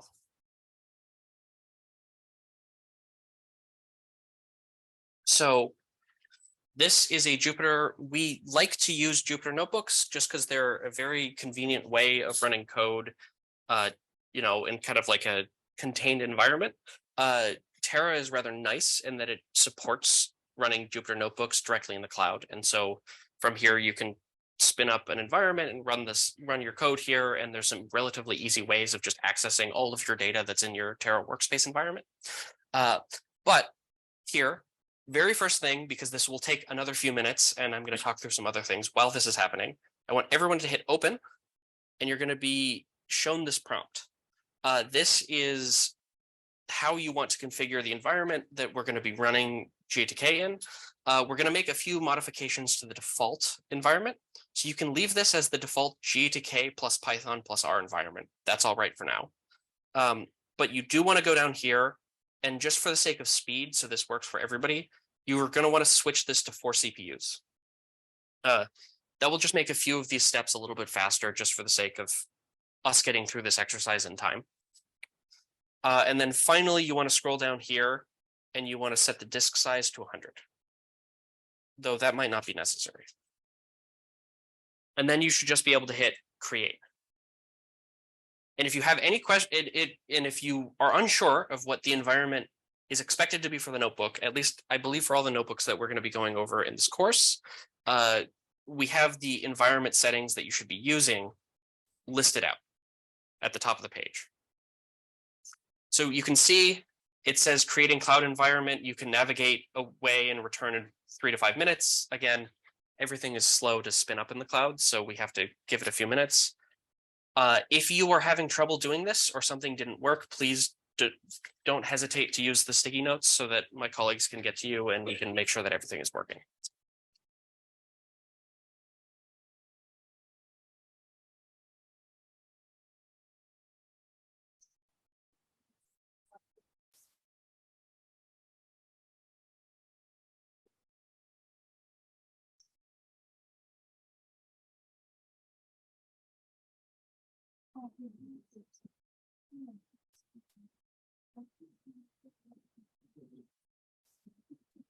While this is spinning up, this would be a good time to then again check that everyone's IGV installation is working. So you can actually see in this notebook, as it's loading up, you can see a link to download IGV if you haven't already. We're going to be using it a few times. We're going to be using it a few times throughout this workshop, at least, or this exercise, at least. IGV won't bite. It's very, very, very useful software for viewing genomic files. There is going to also be a set of instructions that we want you to go through to make sure that you've linked your Google account with IGV. So once we've gone to this page, and we've downloaded and installed the correct version of IGV, and again, IGV is available on all of these workstations if it's not working on your laptop. We're going to go to IGV, and we're going to log into our Google account. So here's IGV. Here's what you should more or less see when you open it up. One tip I'm going to give you is at the very start, at the top left here, you should see what genome you're on. If you've just done a fresh install of IGV, you want to make sure that you're set to human B37. That's the genome we're going to be using for this exercise. That is an alternate version of the HG19 genome, which for the astute amongst you is many years old at this point, but you'd be surprised how long it takes for some of these things to upgrade. So we're going to switch to the human B37 genome. That's just going to save us some trouble later in case things go poorly. And then the other step we're going to do is we're going to sign into our Google account. For most of you, it should just be a tab in the IGV options. You go to Google, you go to login. It should pop up in your browser. I'm just going to hit my own name. And you want to make sure that you have checked for the Google login. So you should be using, just to clarify, you want to be using the same exact Google account that you used for your Terra sign-in, because that's going to have permissions to see all the data that we're going to generate in Terra.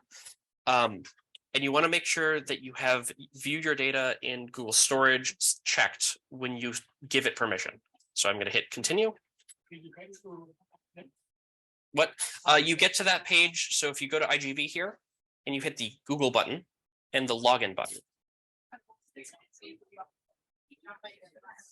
Yeah, I also have that. Are you not seeing it? Is there not?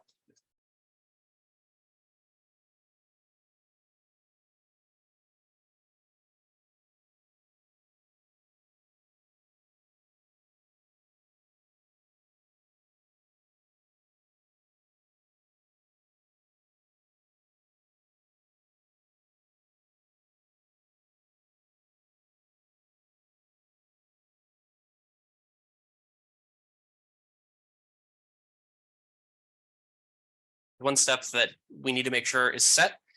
You're going to need to go into IGV and go to your preferences, and you're going to need to make sure to go to just in the general preferences, hit this enable Google Access button. So just to demonstrate where that is, if I go here, if I go to IGV and I go to, where is preferences here? Oh, view, thank you. We go to there and we go to general. I should see this button, enable Google Access. That is checked on mine. Then you should see the Google bar at the top and just make sure that you're logged in.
make sure that the view data in Google Cloud Storage box is checked when you're enabling IGV access, because that's how it's actually going to have access to read the files that we generate.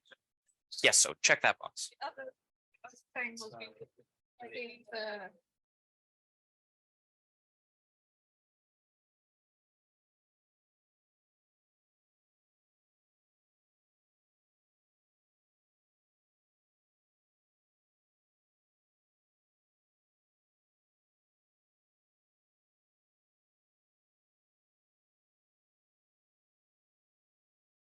Whole lot of red, so we might be ready to go along. Now, okay, maybe there's more. 1 second.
Assuming that most of you have IGV working at least nominally at this point, so we're going to start moving on. Feel free if you encounter any more issues to flag our attention down though. All right, so the cloud, so all of you, enough time has passed that all of you should see this cloud environment is ready, indication at the top right of Terra, so we should be able to open this cloud environment and actually go into the Jupyter notebook. If you give it a second. Here. And you can see here, this is what Jupyter Notebook in Terra looks like. You can see the Jupyter Notebook is a combination of sort of like each of these boxes. You can click through, you can have it, you can go look at all of these boxes. Mostly these are markdown, just used to make it look pretty, that you can read. But there are these code boxes further down that we are going to use to actually run things. The very first thing I want everybody to do, however, because you will have to restart this IGV session if this is not correct, is to go here to kernel and change kernel and set your kernel to Python 3. That is what we're going to be using to run IGV for the duration of at least this module. Yeah, so if in case you don't know, you go to analyses. You go to O2 germline variant discovery with HaplotypeCaller, click there. And we should have clicked open earlier. If it is not open already, you should just be able to, like if it hasn't spun up yet, it'll take a few minutes. But once it is open, there is a cloud environment, there's a VM somewhere that is running this exact environment for your notebook. Okay, so then that should be good. For most people, we should be in the Python kernel. For a lot of these steps, we're going to be using this magic, exclamation point that is just going to farm out so we can run it commands in bash. This environment has GATK installed, so we can just run GATK commands directly in here. The first thing, though, that we want to do in IGV is do a little bit of setup. First, we're going to make sure that we set an environment variable that corresponds to our bucket, because under the hood, when we spin up our Terra environment, we've created a Google bucket where all the files are stored. And that's going to be some horrible URI name that you don't really want to deal with. So we're going to set a few environment variables that correspond to where the files will be located that we create with this. And if you want to run a cell within the Jupyter Notebook, you can either hit this run button while you have that cell selected, like this, or alternatively, you can hit Shift Enter. And what are we doing here in the second cell? We're just making a bunch of directories. So in the home/Jupyter Notebooks file, that is an environment that is visible to the Jupyter Notebook where we're going to store files that we have localized onto this machine. Those files that have been put there should disappear once this machine is destroyed. So we should be good to just use that as a sandbox to store stuff. And we're just, making sure that we've created directories where we're going to download some files later for this tutorial. So next, we want to make sure that the permissions are good. You should be able to run this next command, and you should see something similar to what I see here, which is a list of files from this GATK tutorials workshop 202 or 2002. If you don't, again,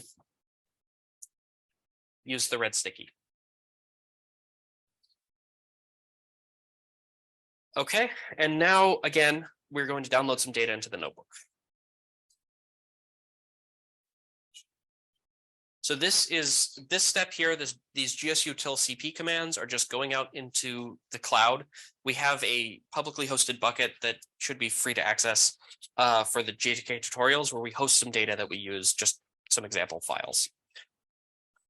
Cool. And if you look at what we're downloading some Trio and resources and reference and GVCFs. So now hopefully I've done the hard part, which is get you all guys all set up on IGV. So hopefully that's working for everybody. And now we're ready to do the actual meat of this tutorial. Only like an hour in. Okay, so if the environment is working, we can actually run HaplotypeCaller on some samples. And we have some data downloaded here. What the data that's actually in this bucket is some data from what's called the CEU trio. It is, part of a very large set of publicly accessible samples that are used actually a lot for human genome processing. The primary one, who is probably the single most sequenced person on Earth, is the mother for the CEU trio, NA12878. But, within that whole data set, there's like data from her grandparents and also 8 of her kids and stuff like that. We just have 3 of the samples present here. So the mother, the father, and the son, or one of the sons. We are going to use those just to give us like, just as an example set of files for a lot of these tutorials, just because they're really easy, publicly accessible data. So now that we have this data downloaded, we can actually run HaplotypeCaller on the inputs. So, without much further ado, we can hit Shift Enter, and fingers crossed that works for everyone. So you can see a few things. There's a couple things to note. First of all, you'll see that the inputs here for these files, some of them are actually these gs// or gs:// files. So GATK is conveniently capable of reading and streaming files directly from the cloud. So especially for gsutil buckets. So we don't actually have to download the ref FASTA file to run this sample. We can just have GATK is smart enough to be able to reach out to the cloud and just download the pieces of that file that it needs for processing. And so we can actually use that as an input for almost any inputs that you would use for HaplotypeCaller. And for most of our tools in GATK. And so that can actually make cloud processing very convenient if you, say, don't have enough hard drive space to download your 300 gigabyte BAM file. Well, HaplotypeCaller can just localize the pieces it needs at any given time. And this region here, just because we don't want to be stuck for days processing, because it does take a while to run HaplotypeCaller on this sample, we're just going to be looking at 200,000 bases. So you can see here, this is what the output of HaplotypeCaller looks like, and it looks like it succeeded for me. And you can see a list here of like, you know, how many reads were filtered by all of the various filters. We have a bunch of not duplicate read filters, so that means there were about 6,000 duplicate marked reads in this region. Mostly you shouldn't have to worry too much about that, but here's the fun part. We are now going to start looking at these exact files in IGV. So what I want you to do is hit this next file. So obviously our data right now is living in the Jupyter Notebook sandbox directory. That isn't accessible externally. So if we want to make it accessible externally, we're actually going to copy it out into the IGV, into the Terra bucket that we made earlier. So you should see here, we've done this copying, and we should now be able to go into IGV and load these files. So if we click here, we can actually print out what the file BAMs and VCFs look like, and you should be able to copy them over. So why don't I show you how to load these files from IGV. So we go to IGV. Once we have one of these two files copied, we go to IGV, we go to File and Load from URL. And we just paste in that URL that we have done. So the first one we're just going to do is that I have here the mother BAM,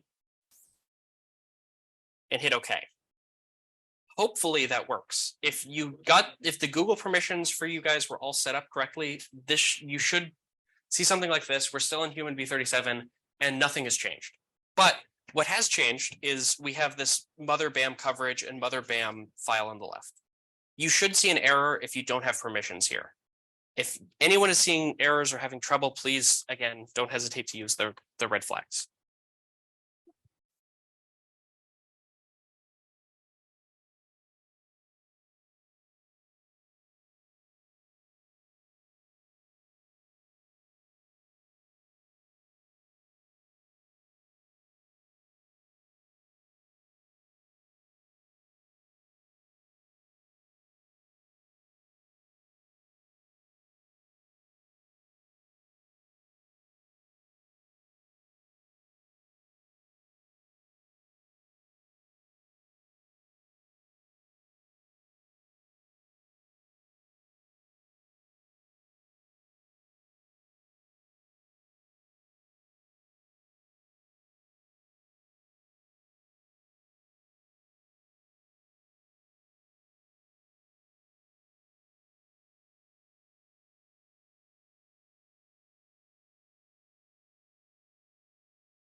So hopefully some people are making some progress. There's a few more of you with red flags. We will get to you. I do want to sort of push a little bit further. Okay, so there is one more file that we have to load in. So again, let's sort of step back because I think I've been sort of glossing over GSUtil and Google. So Terra, at least this instance that we're running, is built off of GSUtil, or is built off of Google.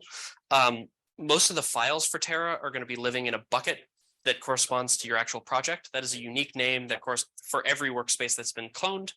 And when we're copying data from this Jupyter Notebook directory out into our bucket, that means we're copying it out onto a Google server somewhere where the data is accessible and we can read it. And that bucket has inherited permissions from your Google account that you use to create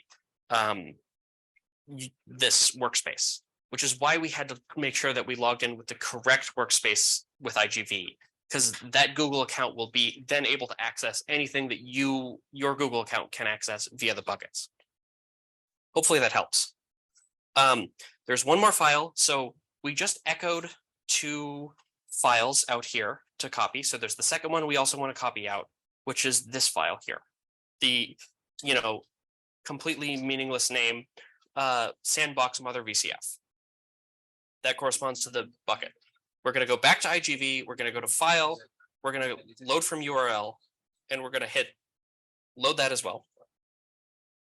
And then we're going to go back here to our workspace, and we're going to copy this location. Hopefully on all of our B37s, this is going to work correctly. And so we should go back to IGV here. We enter this into the little search bar here, and we're going to hit go. And you should see something very similar to what I see here.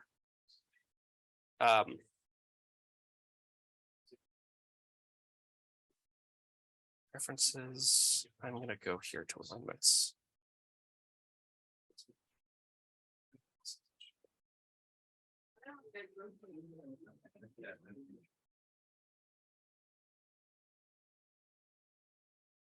See this, we're going to come around to you and try to help you get to this point.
Earlier, and a lot of people are having the same issue. If you're having trouble loading any of these files, the easiest solution for you is probably that you haven't given Google access to actually read from bucket files in IGV. So the solution to this for a lot of your problems is going to be you want to log back out, log in, go here, pick your Google account, make sure it's the correct one, and check this box. They view your data in Google Cloud Storage. I wasn't clear enough about that earlier. That just makes sure that IGV can actually read files that are in buckets, and hit continue, and you should be good to go.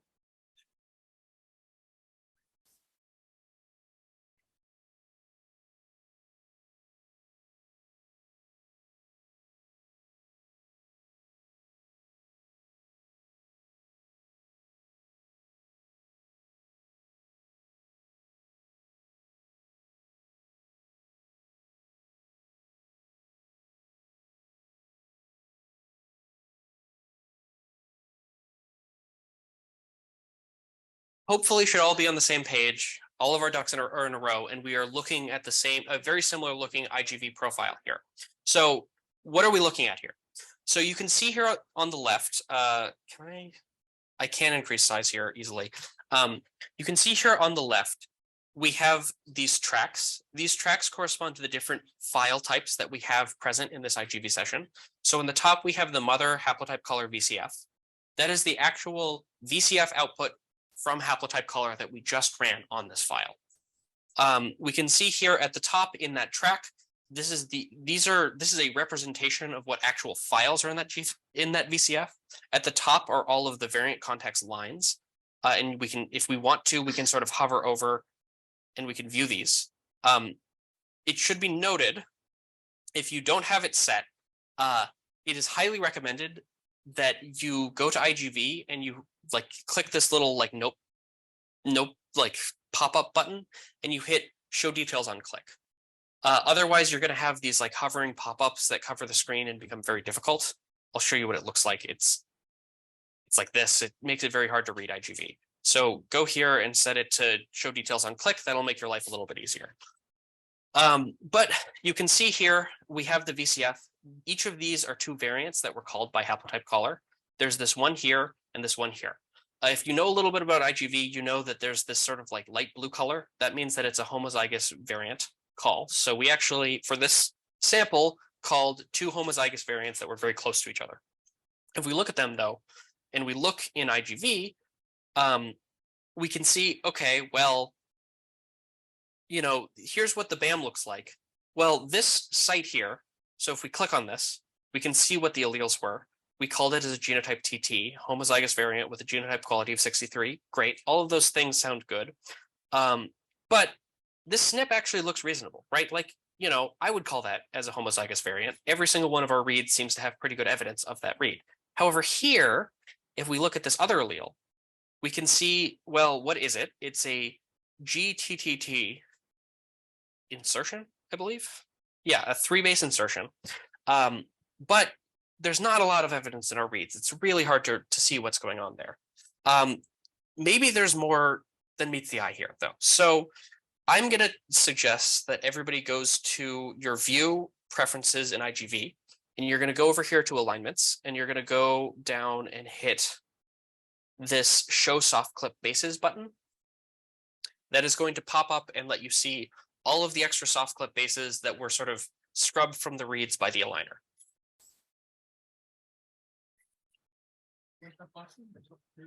Yeah, so again, that is, you go to view preferences, you go over here to alignments, and then you scroll down, and it's kind of midway through. But now that you've done that, you should see something that looks a lot like this. So now all of these reads that had, so you still see all of these 3-base deletions or insertions present, but you can also see all around this site, there's a bunch of noise, right? There's all of these extra bases that are soft clips. That means, okay, well, maybe this alignment isn't the best representation of this site, and maybe there's something more going on here. And maybe HaplotypeCaller actually did something correct in making this call, and we just can't see it based on this alignment. So let's actually go look at that. So we're gonna back out. For now, it should be all right for you to just kill this session. So go to, I'm not gonna worry about that for now. We're gonna go back to IGV, or we're gonna go back to Terra, and we're gonna keep going through this tutorial. So you should see, you know, now there's these soft clip bases, maybe there's something more going on, and we want to actually see what the site looks like once it's been realigned and reassembled. So what is the easiest way to do that? HaplotypeCaller has an extra argument that's called the BAM out argument. It will take all of your reads from your site and all of your haplotypes, and it will realign them together. It'll spit them out for every single read in the genome where it actually made calls. So you can actually see what did the HaplotypeCaller internally see at this site. It can make it really a lot easier to interpret sites that look like this. So generally, we don't recommend, like, you know, this is a debug option and it involves spitting out your BAM many times over. So you don't want to run it all the time. But if you want to debug something, this is really, really helpful. So I'm going to recommend that we're going to run HaplotypeCaller BAM out. And then these steps here should more or less pretty close to exactly mirror the steps that you ran before. So we're gonna run HaplotypeCaller. We're gonna have some files. We're gonna run, and you know, if you want to be able to see things, you can click on this button on the right to sort of collapse the window output. We're going to then run this gsutil-cp, where we're going to copy everything from the sandbox out into our bucket. So that's all the output files from HaplotypeCaller. And then we're going to go down here, and we are going to run. We're going to echo the new HaplotypeCaller debug file that we just created out onto the command line, just so that we can get this gsutil URI, so we can now load it into our session. So let's go back to our IGV session, and let's load that file just like we loaded all the other ones. And, you know, give it a second or two to think. And here we go. So you should see at the bottom here an extra tab. We can resize these just to make it a little bit easier to read. I'm going to do that. Yeah. And of course, sometimes IGV doesn't work. Yeah, whatever, that's good enough.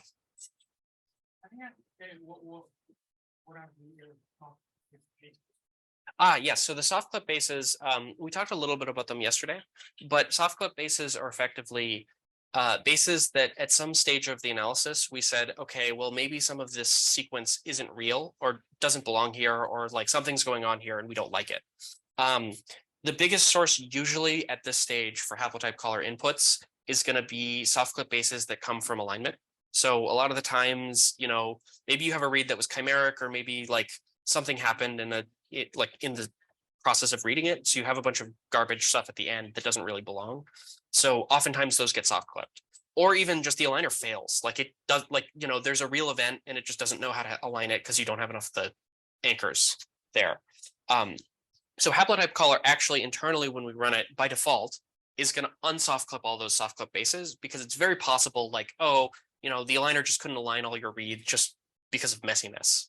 And when you actually look at those all and assemble them, you actually get a nice clean variant. Hopefully that answers your question. What we have done with the debugs, we've asked it to realign. Yes, or the soft clips plus the whole read. Everything has been realigned to its best haplotype. Okay, so just basically you're not seeing the soft. So this is like best fit. Yes, exactly. Yeah. And so the soft clips have been added back into the reads and then, you know, used for calling and realign. Okay, so at the bottom here, you should see, I would like to resize this and I can't, but you should hopefully have an IGV that's functioning. You test this type of out. But Is it live? yeah, so we generally treat the BAM outs as debug mode outputs, right? So it makes it easy to see what happened in HaplotypeCaller. And oftentimes it makes it really easy to see what's happening at complicated sites, because it's actually fairly common for there to be, like, you know, messy indel sites where the alignments look like you can't tell what the variant is at all. And this will show you very clearly, like, oh, here's how it assembled, here's how it aligned, here's what we're looking at. Well, why don't you have like this function like built in the script, like on the outset one? Well, because it doesn't spit out sites everywhere. It only spits out sites at, so like if you wanted to like do some post-processing on your BAM to see like, oh, what did HaplotypeCaller realign everything to? Well, it's only done it. So this is actually one of the features. So getting back into more specific answers, you can see a couple of things in this IGV session. One of the important ones here is that you can see these two distinct like chunks in IGV. Those two chunks are two different assembly regions that HaplotypeCaller called. When we're in BAM out mode, we only spit out reads corresponding to regions that we actually made HaplotypeCaller variant calls within. So as you can see, as it turns out, there's this other variant over here, and this was the assembly window that HaplotypeCaller used to do the assembly at that region. There's actually another couple of features that we want to look at here. So now that we've done this realignment, and if you have a yes. So we're here. We have run, so if you scroll down, we're in view realignments, aligned reads and haplotypes. We've run HaplotypeCaller again, and we've output this mother HC debug file. We have copied it back out into our bucket. And then we should scroll down here and we will print out the name here, just so we can copy paste it. Cool. So we're back here. And we should be able to see, you can see now that we've realigned the reads, it actually should look a lot cleaner, I think. Yeah. So all these reads support the insertion of reads. Yeah. Those are reads were aligned to the parts of the genome before. So for the most part, they're actually reads that were aligned here, and you can see them above. You know, I would not recommend spending too much time on this, but like you can go fishing and look like, okay, if I click on this read that had all these soft clips, this was its read name, and you should see another read with that exact same read name further down here that corresponds to the same one after we've unsoft clipped it and realigned it. Not everything makes it into the BAM out for a couple of reasons, but mostly you should be able to trace like, oh, this read came from here. But you can see here, given this BAM out, do we think that this is a reasonable call now? That HaplotypeCaller said that there was a homozygous insertion there? Well, certainly it's looking better. We can actually do a little bit more analysis on these BAM out files to get a better idea of what's going on. So why don't we, first of all, let's make it a little bit clearer exactly what's in these BAM out files first. So what I want you to do, make sure I have exactly the right command here. We want to color by read group, yes. So why don't we go to view, let's right click, color alignments by read group. You should see that. So right click in the track that corresponds to the BAM out, color alignments by and read group. Okay, now we can see a little bit more what's going on here. So when HaplotypeCaller outputs the BAM out, this is another reason why you might not want to use this, this output without thinking about it first. So you can see there's two different colors here. Those correspond to the two different read groups that are present in the BAM out. As it turns out, there's only one read group in this BAM that we used for this processing. That shouldn't be too much of an issue. That's what this blue color is here. But if we click on these red reads, what's going on? You can see they are actually artificial haplotype read groups. So when HaplotypeCaller calls haplotypes and you're in BAM out mode, it spits out all of the confident haplotypes that it used for calling into this artificial haplotype read group. And these are the actual haplotypes that everything got realigned against. So they're not real reads. They are just the haplotypes that we use. And you should always see one that is perfectly representative of the reference, because we always include the reference haplotype when we do calling. Great. But now you can see, okay, well, that's sort of lowered my confidence of these variants, because you can see some of the, one of the reads that was very clean, well supporting of the haplotype in question isn't actually real. And, there's still some reads that have the 3 insertions present, but it's sort of harder to tell. We can actually also go one step further, and we can look at what haplotype every read individually was confidently called against. So the way we can do that is we can go here, we can go to color alignments by, and we can pick tag. So right click, color alignments by, and tag. And we are going to enter the tag HC. That is a artificial tag that we've sort of poked into the reads that corresponds to, in the BAM out, what haplotype the actual read was present in, aligned against. So what haplotype did we confidently call this read against? And now you should see here, don't worry too much about this site on the right. This is just, what a random site looks like. Here, you should see something new. So our 3 haplotypes at the top that correspond to, as we remember, the artificial read groups, those are the keys, right, that we're using to sort of align things against. But some of our reads have gained colors, right? So we have all of these clean purple colored reads, or at least in my IGV, they're purple. They should be the same for you, but I don't know.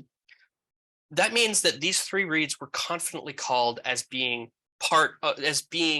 as coming from this purple haplotype, right? And there's a lot of these gray reads here. The gray reads correspond to reads that we couldn't really determine. We couldn't really determine what haplotype they came from confidently. And there's a reason for that. If we actually scroll up here and we look at the bases that are present at this site,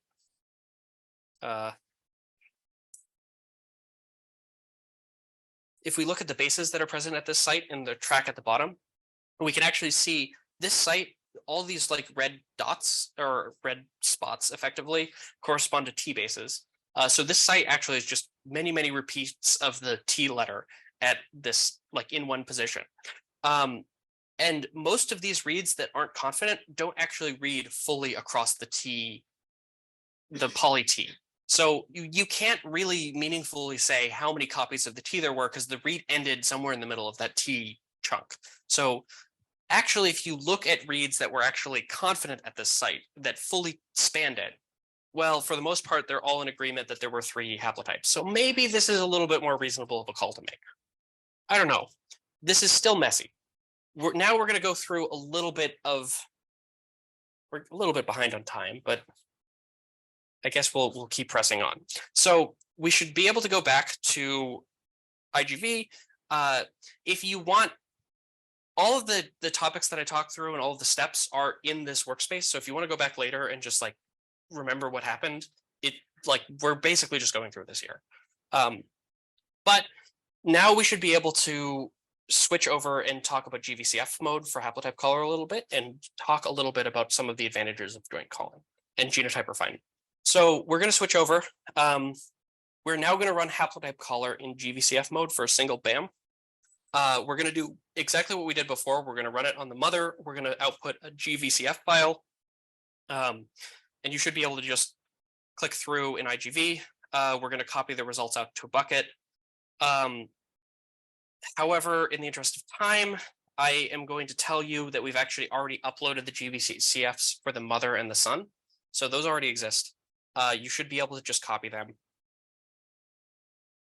And once all these cells above us have run, and this cell spits out, we should have 3 different files to load into our IGV session. And we're actually, I think for this case, we're going to go to, of course, when it's live, I forget how to use IGV. We're going to go to File and New Session, and we're just going to blow away all the work that we just did, just to make it a little bit easier to read the new stuff. So if I go back to IGV, I can see here, there are 3 files. Unfortunately, you can really only load 1 file at a time into IGV, so slowly load from URL. Each of those files.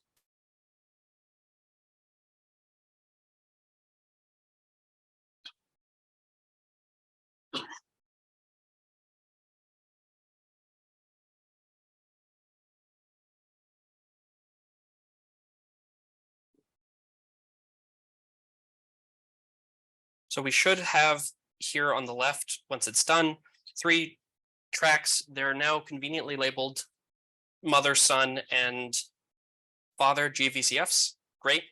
Now we just want to make sure that we've loaded into the correct blocks here. So this is actually just going to be the same variant we were looking at before. We want to copy in that site, and here we are. So this looks very different than before. Why is that? Well, the reason is because in IGV, this is a GVCF. So you can see here are all of the actual GVCF confidence blocks for each of those files called at this site. So you can see in the father, here are all the confidence blocks. In the mother, here are all the blocks. And in the son, here are all the blocks. And you can also see their genotypes. So at the bottom here is the genotype track for each of these samples. Interesting, though. Does this make sense? So you can see here, for this right variant, the mother is homozygous variant. And for this left variant, for this version, when we recalled it in GVCF mode, it appears to have been downgraded for the mother anyway into a het, which is interesting. We won't worry about that too much. But you can see here for the father, there's no variant call. The son, however, is homozygous at both sites. Does that make sense? Exactly. Clearly something is going on here. Yeah, exactly. Well, it's a little bit simpler than that. So as it turns out, when we actually look, so we can click through and look at the genotype confidence for all of these sites. This is the advantage of having a GVCF mode. We can actually look at, how confident were we that this was a homozygous call? If we look at the father and we click on the site where that variant is, and we look at it, is this the correct one? No, this is immediately adjacent to the correct one. Yeah, we can see here. So that is, if we click on the position corresponding to that SNP variant that was homozygous in both the mother and the son, we can see, oh, wow, okay, well, we called this as there was a depth of 20, but for whatever reason, HaplotypeCaller messed up and we did not get a reasonable call here. So if we look at the genotype quality, the PL is 000. We defaulted to a home ref, but in reality, HaplotypeCaller just didn't have enough data, or it just kind of assembly failed at this site. We did not make the call for the father. So maybe we shouldn't be so confident that there was an inheritance mistake. Maybe it's just that this site, we've messed up. So what can we do about this? Well, actually, this is where we get into some of the topics we're going to present on later today, but we're going to sort of peek ahead at them now. We can actually use this inheritance information to sort of pick up and refine those genotypes. So here's just some information. If you want to see what the GVCF looks like, this is sort of the same representation. Whatever. So let's do a bit of variant refinement using the fact that we know the inheritance pattern, the pedigree of these samples. So how do we do this? Let's just go through the basic steps for combining these files. So we're going to scroll down here to consolidating these GVCFs using GenomicsDB import. We'll sort of gloss over this a bit. Just know GenomicsDB import we have to sort of build a file output for it, and it's actually building like a file system folder of your variants, and it's sort of our solution for combining very, very big VCF files. This is overkill for our tiny little 200,000 bases of these 3 samples, but GenomicsDB is generally what you would want to use if you have, say, dozens or hundreds of samples and you want to combine them quickly. So, here's how you would run GenomicsDB here. Here we can go down and copy, create a symlink to this to our GenomicsDB notebook, and we should now be able to run select variants. Select variants, part of our integration with GenomicsDB is basically all of our variant calling tools can read directly out of a GenomicsDB as though it were just a VCF file natively, which is kind of nice for this sort of processing. So we're going to go out, we're going to select variants, and this is just going to make sure that we have a combined VCF file that corresponds to all 3 of our samples. And how do we know what that looks like? Well, if we cat and we just sort of look at this file, we scroll all the way down here. What's different about this VCF file compared to the other VCF files that we've done? You should see at the end here, it has, chromosome position ID, all of the standard fields for VCF, and then it has 3 samples. So NA12877, NA12878, and NA12882. So that is father, mother, and son. And if you actually look here, it has, in this case, this is just the very first site in this VCF file. And it's a GVCF, so you actually see the allele as the non-ref, catch-all allele. But you can actually see here, we have no calls for everyone. So we didn't actually make a call at these sites. And so now we've combined everything into one GVCF corresponding to all of our samples. And that's generally for all of our refinement and our downstream filtering tools, what we're going to be using to filter our call set. So let's run joint genotypes. Again, we're going to run on the same input. We're going to call genotype GVCFs. We're going to input the files. We're going to run over the same region that we're running over, and we're going to copy out the output. Cool. There's some stuff, this is a little bit out of date. The stuff about NuQual. NuQual is actually, we're running a little short on time, so I'm going to kind of gloss over a few of these things. But NuQual is already default in HaplotypeCaller here. Cool. So now we should be able to take the output here and spit out this output, and we should be able to open the joint called VCF for our sample. So this here. Yeah, it should be. Okay, so let's go back to IGV. To IGV, we have just run the joint genotyping. This just use information on these samples, and we should be able to hit file, load from URL, load the new file. Right. And we can see what this is basically a representation of what we've done if we joint call these three samples with basically no extra information. So we've run genotype GVCFs, but we haven't given it any knowledge about what the pedigree is here. So again, to it, it doesn't really care that it seems fishy that, you know, the father was homozygous reference at the site and the son was not. So great, this is what it looks like by default. And you should be able to see, this is a multi-sample VCF, so you should see three different genotypes all loaded in here, and they should all be stacked easily. And we can see, again, representation of what I talked about before. There's a quality 0 call for the father. Actually, well, it makes a confident call for reference for the other one, but at that other site, it's confident. There's a quality 0 call for the SNP. Great. Okay. So if you click here on the genotype, or you hover over it, again, it's a little bit easier for show details on click. It's in fact infinitely easier. You should always use that. But if we click on that, we can actually see here's the genotype information for that field. And you can click on almost anything in IGV and have it pop up. But you can see here, here's a representation of all of that data that was in the VCF file that we were looking at before, just copied out and a little bit more human readable. So we can see here, right? You know, the allelic depth was 26 and 0. So there were, for each allele, for the first allele, there were 26 reads and then 0 for the other one. And yet we still called this as 0 confidence because something fishy was going on here. We just didn't call this well, effectively. So, and you can, you know, if you want, you can sort of click through and look at anything. But again, you know, 0 confidence on the father, something is fishy here. We want to fix that. So, you know, there's a little, yes. No, so it's a Fred scaled confidence. So like everything else, it should be approximately, you know, it's a logarithmic scale.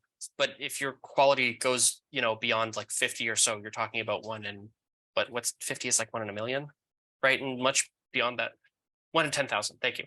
Once you're that high, it starts to, like, if you are emitting confidences in the hundreds, probably your calculation of confidence is wrong, not that you're actually that confident.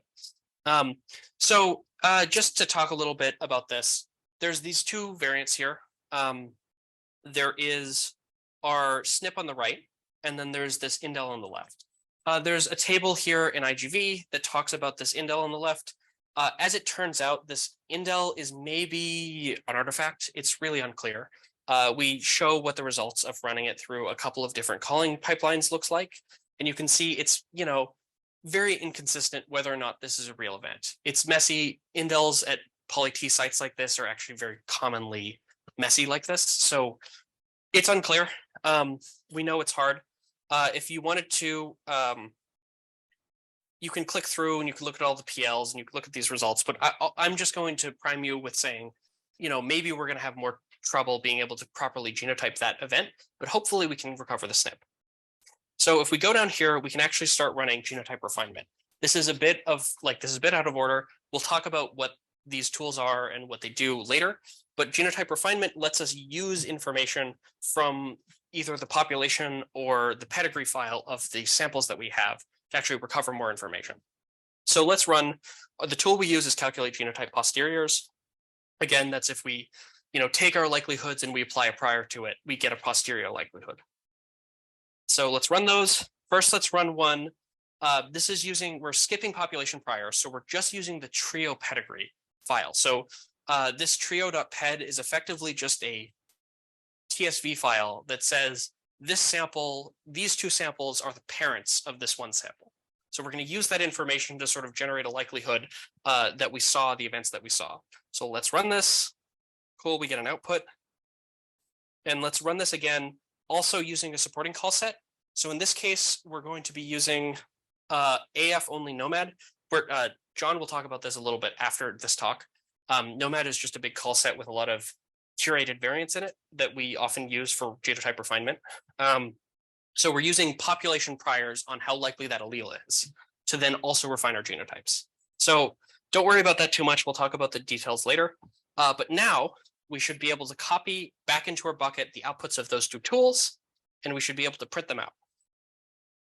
And we should now be able to load those into IGV. So let's load them one at a time.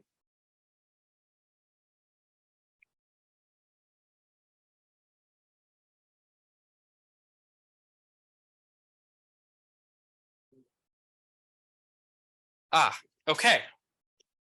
So we should see something different. I'll give everyone a second to run through those steps. But you see now we have 3 VCFs at the bottom. We can see for each of these VCFs, for the NA12878 and the NA182 or 12882 samples, so the mother and the son, the genotypes are exactly the same. There's still in the mother a heterozygous call and then a homozygous for the SNP. And in the son, it's homozygous variant for both. However, now that we've run this genotype refinement, we've actually used this pedigree information and then the population priors to refine the father's genotype. So we called it as a homozygous reference, but with 0 confidence because something went wrong in HaplotypeCaller, just messed up. However, if you look here, there's trio gcp.vcf. So the only information that we provided at that stage was a pedigree file for the 3 samples. So we knew that we had the mother and the son, and they both had confident homozygous variant calls for that SNP. Well, using that information, we could actually determine, okay, there was a Mendelian violation. The site in the father was very low confidence. Probably he was at least heterozygous. And you can see that we bumped this SNP up to a heterozygous call. And you can click on it. You can see what the genotype confidence is. It's still not, it's still a genotype quality of 0. It's not terribly confident, but it is confident enough that we are able to say, at the very least, that was the minimum that he should have had. However, and this is, again, we will talk about this a little bit later and why this is important, but when we use the genotype, the gnomAD population priors, so knowledge about how common this SNP is across the whole population that's present in gnomAD, which is relatively representative of human genetic variation, we are also even further able to upgrade this to a genotype quality of 42, actually. The PLs don't ever change, but as it turns out, this is a very, very common SNP, possibly an error in the reference. And if you use the fact that basically everybody has this site, plus the pedigree information from the parents, you can say, okay, well, actually, even though we messed up this call, we're able to refine that call into a much more accurate genotype. I believe that's everything in here. Does anyone have any questions? Oh, okay, yeah, there's one more set of, we can also look at metrics. I'll just quickly walk through these. You can look at your own pace later, the stuff in here, and this is also sort of reaching ahead. We have all kinds of variant calling metrics that we use to sort of evaluate whether our call set was good. If we run through here, we can see that we've spit out these tables here with a bunch of information for each sample, total SNPs, DB SNP TITV, total indels, DB SNPs insertion deletion ratio. These are just some very basic like quality metrics that we use to evaluate whether a call set was good. And we can compute those on a per sample basis. And this is just here at the bottom to show you that if we actually take the refined version of that call set that we just generated, where we've sort of used the pedigree information and the population priors to sort of refine our genotypes in places where we got it wrong in one of the other samples, we can see that the actual ratios have gotten slightly better. We call slightly more indels and we call slightly more SNPs for each sample. And furthermore, we've also slightly increased the TITV. We will talk about that later. It's the transition versus transversion ratio. It's just a measure that relates to biology that we can use to sort of help figure out how many artifacts we have in a call set. Great. If there are any questions, now would be the time to ask. I think we're going to take a short break and then we're going to move on to the next slide deck.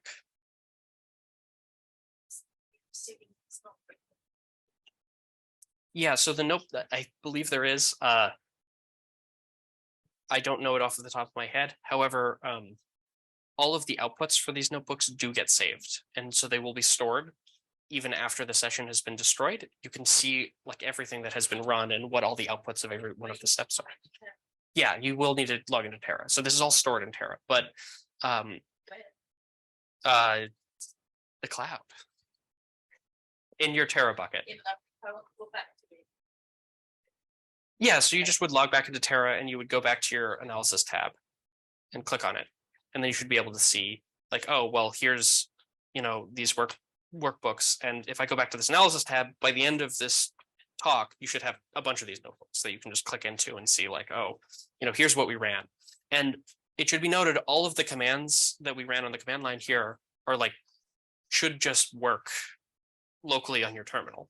Like this is meant to be a tutorial on how to run these tools. It's just very convenient to run it in Jupyter notebooks like this. Okay.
All right.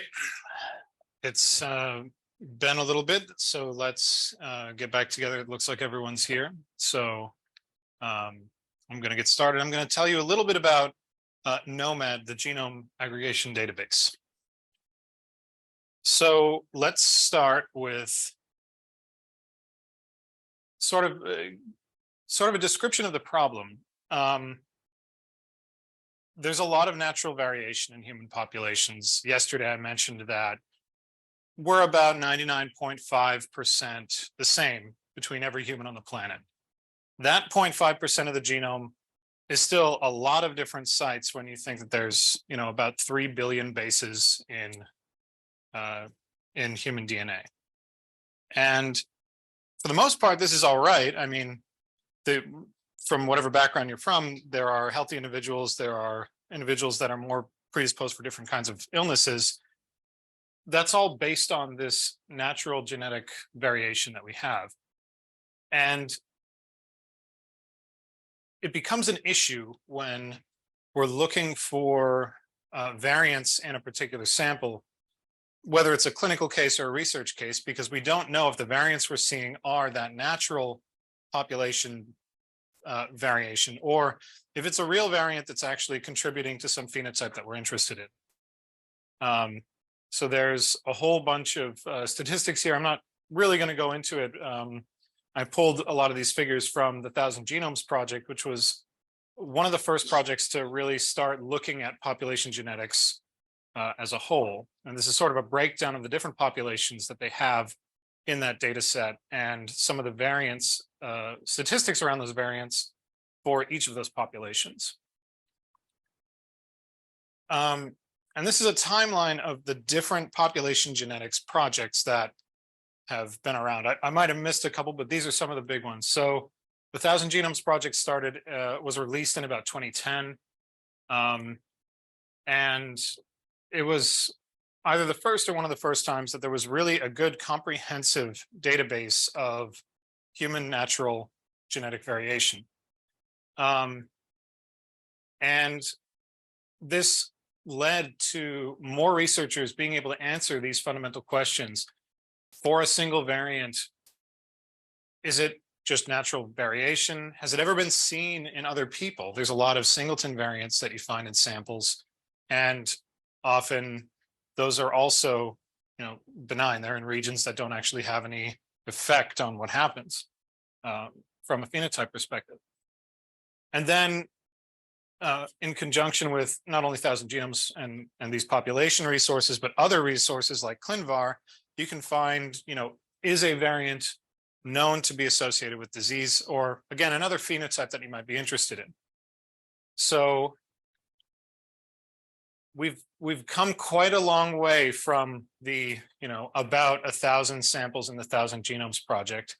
The exome sequencing project and EXAC came next. They didn't have any genome information. They had exome information, which is great because, the exons are where most of the protein coding happens, where most of the gene expression can be found. There's, some caveats with promoter regions and other things, but if you have a variant in an exon, you're probably going to get some protein changes, and those could be important. So these were a huge step forward, given that the number of samples jumped basically orders of magnitude over time. And we've continued to see that jump through gnomAD version 1, which had a lot of exome information, roughly twice of what EXAC had. And in addition, about 15,000 genomes. That's not a coincidence. The gnomAD project actually grew out of EXAC. So these 60,000 genomes are also represented in this total count. Now, over time, gnomAD has gone through several release cycles. They've added more and more data. Interestingly, there's gnomAD SV, which has structural variant calls in here as well that are common. And now with gnomAD version 3 and above, we have call sets that include over 70,000 full genomes, which is a huge amount of information that can give you kind of good population level dynamics for variation in humans. Looking forward, the All of Us project is something that's currently, I don't want to say spinning up, but it's still relatively early stages. And the goal there is to sequence 1 million genomes, not exomes, but genomes with multiple sequencing modalities. So short reads, right now the plan is to do about 10,000 long reads. I have a feeling that that's going to go up, but don't quote me on that. It's going to be one of the most comprehensive data sets of this type that will exist to date. And I think it's going to be as useful as any of the other things, hopefully even more useful because of the huge amount of data that we'll have.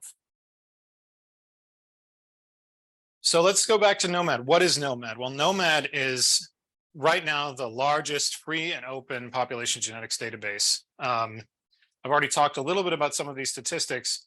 Of particular note, it's not a disease database. This is just healthy genetic variation for known disease cases. And that's important for these population priors. I didn't mention this, but it's huge. It's over 6 terabytes of data. If you wanted to download this, you could, but it would take a very long time and you'd fill up most of your storage space. Here is a nice UMAP plot of the clustered genetic backgrounds of the individuals in gnomAD. It's kind of interesting to look at this way. This doesn't really give you a lot of information, but it's kind of nice to see more representation. Historically, a lot of the data we've had has been European background. And when you're studying things like variants near or around the HLA region, for example, that can be hugely variable across different populations.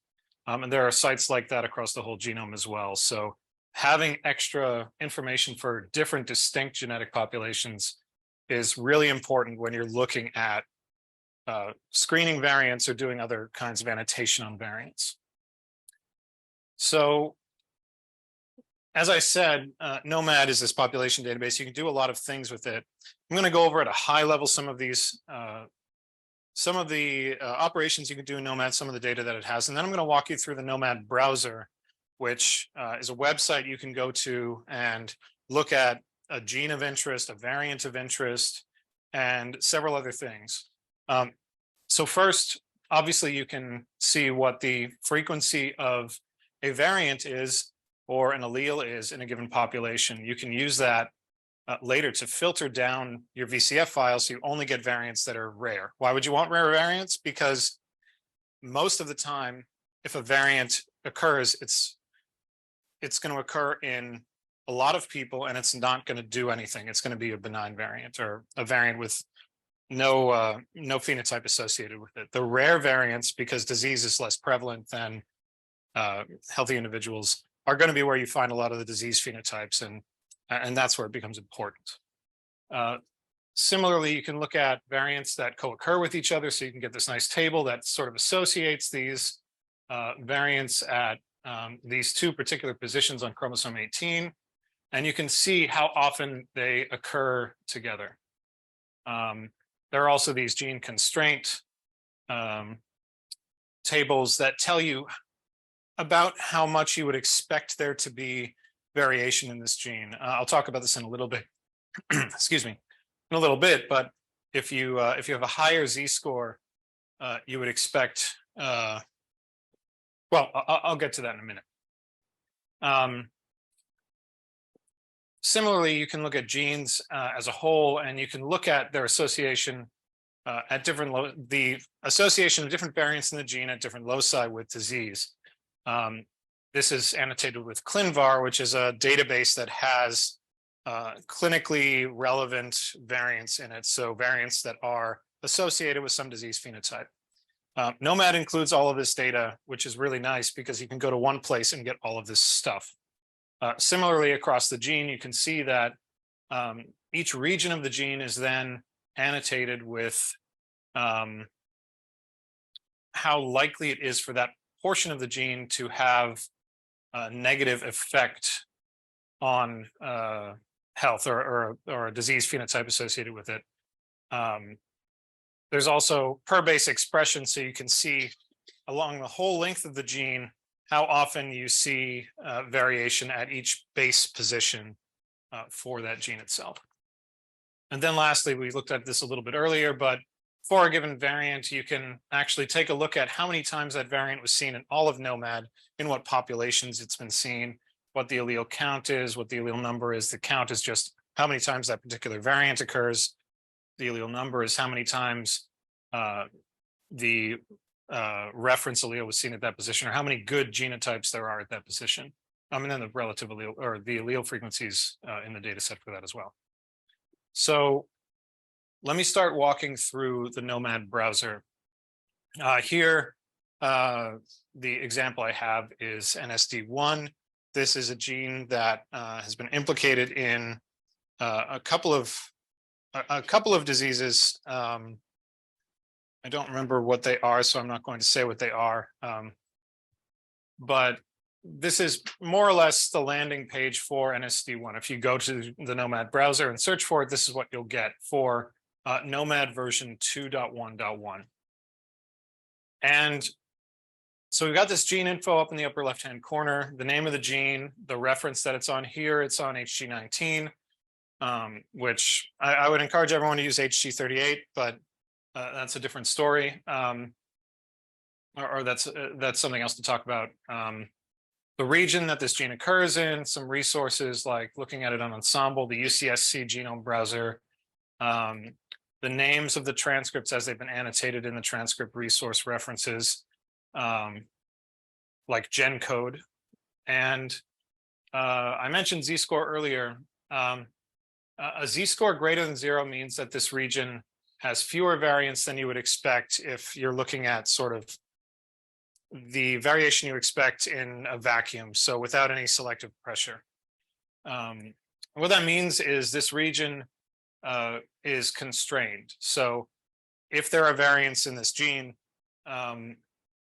they are more likely than not to be to have some kind of negative impact. Otherwise, we would see more variants there, and the Z-score would be lower. I know it's the opposite, so it's a little counterintuitive, but down here you can see the coverage from all of the exons, sorry. Down here you can see the coverage from all the exome sequencing in gnomAD for this gene. Similarly, in green, there's the gene coverage. Down below is all of the exons for the transcript in NSD1. And below that is something that looks very similar, but is actually distinct. So let's jump into that. if you open up the transcripts themselves, you get a pileup of all of the known transcripts for NSD1. So each of these have been sequenced and found with RNA-seq to be expressed in some tissue somewhere in the body. And so this track down here is actually the tissues in which it's been expressed and which of the specific isoforms of this gene have been expressed in those tissues. I'm not going to dive too much into this, but for background, this tissue expression here is based off the GTEx data set, which is a very large genotype tissue expression database that more or less for a tissue type will tell you what the normal gene expression is in that tissue, which again can be important for determining tissue types, for looking at gene expression aberrations, any kind of strange effect that might be caused by a variant you can see in the gene expression in those cells. So it can be very useful when looking into different phenotypes while you're doing your research. If you click on the show transcript tissue expression, you can actually see a nice heat map of tissue type on the x-axis and the transcript on the y-axis, where the color here is how much expression is found in that tissue for that particular isoform. So you could see whatever this second isoform here is by far the most common, and it's expressed primarily in some brain tissue, I think. And there are other isoforms that are expressed heavily in other parts of the body. If you know that you have a disease like a neurodegenerative disease or something, you would expect to find a lot of gene expression for this gene in the brain, because that's typically where neurodegenerative stuff can happen, that and the other parts of the central nervous system. Similarly, if there were other diseases that you were focused on, you would expect the gene expression for this gene to be highly expressed in whatever those other regions were. So in addition to looking at the transcript expression, the actual isoform expression for the gene, and what tissues the gene is expressed in, you can look at those ClinVar variants I mentioned earlier.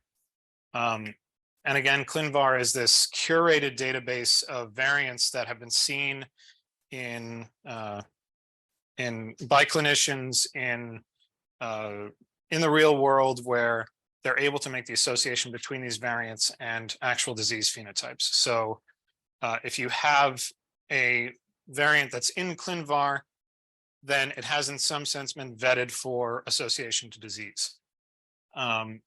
You'll notice, though, that not all of these variants are necessarily disease causing. In fact, there are benign or likely benign and other where it hasn't really been determined, and even uncertain significance or conflicting variants in here as well, in addition to these pathogenic variants. So ClinVar doesn't just have these variants that are going to cause issues. It also has variants that you are pretty sure are okay as far as your disease phenotypes are. So you have both the positive and negative case, which is nice. What's even nicer is that the ClinVar data is rolled into gnomAD. So if you're using gnomAD for filtering, you kind of get this for free.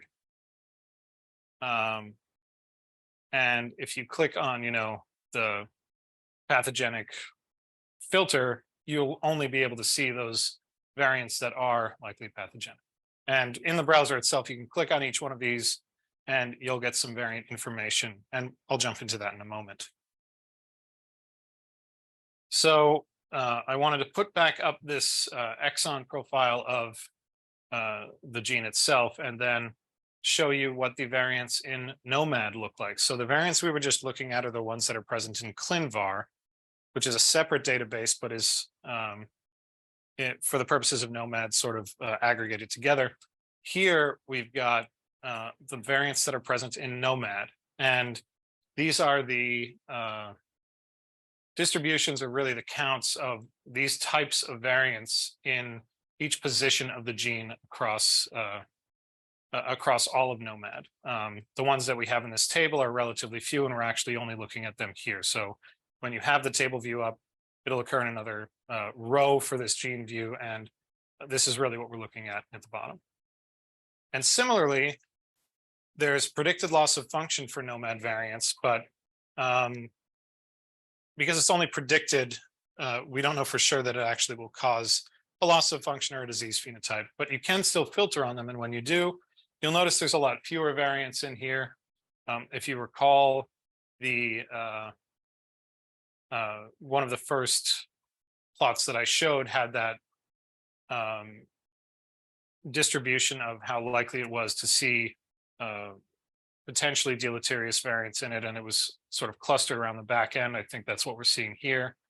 And these are all of the potential loss of function variants in the gnomAD database for NSD1, or at least a small subset of them.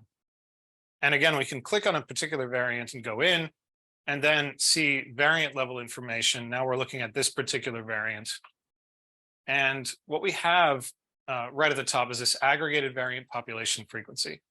And, over all of the populations, all of the data in gnomAD, this variant was only seen once, so it's extremely rare. For this particular site, we have about 250,000 good genotypes. So for all of those genotypes, there's only one that has this particular variant. And as you'll recall, this is a potential loss of function, so that could be interesting for this individual. Down at the bottom, it's actually broken down by specific genetic ancestry. In this case, this variant was only seen in a male with South Asian genetic background. And that's the only one of these disease variants that we've found.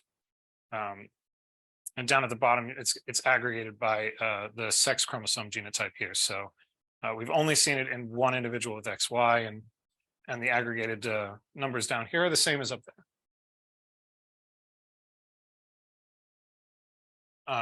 Looking further down at individual variant views in gnomAD, you can look at, you can explore to find related variants, that variant relation table I showed you earlier. You can look at functional annotation for this variant, which will give you, you've already sort of got the gene context because we clicked through the gene. But if you were just searching for variants in gnomAD and you put this in, you'd get the gene context information. You'd get to see 4 different transcripts of that gene, what would happen if that transcript had this variant expressed.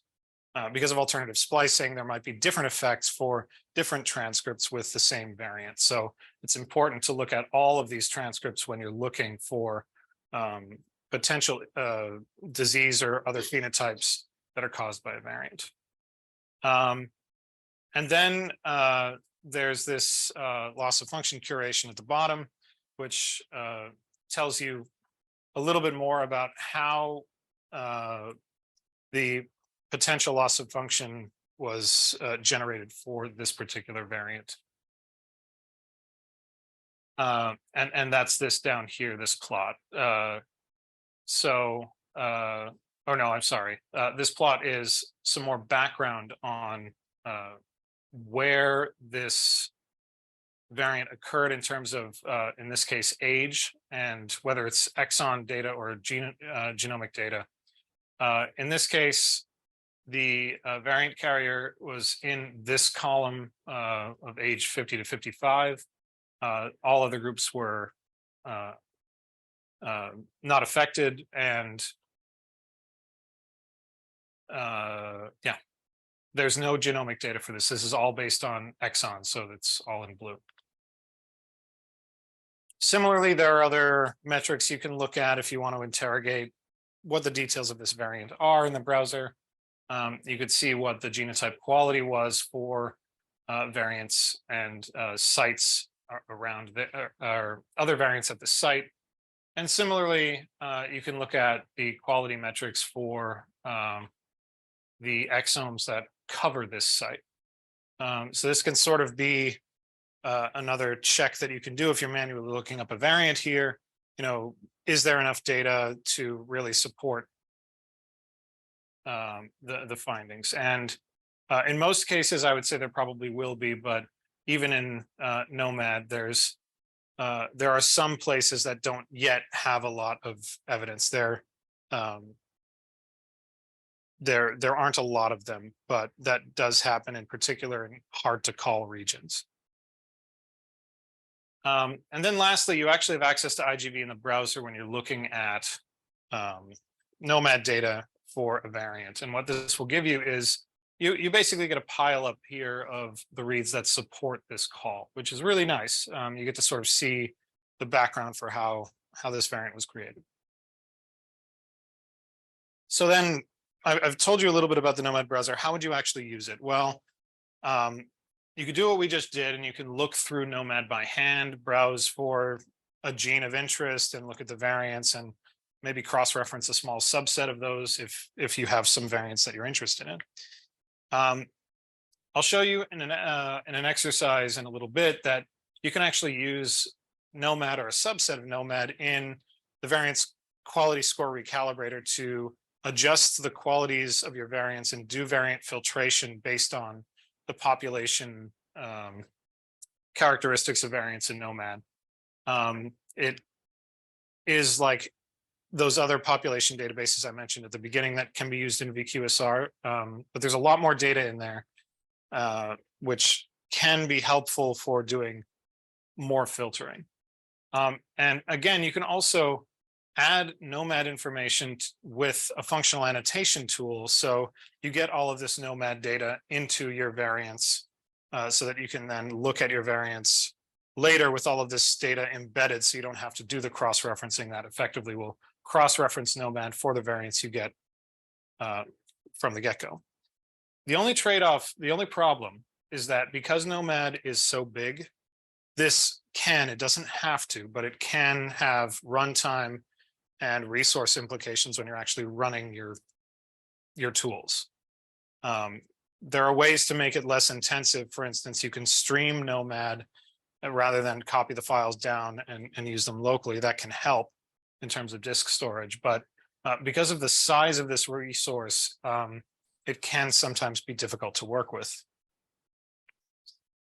So with all that in mind, let's quickly run through kind of a case study example using some data that we have in gnomAD. So we have an 18-year-old male with recurrent phthalmos ulcers, so canker sores. We have some, familial phenotype as well. So it's probably a genetic trait. So that a physician orders whole genome sequencing, and we end up with these 67,000 variants. Well, that's a lot of variants. And we know that most variation is probably benign. It's probably not related. So we should be able to filter out most of the variants and get only the variants that are relatively rare and start to interrogate those. So if we cross-reference with gnomAD, what we get is 7,000 rare variants that we can look at. Now that's still way more than you could possibly look at by hand. It takes a very long time to go through variants and all of your reads and start thinking about, well, is this real? Is this not real? Is this actually, now that I know it's a real variant, is it actually the disease-causing variant? So we want to do a little bit more filtering. And to do this filtering, by the way, we would use this minor allele frequency. So how often we see this, we see a variant in our list that occurs less than 1% in the general population. So it's a relatively rare variant. But again, we need to do a little more filtering. So what we can do is we can then say, okay, well, let's filter our variants by the genotype quality. We only want the really high quality variants that we have, the genotypes that we're very confident in. We have some other metrics that we can use as well. AB is just one of them in this sort of toy example. But we end up now with 4,000 variants that we know have higher confidence. So we're getting there, but again, 4,000 is still too many. So we have to do a little bit more filtering in order to get to a list that we can actually look at as a clinician in this case. So finally, we cross-reference to the ClinVar annotations that we have. And sure enough, there's only 6 variants that have been previously reported to have some pathogenic or likely pathogenic effect on an individual. And now that we have only 6, we can go through and actually, with a fine-tooth comb, see what literature exists for these things. Are these 6 variants related to having serious canker sores or oral ulcers or other kinds of skin conditions. And now that there's only 6, you can actually look at them and hopefully get a diagnosis for your patient or follow up with some more testing with a more specific panel or something like that. So that's kind of the use case for, or a couple of use cases for using gnomAD, primarily for this filtering. And in terms of the best practices pipeline, that really occurs towards the end. So once we've called our variants and we're now trying to figure out if our call set is good, that's really where we would dive into gnomAD and start really trying to whittle our list down to things that are actionable. And that's it. Any questions? Yes.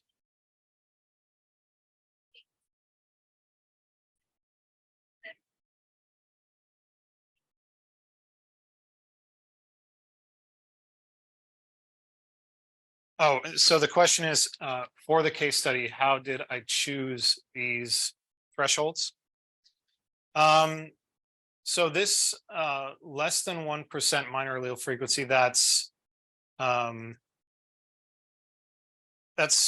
don't want to say like a general rule, but that's one of the thresholds that the gnomAD literature mentions as a good threshold for rare genome variation. To do as a first threshold for disease filtering. The genotype quality 40 measurement is somewhat arbitrary, but so as well as this AB measurement, you can tune those things, but it's a Phred scaled likelihood for this genotype quality. And so 1/10⁴, so 1 in 10,000 chance of the genotype being wrong. So you're extremely confident that the genotypes are right. So that's kind of a good rubric, I would say. And then finally, just cross-referencing to ClinVar, that's as simple as checking to see if a particular variant is in that set. So yeah. I mean, I should also say these things can be tuned depending on some of your expectations. So if you know you're working with an extremely rare genetic disease, you might want to make this like 0.01% or 0.1% instead of 1%. It's possible you may have never even seen this, in which case it wouldn't be in gnomAD at all. And similarly, if you want to have an extremely high confidence, you may bump this up to 50 or change some of the other filters. And these are just a couple of examples for things that you can do.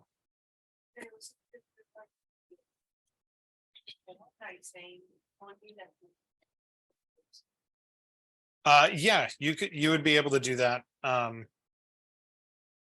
You have all of that information, so there's no reason you couldn't subset it down. And that's in fact, depending on the sample, probably a good thing to do in certain regions of the genome that are very dependent on genetic background. Yes.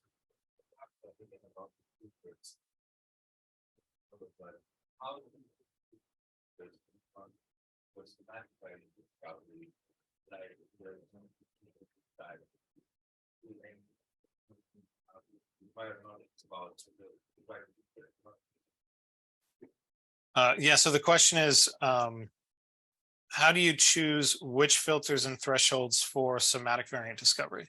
And we are going to talk in depth about somatic variant discovery tomorrow, I think. So I think we're going to cover it a little bit. The really short answer is it can be very specific to a data set or a data type. So there's, as per usual with these things, there's no really one size fits all for doing variant filtering. I unfortunately can't remember offhand what the standard filters are, but it would be similar things to this. You'd filter out variants that have low quality genotypes because you're not certain that that's what the call is at that site. You'd want to filter out maybe What else? You could filter out off of these minor allele frequencies in gnomAD or other places that you've seen before. Obviously, you could do the ClinVar type filtering or other like cosmic or other databases that have clinical significance. Yeah,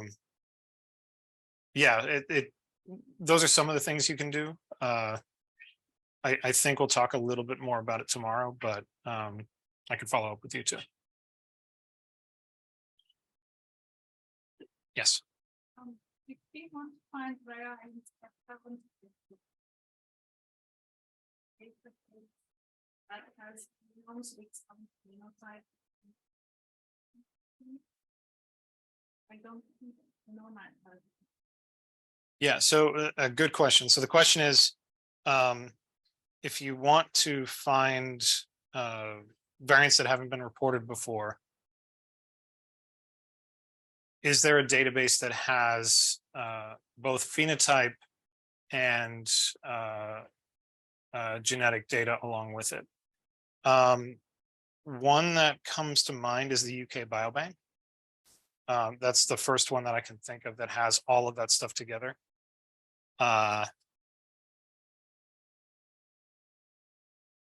The plots I showed for gnomAD are sort of cross references, but that's not, I don't think that would get you what you want because you're looking for things that haven't been called yet. The only one I can really think of is something like the UK Biobank or other big,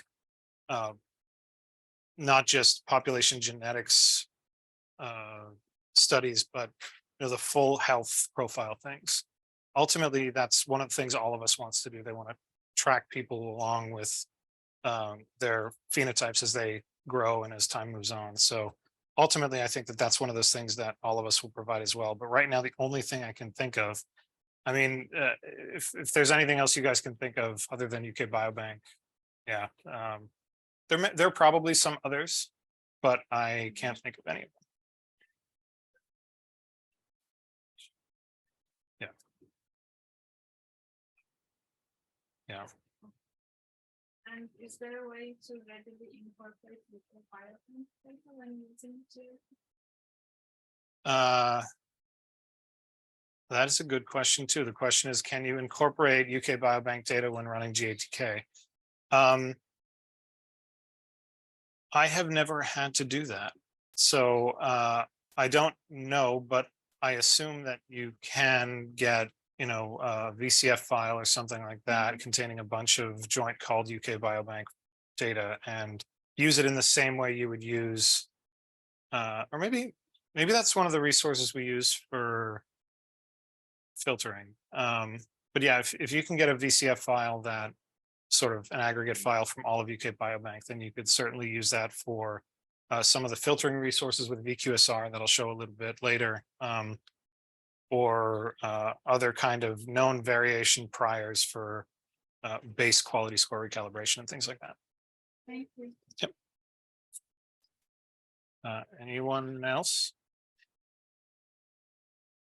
Okay, so that's it for this talk on gnomAD. I think we're going to break for lunch.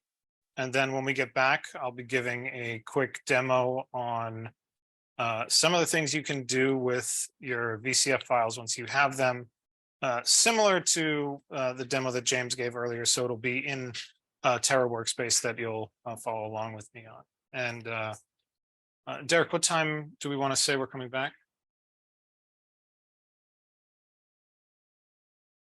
Okay, so we'll start back again at 1:30.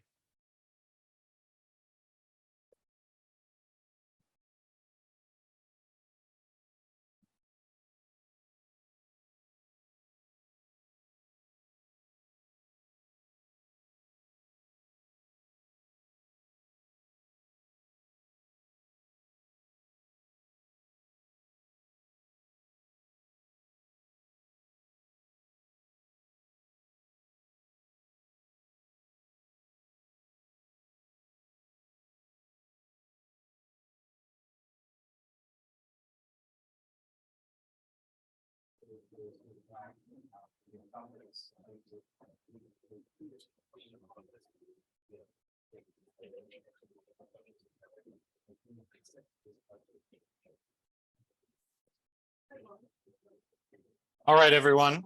I hope everyone had a good lunch. Now we're gonna start back up with the workshop with me going over some another exercise similar to the one that James went through earlier. This time exploring some of the things you can do with variants once you've gotten them. So everyone should navigate back to the workspace that they cloned earlier. We're going to use the same one, but we're going to use a different analysis in there. So go back to your cloned copy, then click on analyses at top. The exercise that you went through before was this O2 germline variant discovery. The exercise we're going to go through together now is the next one down, O3 germline variant exploration. So you can click on that, and in a few moments it will open. It should look like this, just as before. You can click on this rocket icon with the open, with open next to it. And what that will do is it will start to spin up the cloud environment, and you can click it again so that it will automatically open when the cloud environment starts up. One thing I want to mention before I forget, once again, over in front of the water today, there are stickers and pins with GATK icons and things like that. I think there's even a few magnets left. Once again, feel free to take whatever you like. They are for you. And we need to wait for the environment to start. This is actually the same environment that you created before when you went through and spun up this Jupyter environment that you looked at before. So you should see the same settings that you had if you look at it. You don't have to, it's just something that's there.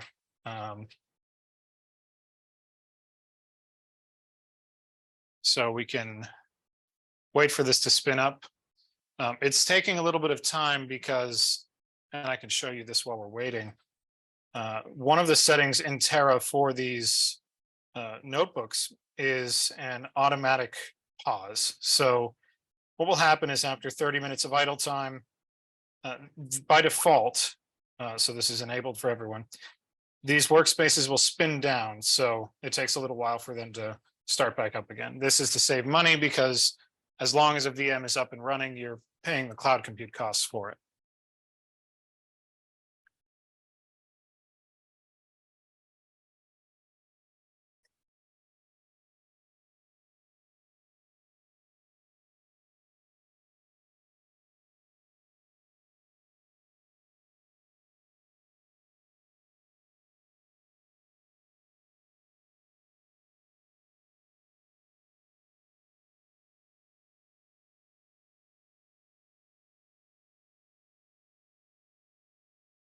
All right, so mine is loaded up again. It should look very similar to the other walkthrough that we went through earlier, but the content is a little bit different. And as this first section suggests, this is a tutorial to help you become a little bit more familiar with some of the common things that we do with variant files, VCF files. And they're relatively simple transformations and annotations going through and looking at things in the variants in your file that might be of interest. For those of you that are used to looking at these things, this might seem fairly simplistic, but it also gives you an opportunity to see some of the other tools that GATK has and the ways that you can run them. Even though we're running it in the notebook, once again, you can copy the command line arguments here and run them locally or on your compute cluster, wherever you're running your jobs, and they'll function the same as long as you put all of the data in paths that are accessible by that process. So by raise of hands, how many people are still waiting for their workspace to load? Okay, most people have done it. I'll give it another few minutes or so, or a couple of seconds or so, and then we can move on. A lot of these settings that we have here are the same as before. This is more or less the same thing. For these notebooks, I said to switch to 60 minutes of inactivity. That doesn't really matter. We're not going to be using these environments for much else, and 30 minutes is certainly plenty. All of this content at the top is copied between the two workspaces, but because this is a different analysis notebook, we do have to run a lot of these same things again. So everyone go through, hold Shift and press Enter to run each of these cells. They should run fairly quickly. Once again, we're pulling data from the same spot as before. And these are the files that we're going to look through. You looked through them a little bit earlier as part of James's exercise. And we're going to look at some statistics and other things now, once again. So we've gone through, we're at step 1.4, where we're actually checking to make sure we can read the data. Now that everyone has gone through that previous exercise, this should all work for you already. We hopefully have ironed the kinks out of all of that. If any of this does not work, once again, put the red sticky notes on top of your monitors and someone will come by and help you out. So now, again, we have to download our data to the notebook working area, and we can run that.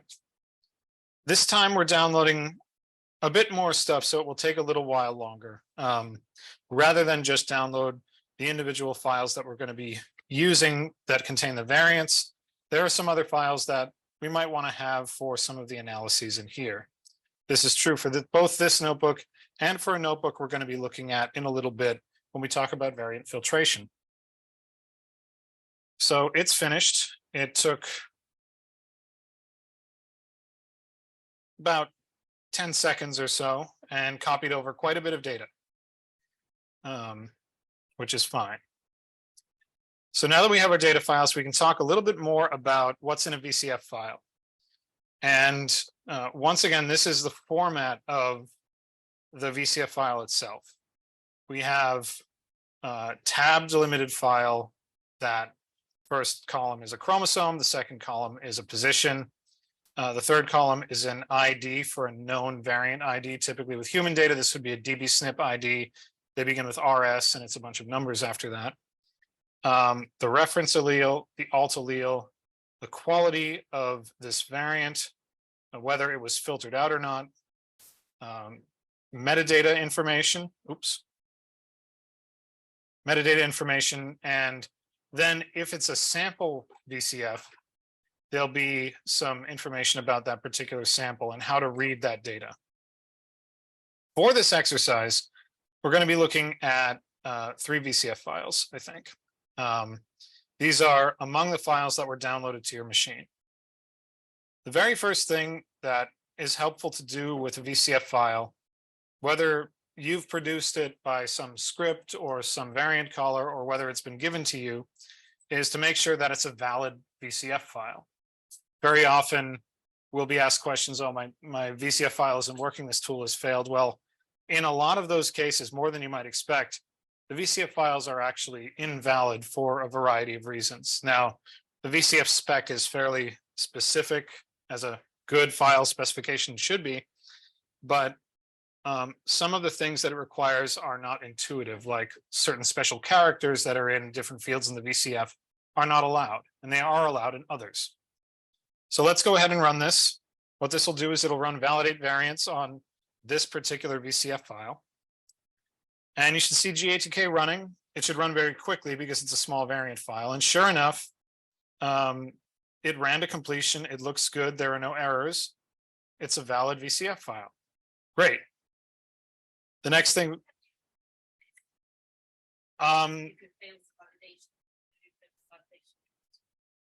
Yeah, so the question is, would it tell you how the file was invalid if it did not pass? It will give different, the short answer is yes. It can give different error messages depending on what's wrong. Sometimes, depending on what that error is, occasionally the error messages are not as informative as you might like them to be. It'll give you a general area where the error happened. The other thing to notice, it will fail on the first error that it finds. So if there are multiple errors in the file, you won't necessarily know by running the tool once. You'll have to go in, fix the error, and then rerun the tool to make sure that the file is valid. All right, so we have a valid VCF file. We may want to know how many variants are in there. So there's this tool, count variants. It's a full GATK tool. It is as simple just about as it gets.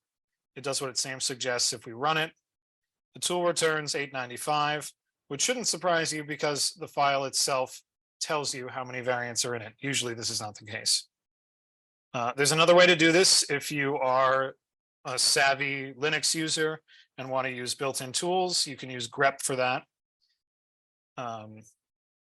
And you get the same response out of it. Now, what this is doing is we're using the GNU regular expression processor to count the number of lines that do not match this regular expression. If none of that makes sense to you, don't worry, you don't have to know it. You can run count variants. For those of you who do, this is occasionally a quicker way to process data because these are tools that are built into Linux from the get-go. If you're on your compute cluster, you're going to have a copy of grep ready for your use. So what's the next thing to do? Well, very often we want to know how the VCF file was created and maybe some of the provenance of records from it. Maybe we want to know what the sequence dictionary was that it was called with. Sometimes we call with a subset of a reference because we're only interested in certain regions, but that makes it really hard to use that file with other variants files because they don't have the same sequence dictionary as our reference does. And in GATK, at least, we try to be very restrictive over what you're allowed to compare with among different files so that we don't give the wrong answer. Occasionally, if you use a truncated reference that only has a couple of chromosomes on it, you'll run into issues when you try to compare that to a complete reference because something has changed in the contig names. So let's take a look at what contigs are present in this VCF file and see if we have a complete sequence dictionary. We can do that by grepping for contig in the header of the VCF file. So this is a bunch of lines from the VCF header. You'll notice there's a lot of stuff in here, but sure enough, we have all of the autosomal contigs and the sex chromosomes and mitochondria and a bunch of these other alternate contigs, as well as the Epstein-Barr virus. That's what this NC number is. And this looks right for this assembly that we have. I know this because I've looked at data from this assembly many times, but if I saw this in a VCF file, I would say, all right, this looks reasonable. I can continue my analysis. After this, maybe we want to start doing some plotting for looking at different statistics in the VCF file, different metadata entries in the info column, perhaps, or maybe just the qualities of our variants. So this next field here is collapsed. You can run it under the hood. If you expand it, this is what it looks like. It's just setting up a few settings in matplotlib or the Python plotting library that most people use so that when we produce our plots below, they'll look a little bit easier to read. And so then, now that we have our plotting set up, let's look at, a histogram of the types of variants that were discovered in the VCF. So let's see how many SNPs there were, how many MNPs, how many indels, things like that. And so I wrote a little bit of code here, which will go through and count up the number of variants in each of those types, and then plot it in a nice histogram below. So we can run this cell, and it produces both a table of variant types, which is very nice to look at, and some counts. And what you'll see is we have a whole bunch of SNPs, a few deletions, a few insertions. One thing it's calling an SV, which is probably crazy. We wouldn't necessarily expect that, so that's something we'd probably want to take a look at. One spanning deletion, which is where there's a deletion and a variant that's called within the bases that are deleted. And something that's a complex indel. It's a variant that has both an insertion and deletion at that particular locus, so it's not clear what's going on. That might be a signal that we're in perhaps a low complexity region that is hard to call. But roughly speaking, I would expect for running HaplotypeCaller on some germline variant files most of our data would be SNPs and a few would be deletions and insertions. So this looks fairly reasonable to me. Next, maybe we want to take a look at where the variants are relative to the region that they could occur in. So let's say we took, in this case, all of chromosome 20, or the subset of chromosome 20 on which we expect variants to be. What are the positions where variants have actually occurred? And again, I've written some Python code that will pull these things out and plot them. And when you plot these things out, we get these nice signals for the SV, or the purported SV is somewhere here around this position of chromosome 20. I don't know exactly what it is. 1,070,000 or so, I suppose. This is where the insertions are. This is where the SNPs are, the deletions, these other events. These might be some of the things that you want to do with a VCF file. You certainly don't have to very often, unless you've done something, or unless you've found something that's unexpected, you wouldn't necessarily have to go in and do all of these studies.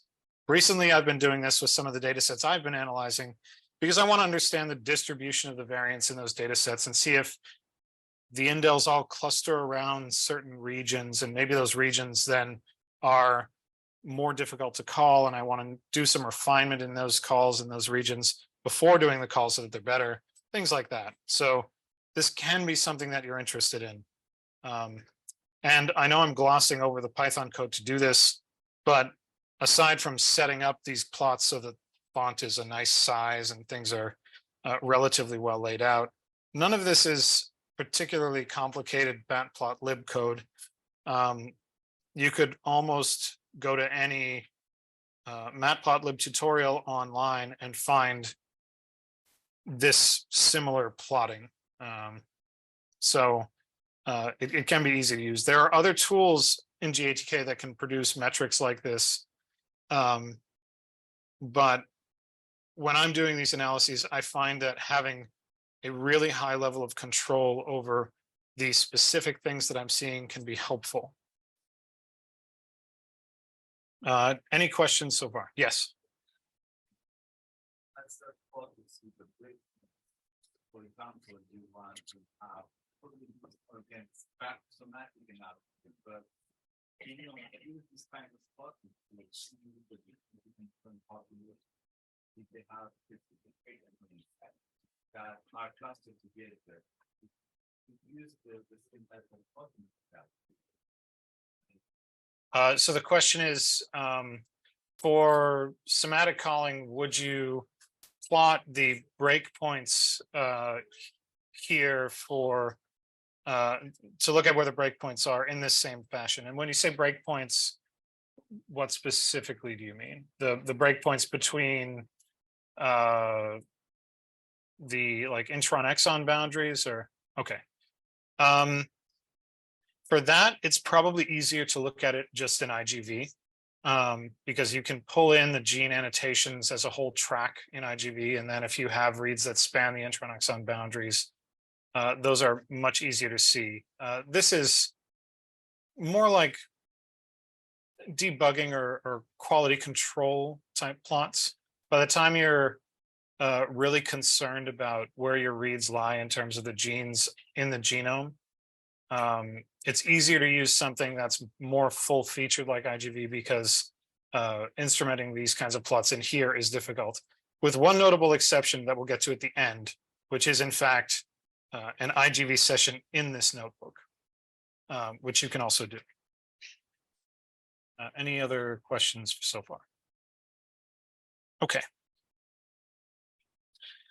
So this is an okay plot, but maybe we want to see things in bins so we can look at it in a little bit better resolution for the human eye. So we can do the same thing again, more in a histogram format. And when we do, we can bin the positions along chromosome 20 and look at the counts in those bins. And we get something that looks a little bit more readable. Instead of everything being squished all together and looking like single lines here, we now have relative count or the absolute counts of our different types of variants at different positions. And for the most part, we see SNPs, and once again, these are all at the same counts that we had for the very first plots where we showed the different kinds of variants and their abundances.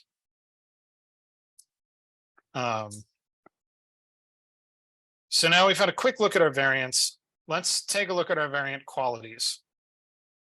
This next plot will show you by the type of variant what the variant quality score is, that qual column in the VCF file.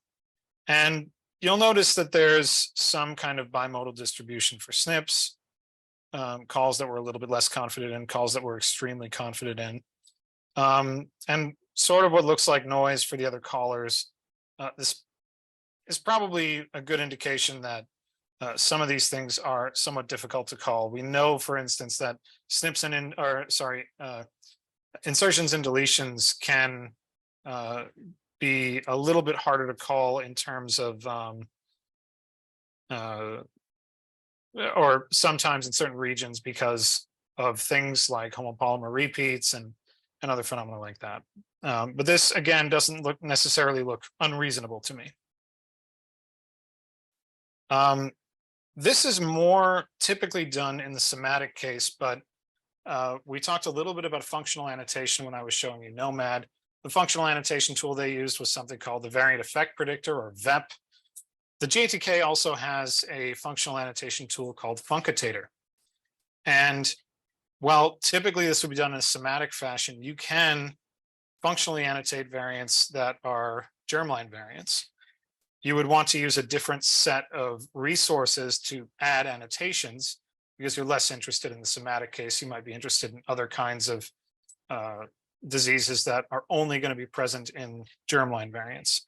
But we can run Funcatator on this data set, and what will come out is another VCF file with added information in that info column, which contains all of those metadata annotations that we've already seen. Now, Funcatator can take a little while to run. When you're running it with gnomAD as a backing data source, it takes even longer because gnomAD is quite large. But after a little while, it'll load up all of the data sources that it needs. And then once it's had time to pull the data sources down, actually running through the variants themselves takes very little time. So now we have a VCF file that has these functional annotations in them. Let's take a look at what those annotations are. So I have this grep command, which first we're going to look at what was actually added to a variant. So this is a line of our VCF file. This is the filter column, the quality column, and this is the info field. It's got a lot of stuff in it, a lot of metadata. And you'll notice this funcation space here with a bunch of pipes and a bunch of brackets. This is all the added information for this variant that Funcatator put in to this output VCF file. You'll notice it's in an intergenic region. This is the gene change string. It's just on chromosome 20. There is no gene name. And there's no gene there, so it says that it's unknown. There's several other things, but those are some of the big ones that you might look at if you're functionally annotating something. But what each of these fields has is, I'm getting ahead of myself. Pulling these fields together in the context of a VCF line can be kind of confusing. You have all this other data. We can pull out the specifics of an individual funcation with some other command line wizardry. Again, if this looks completely foreign to you, that's totally fine. You can think of this sort of as debugging output, or if you have to do functional annotation in the future, you can use these same scripts to pull out all of these things from your variants. The other thing I should say is that if you're doing functional annotation, you can also produce a math file. which is basically a TSV you can load into Excel and see all these things in nice columns. If you want to still use a VCF, you can also do what we're about to do and create a table of these things, again, with some Python magic. And you can see that we have a bunch of SNPs, a bunch of them, most of them that are displayed are unknown. We're not looking at about 900 of the variants that are here. This will let you explore at least a little bit of some of the things that are in there in a way that's human readable. If we want to view only the variant, you'll notice here we've got a bunch of variants that are in the intergenic region. And while they might be promoters or something, we don't have any real annotations for them. So there's nothing we can really look at. Let's take a look at only the variants that are in genes. Okay, well, now we've got a bunch of variants that are in this AL 110114.1. It's an RNA variant classification. That means that in the backing data source with annotations on the human genome, this is attributed to an RNA molecule rather than any particular gene. And there's one for splice site, which may be interesting. Things that happen at splice sites are potentially problematic. So maybe if you saw this, you'd want to dive in and do a little bit more looking at it. The last thing that you probably want to do, and you've already done this with the other tutorial we had, would be to look at your variants in IGV. Now, you've all got copies of IGV on your local workstations, but there's another way to use it. You can actually use it directly in a Jupyter notebook and load the data from a Terra workspace into that IGV session in the browser, so you don't have to download anything. I have once again collapsed several cells here because there's a lot of setup that has to happen. But if you run these bottom 3 cells, what you'll get, okay, that's a good test. You may not have IGV Notebook installed in your session. I certainly didn't, so you probably don't either. So all you need to do is uncomment this line in this cell, the first cell under 5, and this will install IGV Notebook in this Python environment for you. IGV Notebook is the viewer that we're going to look at our variants inside the notebook itself. And in fact, it's based off of something called IGV.js, which is written in JavaScript and specifically for these things.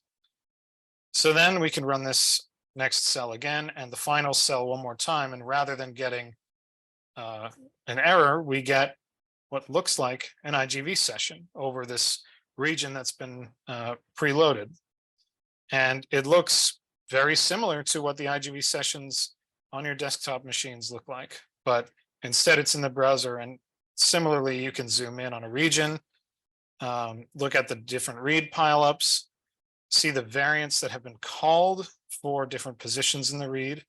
This looks like a good one to check out. It's about 50-50, A and G, and sure enough, there was a variant that was called here.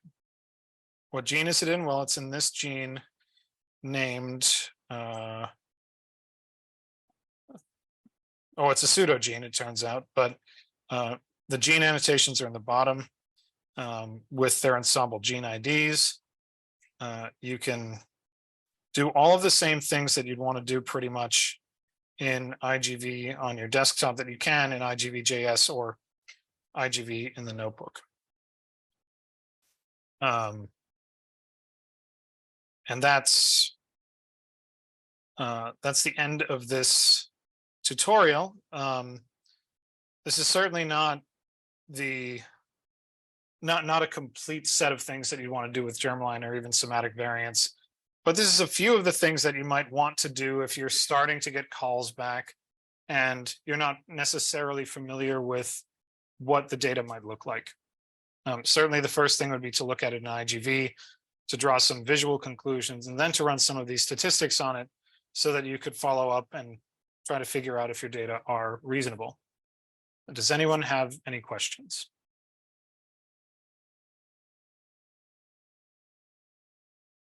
Okay, so one further thing that I wanted to show you.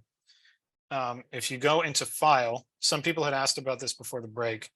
If you want to save a copy of this notebook, you can do it, but not all of these options work. You can save it as the interactive Python notebook file itself, and that will download for you, no problem. That's a notebook that you could load up in another Jupyter Notebook session, or if you have DataSpell, that's a piece of software that can open it. But if you want to just save the contents, you can save it as a plain HTML file, and that will also work. So those are two ways that you can save copies of this. And then you can, of course, open up the HTML file locally and print it as a PDF.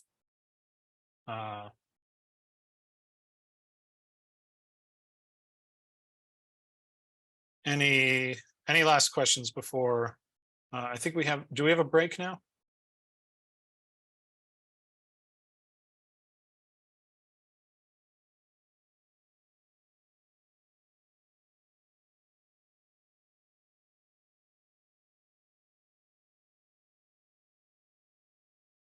Yeah, okay. All right, then now we can jump into the next section, which is on variant filtering, which I know a lot of people have asked some questions about. So let me get this set up.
Oops.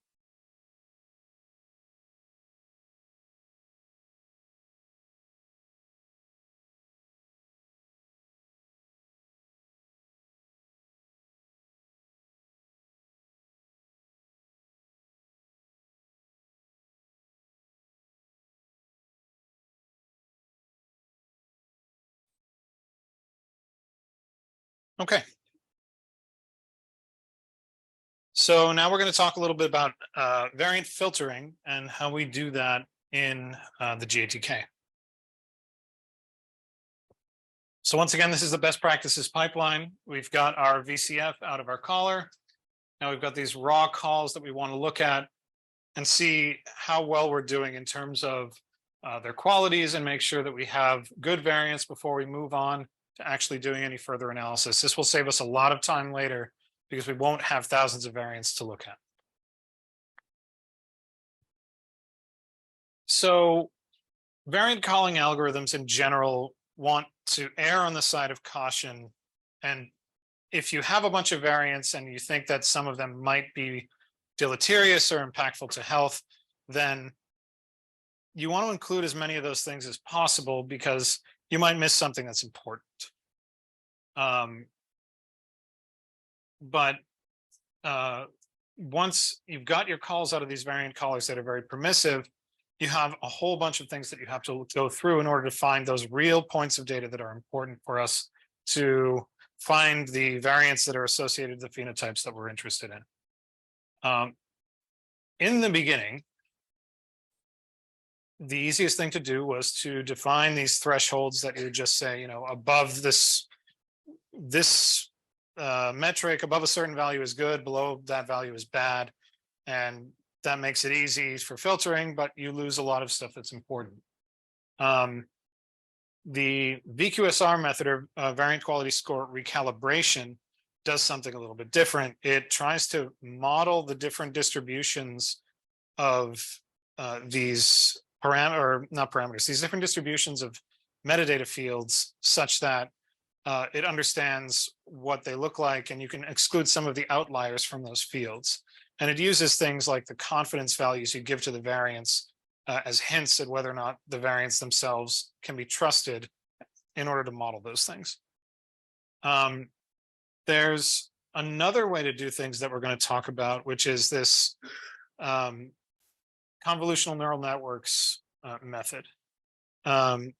So it uses a deep learning method that involves neural networks that have convolution layers, similar to what you do with image processing, if anyone has done some of that stuff. In both the cases of this VQSR and convolutional neural networks, you need really good quality data in order to train the models. You need to be sure that what you have is actual variant data and not artifacts and not low quality variants and things like that. Some of the differences between them are that the CNN method, or the convolutional neural network method, can use information from the reference itself, and for one of our methods, information from the raw reads rather than just the variants. So it can be a more interesting method to use when trained appropriately and when then applied back to data. And the other interesting thing is, no matter what you do, filtering variants is always hard. It's always a hard problem. At the end of the day, no matter what method you have, you're defining some threshold above which you're keeping things and below which you're throwing things out. As we're able to model errors better, the thresholds become still important, but less error prone, I suppose. But you're always going to have to, in some sense, walk this line between the variants that you want to keep and the variants that you want to throw away. So, as I said a long time ago, not really that long ago, and in fact, we still do this sometimes, there was this hard filtering where you would say, you know, above this line and to the right of this line, this is good, and anything else is bad. And that was really done by looking at hundreds and hundreds of variants over the course of years in IGV and arguing about whether they looked real, putting them into the bucket that says, okay, they're good, and then seeing where they fell in distributions as we plotted them. And that works okay. Sometimes we miss things, but it takes a really, really long time and a lot of arguments to come up with a good variant set. Then we have things like VQSR, or a multi-layer perceptron, or random forest modeling, or support vector machines, which are all sort of machine learning type methods that can model some kind of underlying error profile for good and bad variants, and then use a single or small number of parameters that are tunable by a person to exclude some of them that are probably bad. Then we have things like this convolutional neural network here that uses some of the same features that are used in these methods, but instead uses machine learned methods and decision boundaries as well, in addition to being a neural network based method, which is sort of fundamentally different from some of these other things. The model itself is still, you know, built by a person, so someone is deciding what each of these layers ought to be, but at the end of the day, it works reasonably well. It's, you know, sometime in the future, and I think we're starting to see this a little bit now, we can maybe teach a machine learning model to build different architectures that might work for filtering, do that analysis, and then learn what those architectures ought to be, and do this iterative refinement until we have new models that are built by other models themselves.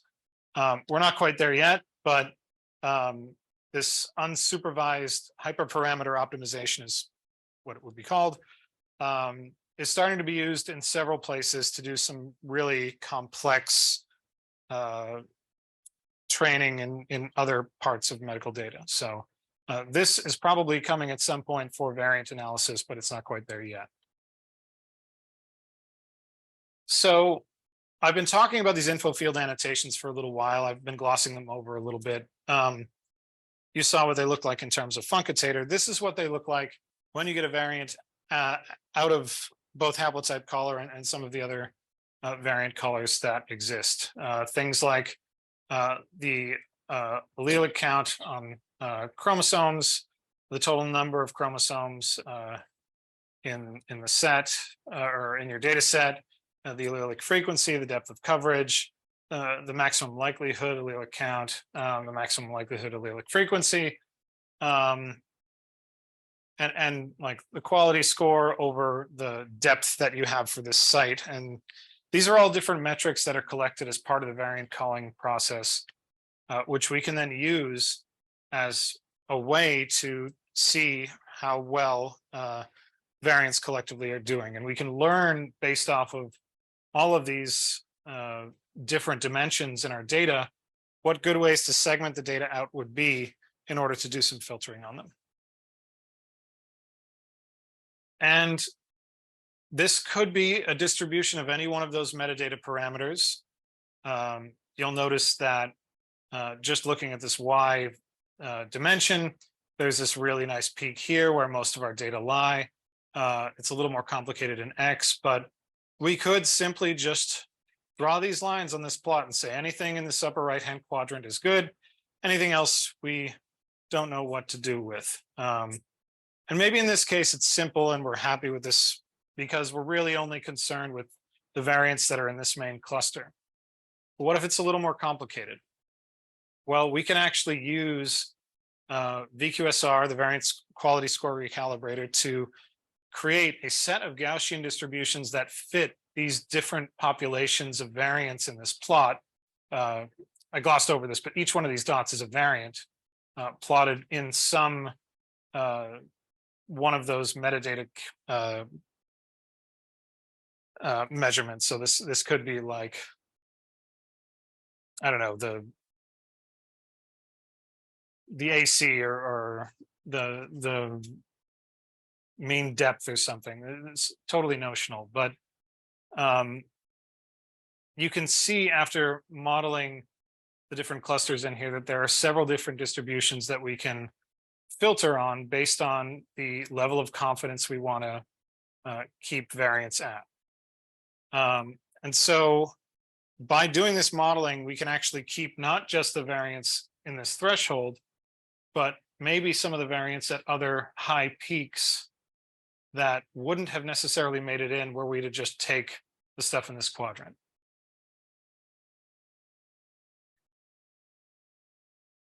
And so, like I said, the original method for doing this was to argue over which variants were real and which variants weren't.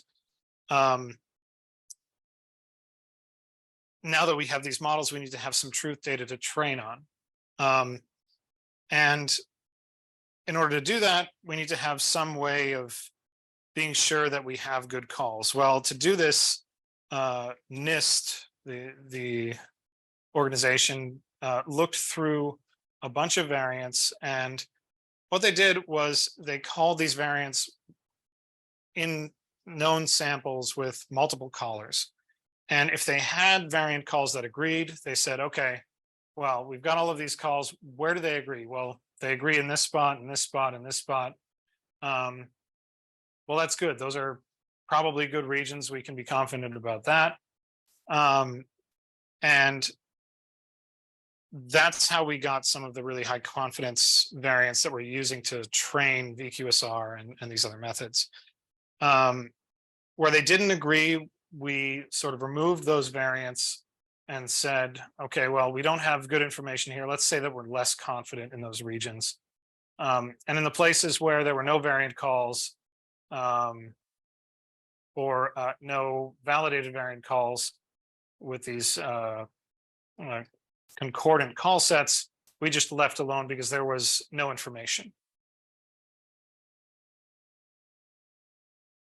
But it's hard to do this with data sets that come from real people because there's natural variation in people and it becomes difficult to characterize.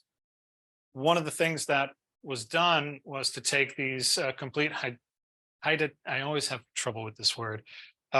These moles, which are partially fertilized eggs, but they're haploid. So they don't support life. They will never gestate into a full human.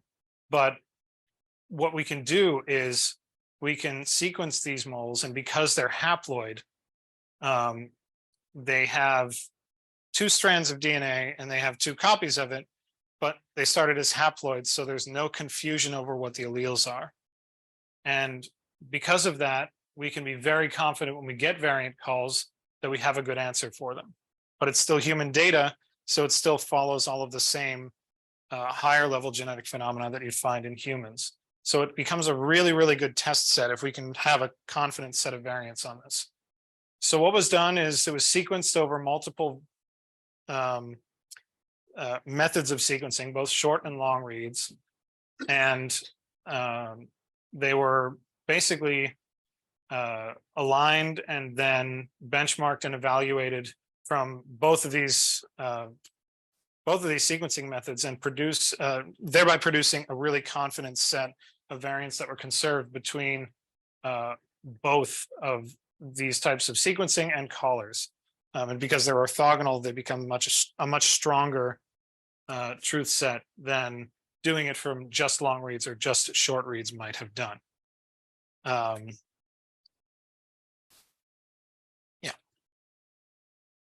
So now we've got some good training data based on that CHM is complete hydatidiform mole samples. There were several of them. We have good call sets from there. Now we can use those good calls to train our variant models. And again, VQSR works off of these Gaussian mixture models. And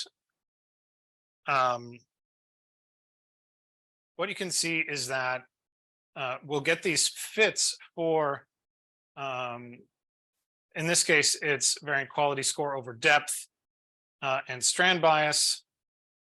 We probably don't use strand bias that much anymore, but this is a good example because you can see these 2D Gaussian distributions here. And with VQSR, we can model these distributions extremely well so that as you get further outside of them, you can start limiting the data that you allow in. And you'll notice that there are these other errors out here or these other variants out here that don't conform to these distributions. It's maybe likely that these are errors, and these actually came from our sample, but they're also SNPs found in dbSNP. So maybe they're errors in dbSNP. And you could do the same thing for different data sets, but there is a potential issue where if you have data that don't really cleanly follow this Gaussian distribution, whatever your dimensionality is, again, like variant quality score over depth versus strand bias, you're not going to be able to model that really well. So these novel SNPs that have been found are actually thrown away by VQSR because they're too far outside of these Gaussian distributions. So it works, but it only works for certain error modes. So maybe there are better ways to do this filtering. And it's even a little bit more complicated because what can happen is the actual context for the variant can lead to biases in the variant calls that you might not be able to correct for. This is a plot showing the context of bases around a particular variant. So in this case, the purple is an A going to a T base, and this grid of 16 squares is the context around it. So for instance, this tall column is T, T, T. And similarly, this C to A base in the blue would be TAA, because the new allele is the allele on the right. So this is even after our filtering. So what's going on? Well, some of the problem here is that you'll notice this is TTT, and we have a really high count of variance for that. Well, in these homopolymer regions or regions of low complexity that have a large number of bases that are the same, variant callers have a really hard time, not because the callers themselves are having an issue, but because the sequencers can't actually get good information at those spaces. So in this case, this is an error coming from the sequencers themselves that propagates all the way through past variant calling. And there are things like this that we probably want to be able to let the model use. And as good as VQSR is, this is not an error mode that can be easily built in. So if we use deep learning, maybe we can do even better. What we're looking at here is a one-hot tensor for this Tata box sequence. One hot meaning, you know, we've got a channel for A, a channel for C, for G, and for T. So it's each one of those is this row in this matrix. And if it's T, you see a 1 in the T channel and nothing in any of the other columns. And this is one way we can encode the data before we put it into a deep learning algorithm so that it can easily start both looking at the data we have and training off of the training data that we're going to give it. So continuing to look at these things, maybe one hot isn't the best way to go because we're going to lose some information. If we want to characterize motifs in our sequences, for example, you'll notice that in these middle positions, sure, there's only a G and only a T, looking at this pile up here. But in these other positions, there are different percentages or different counts for the other bases. And if we were to just take a consensus call using these, one-hot encodings, we'd throw away a lot of information because we'd only take the majority rather than preserving these relative abundances. So what we can do is we can just convert that into this weighted matrix, which looks very similar, but encodes the data in a way where we don't lose these relationships between the bases in this motif. Now, this becomes important because sometimes motifs are very illustrative for the different things that we want to look for in the regions around variance that might lead to error. For instance, that low complexity sequence that I mentioned earlier. So some of the things that we can do, we're talking about convolutional neural nets after all. So it's worth mentioning convolutions, which you can think of here as with this encoded sequence, it'll basically slide along the length of a read. And for this small motif, you are able to multiply out, do some matrix multiplication at each site in the sequence, and you end up with a signal that looks like this, where as soon as you hit the sequence that this is expecting, so CTTTGAA as the biggest weights there at least, you'll see that's at the end of the read. As this gets closer and closer to the end of the read, that signal becomes stronger and stronger. So this kind of method can really well find different motifs depending on what your signatures are in your data set. And that can be extremely helpful, again, for finding the contexts in which variants are good or bad. So what does it learn? You might be asking yourself. In a lot of these deep learning methods, it can be difficult to understand what is actually happening under the hood to really learn these patterns, in this case in the reads, but even in general. So these are 4 examples of the final states of some of these motif detectors that we have. You'll see this is a short tandem repeat detector. It's T's and C's. We have a poly C detector. We have this thymine edge detector and a short tandem repeat edge detector. And it's worth noting that weights above the line, there's a center line in each of these, are where you expect to see a base, and the weights below the line are where you would expect to see base in the opposite direction, I think, on the opposite strand. So like for this edge detector, you'll see there's a breakpoint here where most of the bases that are present start going in the opposite, are below the line. And in practice, what this looks like as the model is running is something like this, if it'll play. Yeah. So as we train the model, it starts to be reinforced and learn that C pattern over and over and over again as we get more data.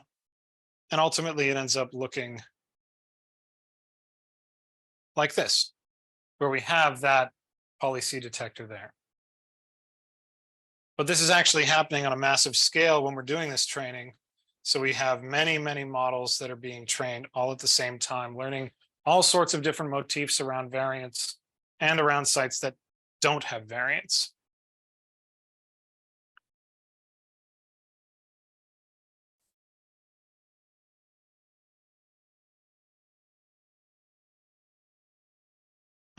So that was all for one kind of convolutional model that we have. We have another one that takes even more information into it. Not only the reference context around these regions of variation, but also the read context itself. This takes a lot more effort to train, but it can be more useful than that other more simplistic model. So we had that 1D, that other tensor before with that one hot encoding. Now we have this multi-dimensional tensor on the right with many different channels for different things. And this tensor represents the reads, and it looks something like this as it goes through. We have a channel for A bases in the read, C bases in the read, and so forth and so on. Deletions, the reference bases, the mapping quality, data on this is paired end sequencing. So the first pair, the second pair, whether this read fails, the quality controls, whether there are optical duplicates, all sorts of different things that you might think are correlated to variance. And so this is what a SNP looks like in that context. This is a G to A SNP with all of the context around it. And I'm not going to dive too much into this. This is sort of the encoding under the hood in the 2D CNN variant filter. But here, this brown section is the G, and the A is this lighter green.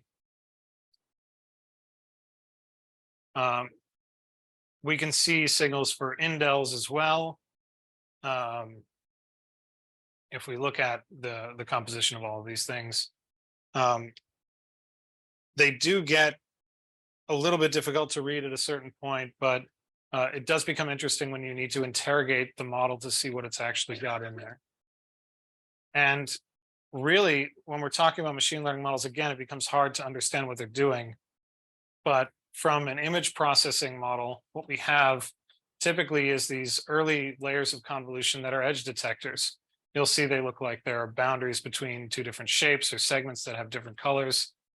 And as we get to higher layers in the model, we start seeing more complex and complex patterns until at the end, we see what maybe look like faces of animals, perhaps, and other sort of semi-abstract features on this right-hand side. And indeed they should, because this is it's from a paper that actually trained a deep neural net on animal models for animal detection and imagery. So it sort of makes sense that we would find strange motifs that maybe look like a rabbit or a dog or other things in the neural network itself.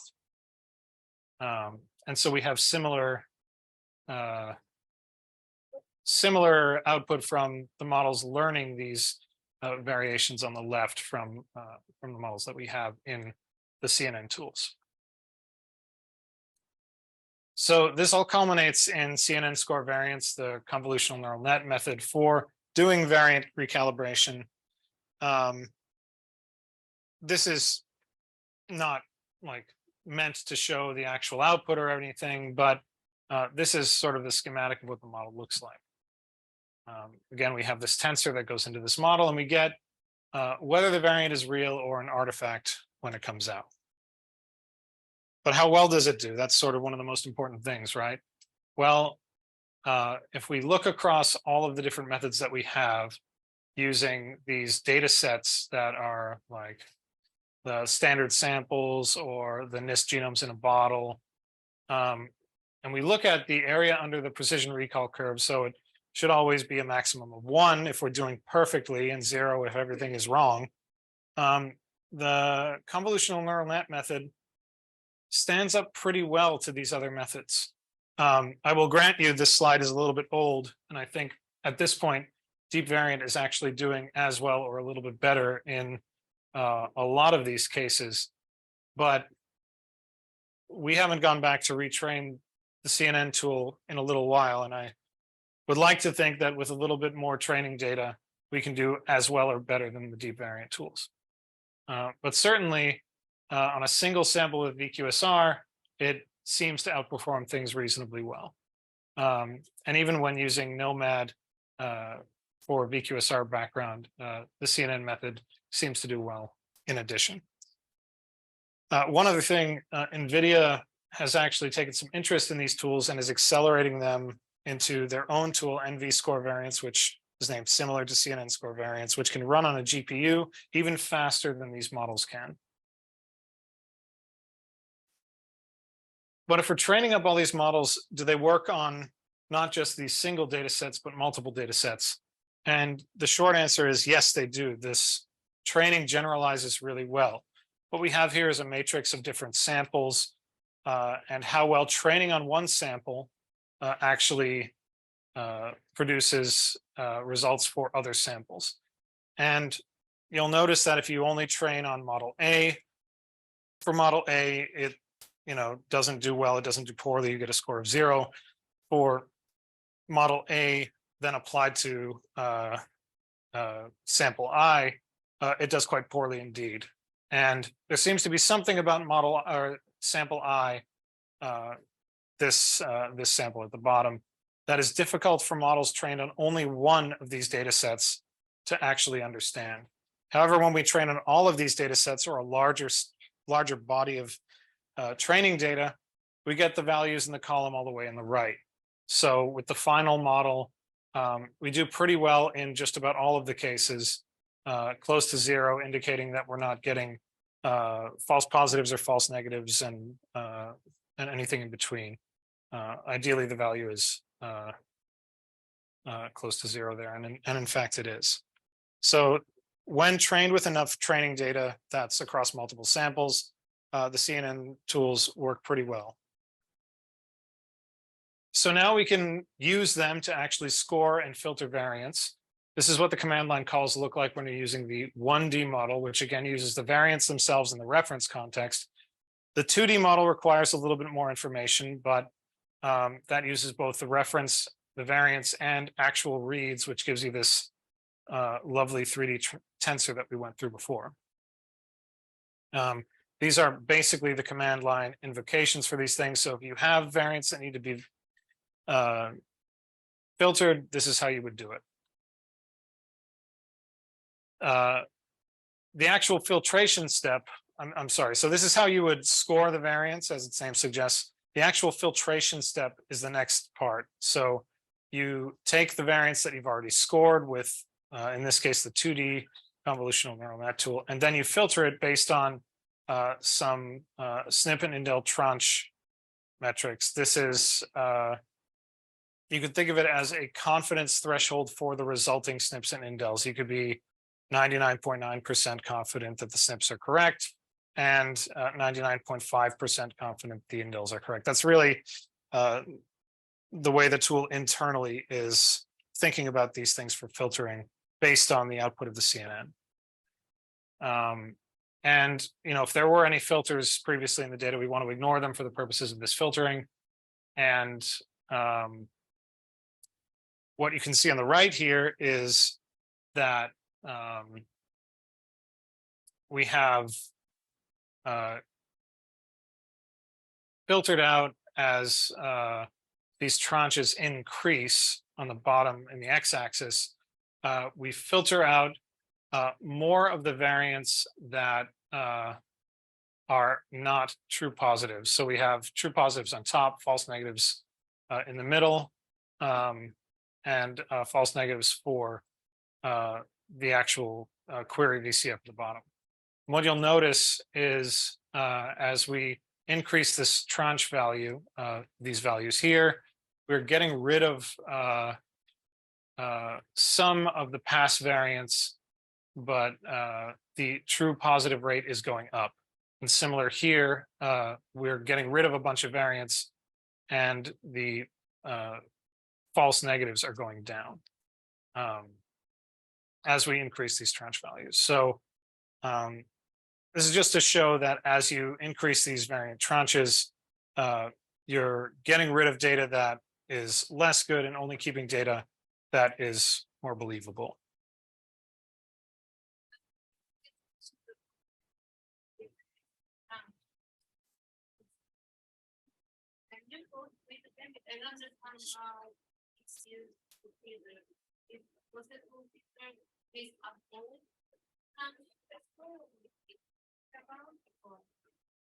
Yeah, it should be you're keeping variants that are above that threshold.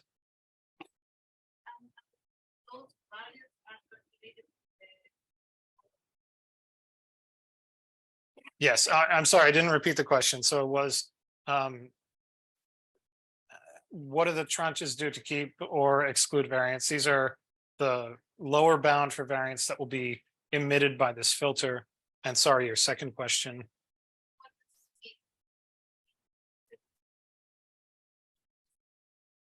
Yeah, it's so the concept behind it is a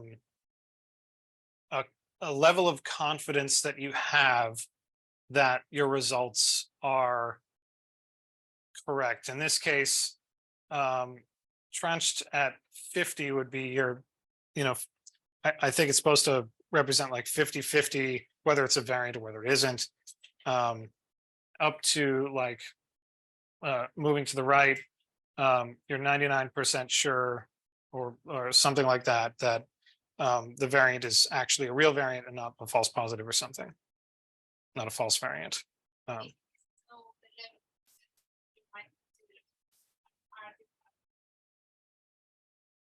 Yeah, exactly.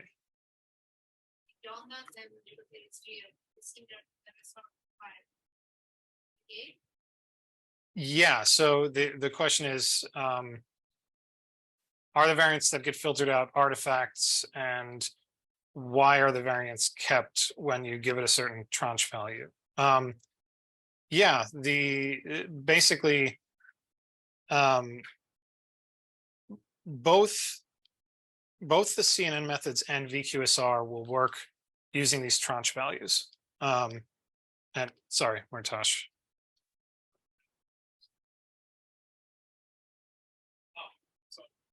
So it's basically,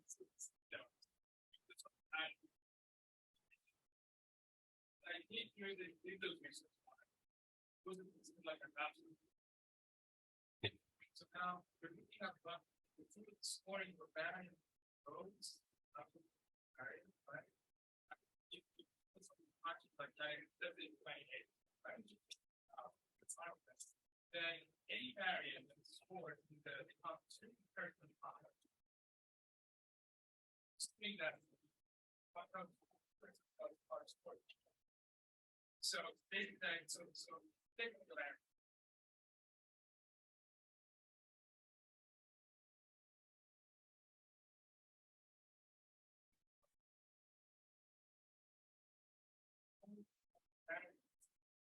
Not some reason, but that's what better than that's by your music. And where is the down? On the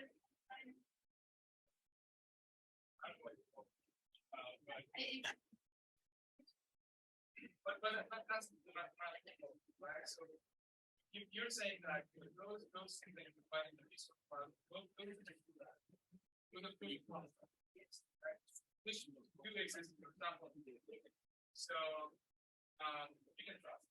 So now you look at the scores that find the research over those paths. And then you look at the distribution. And basically see like what is like the tail of that, right?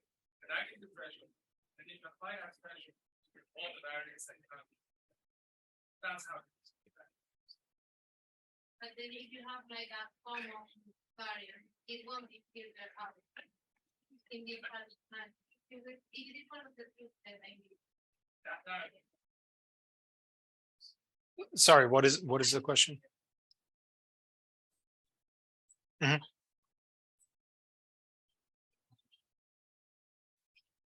Yeah. Barrier, you know, the capacity, and then the filtering with not with like you want to filter common barriers. Yeah, so the question is, so at this point, would then, the way this filtering works, would you keep a true variant that's also in gnomAD or one of the resources, so that you could take a look at it later? And I think the answer is yes, because it's a good variant that like is in your data set that was in the training data. I think but that's why I say I think, because it depends a little bit on the variant call itself.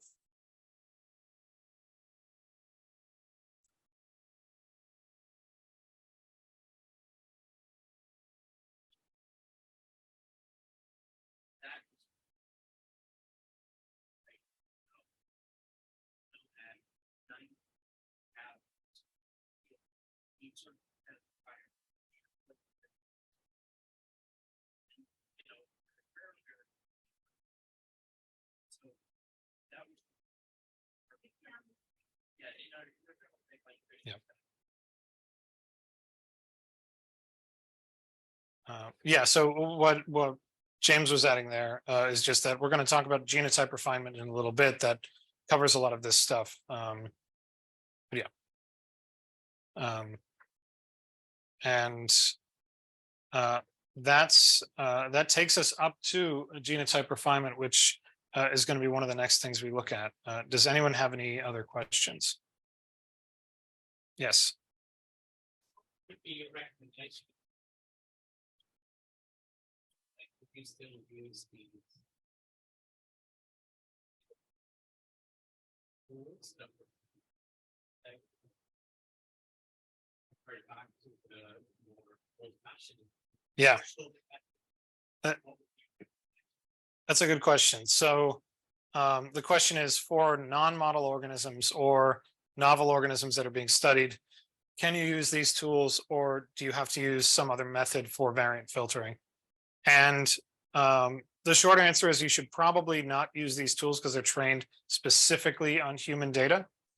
If you have, for instance, known variants, you can use something like VQSR, which will create a Gaussian mixture model for you. But you need to have a known variant set that you're confident in before using it. The CNN tools have models built into them already that have been trained on human data. If you don't even have a good call set yet for your species, you can bootstrap some of these things by doing a call set to begin with, applying some hard filtering thresholds, saying, all right, I probably got this kind of wrong, but mostly right. These are my good variants. Let's call everything again with these as the known variant set. And you can do some iterative refinement like that. Hopefully, like you've got 10 samples and you don't do the same sample learning on the same one. You know what I mean? You apply sample 10's model to sample 1, or sample 10's variants to sample 1, and so forth and so on. Or joint call them all and then use that joint call after you've filtered to bootstrap the known variants. And then maybe you can use VQSR once you have that good known variant set, and something like that. We can say for our state.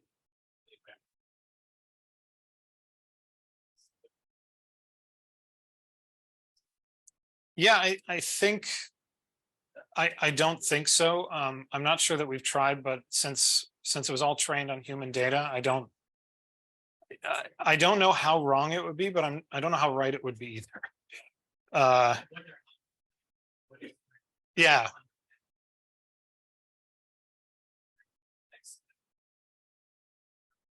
Yeah, definitely.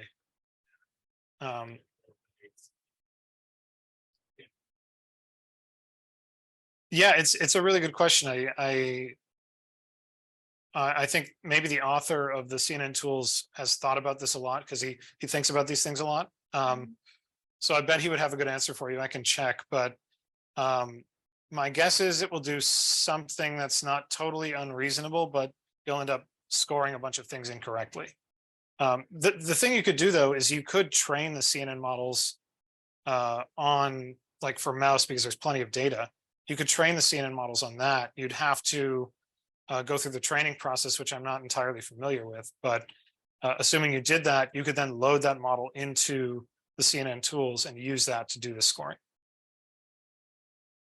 Yes. If the causing this variant is called by using certain snaps, can I use this as a filter? Filter this actually bootstrap this character. Yeah, so the question is, can you, if you know a certain SNP is going to be created by a laboratory process or other part of the sample prep, can you use those known SNPs to do filtering? And the short answer is yes, you can filter by variants that you expect to be there. You can filter them out, or you can keep only those variants, but I'm not sure you'd learn anything by keeping the ones you expect. Only those ones anyway. Those are things you can do. They're not the same as the kind of filtering that's happening here. The filtering that's happening here is more filtering on whether you believe that the variant call is correct or not, rather than I expect this variant will be there and I want to either keep it or exclude it, if I'm understanding it correctly.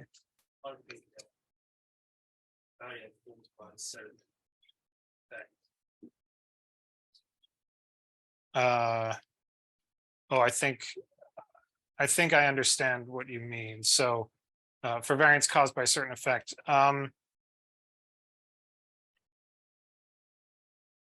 don't think there's like a one size fits all easy way to keep all of those things. I don't know how you would tell a model that that's what happened, but at the same time, if they're actual variants that have that have good evidence, then by this point, I would expect that the models would see that there's good evidence in the variant call, and they'd be kept if you kept with the tranche value of a certain confidence, if that makes sense.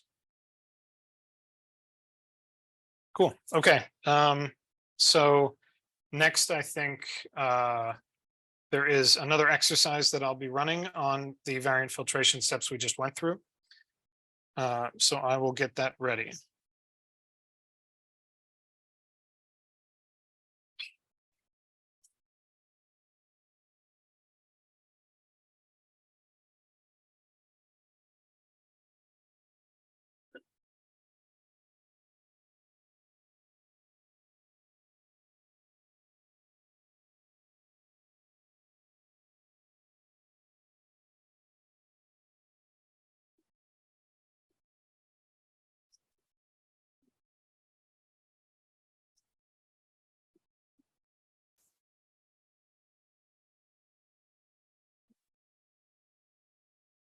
I'm going to get a little bit more water and then we can start.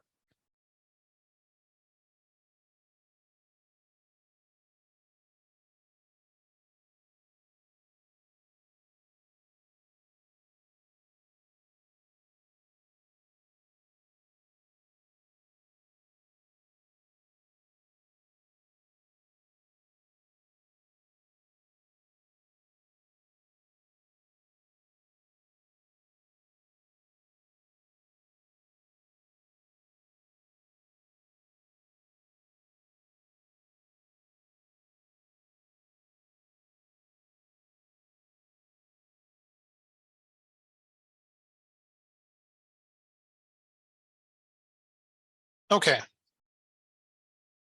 So I've talked a little bit about variant filtration. Now we're going to go through an exercise actually doing the variant filtration steps that I just talked about. So in this same workspace that you've cloned, the last exercise we went through was 03, germline variant exploration. This exercise is 04, GATK variant filtration. So everyone go into your analysis tabs and click on 04 GATK variant filtration. Once again, you'll come to a landing page and we want to open the environment. And once again, because of the auto pause, we have to wait for the environment to spin up again, which is a little bit inconvenient, but is actually very, very good for cost savings when you're doing this in your own workspace en masse with a bunch of other people. So what are we going to go over in this exercise? Well, we're going to hopefully get a little bit familiar with VQSR and how to filter VCFs with this Gaussian mixture model. We're going to do the same thing with the CNN model. So we're not only going to filter with the VQSR method, but also with CNN score variance. The 1D model only, we're not going to cover the 2D model with that 3D tensor that I showed, just the 1D model with that motif based modeling. Then we're going to apply that tranche-based filtering on some of these scores from that info field set of annotations that I showed. And we're going to look at a really quick set of concordance metrics based on the expected truth data that we have for this variance set. So now we can click open again, and it'll automatically open when it's ready. Once again, it's going to take a little while for the virtual machine to spin back up. It looks like mine is coming around now.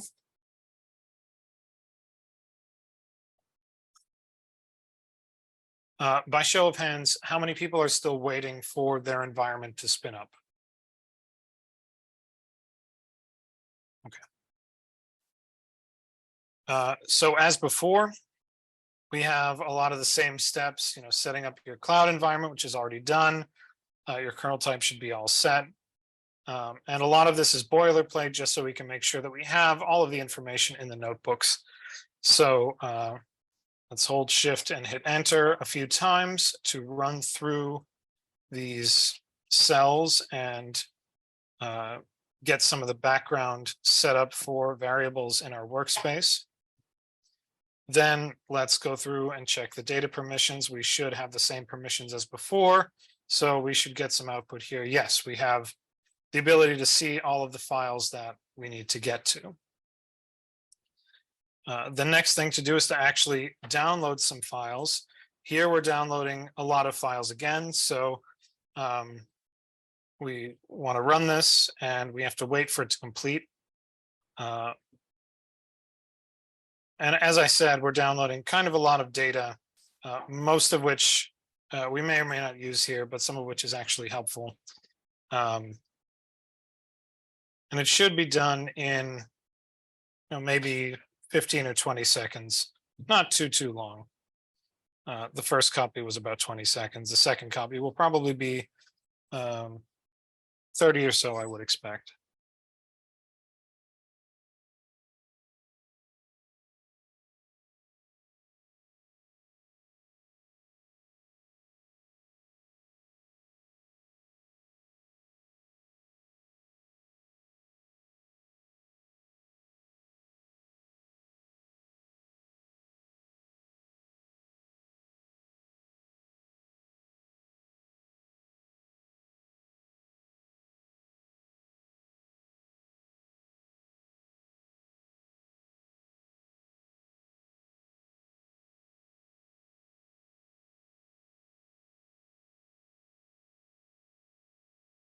All right.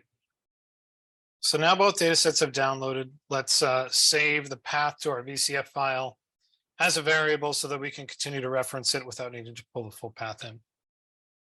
Sorry, make it seem that doesn't start. Yeah, the 0.1.5. any way to check if it is running without lock? Sorry. Oh, okay. Needed some. Sometimes these things take a little bit of time to spin up.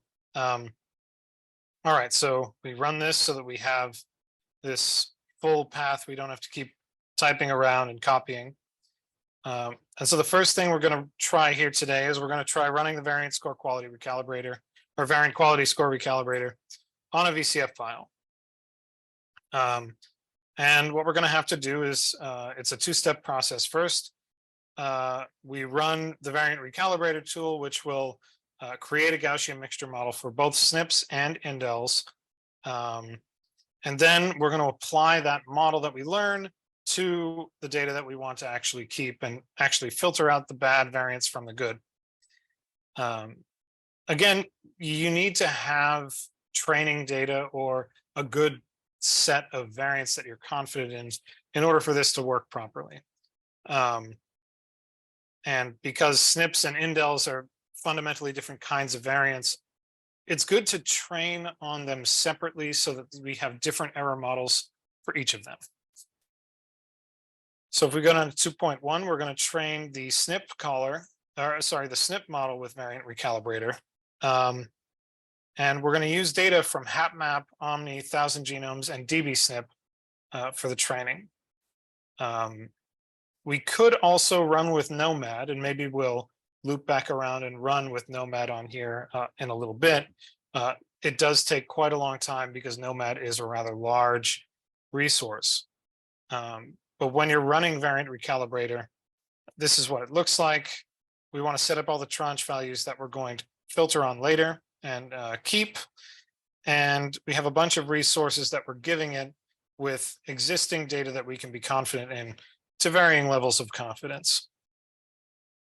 And what do we want to learn on? We want to learn on these annotations for now. We want to look at the annotations. We want to use annotations in an allele specific context.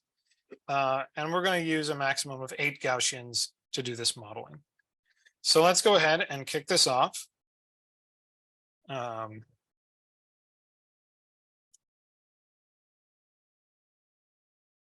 And it'll spin up and run for a little while. It actually doesn't take all that long at all. Yes. Yes.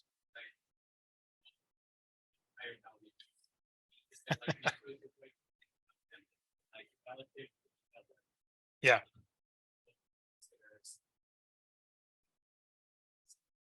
Yeah, so that's a very good question. So the question is, can I go over the resource specification a little bit? What do the priors mean? What is known or training or truth sets? So sure, let's start with priors. When I asked about priors before coming here, I was told that they're a little bit hand wavy, but you can think of that as the confidence levels in the variants that you have. I was specifically asking in reference to gnomAD because it's actually still not very common that we use gnomAD for VQSR training. But my understanding is that the higher value for the prior, the more confident you are in it. And I don't know that there are units associated with the prior. I think it's just, the more the better. And I've borrowed these prior values from another exercise, which I think was derived from our production pipelines. And then the prior that I've assigned to gnomAD was based on, again, a conversation I had about what the appropriate prior value was. It was, given that dbSNP's prior is like 7, we could give gnomAD maybe 8 or 9, something like that. It's a little bit hand wavy, admittedly, but that's roughly how we think about it, at least in terms of this modeling. The known versus training versus truth set indicators here are basically an indication of how trustworthy you think the data are. from, these are, known variants, but they haven't been validated completely. I don't know that I can completely trust all of them, but for the most part, it's a good representation. That would be a known variant. For training, or let me skip to truth. Truth is, I know that every variant in this set is trustworthy, that I can look at it and know that, if the variant is here, that's a real variant, and we can really rely on those measurements. We can have high confidence in them. And it's those are like the relative values between them. Then, yeah. Does that answer your question?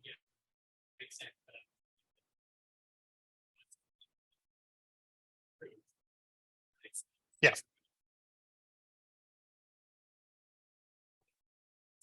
No, yes.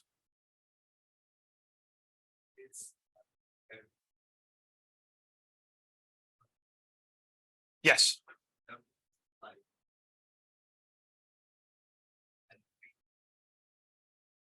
Good question. So the question is, if truth is completely trustworthy, known is somewhat less trustworthy, what is the training set? And I think the training is, I had thought that the training in this case was actually, rather than somewhere in between, just a flag for whether or not you were going to do the training on that data set and none of the evaluation, or sorry, that doesn't make sense. No, I'm thinking of something else. I apologize. Training is sort of in between. So it's a spectrum of how much you trust the data. Yes. So if we have time, I pulled out the lines for using gnomAD above. So you can use gnomAD. I use it as known and training, but not truth, because we don't know for sure that everything in gnomAD is good. It's got a lot of good information, but it's not completely vetted. So if we have time, we'll go back and we'll rerun things with gnomAD. It takes a bit longer. And we can see how, if at all, our results will change. Yes. For the first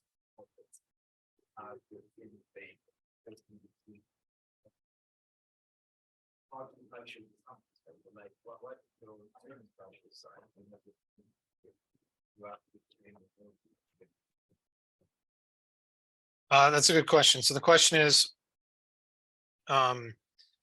given these resource files, how is the training size determined so that we know that we've trained our model correctly? I'm not 100% certain. I don't remember how it picks which samples are used for only training the model, like how much it leaves out for training afterwards. Yes. So if you use Mehrtash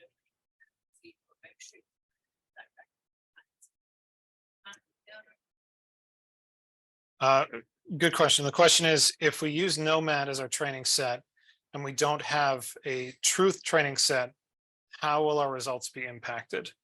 The variance can still be scored. I'm not 100% certain. What I would expect to happen is that you'll possibly get some, false positives or false negatives that you filter incorrectly. So you might end up with a few more false positives. You might end up with a few, you might miss a few variants, so you'd have a few more false negatives.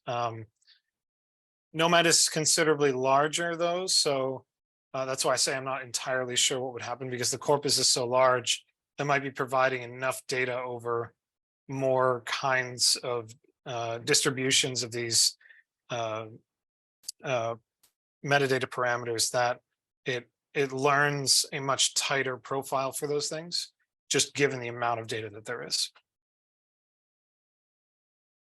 But I'm honestly not sure. Yes. Multiple trends value. That's a good question. So the question was, what do multiple tranche values do here? I think these are the tranche values for which it's evaluating as part of the training. During the training process, so it knows as it's building the model what at which points to do the evaluations to build the Gaussians. All right, so we have run variant recalibrator, and we now have a model that we can use for filtering our SNPs.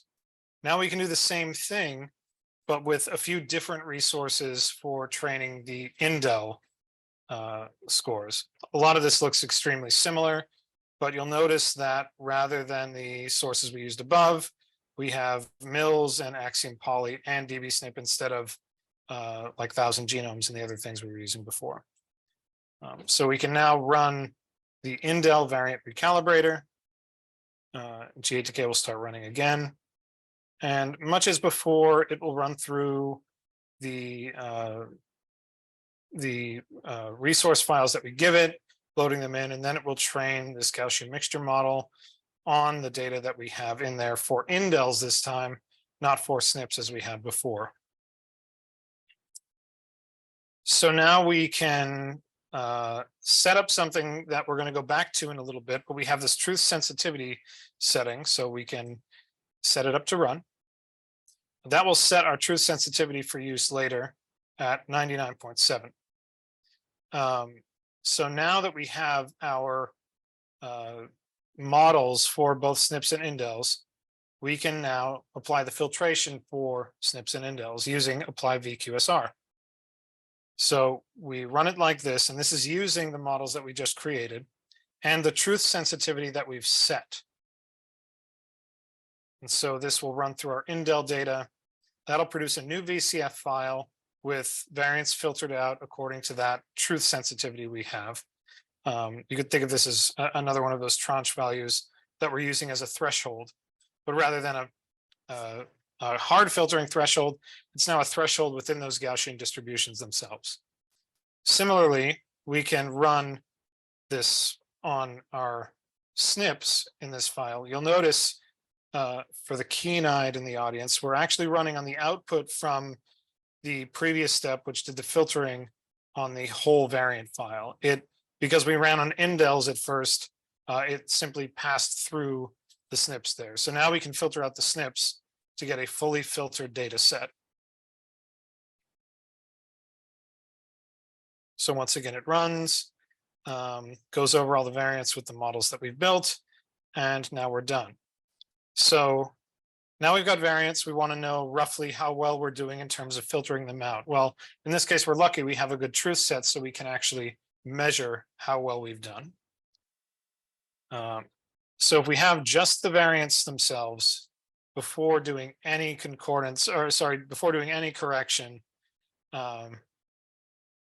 we can evaluate the concordance using GATK on our raw truth set and the our raw VCF and our truth set. Now we can do the same thing, but evaluate concordance on the variants out of VQSR.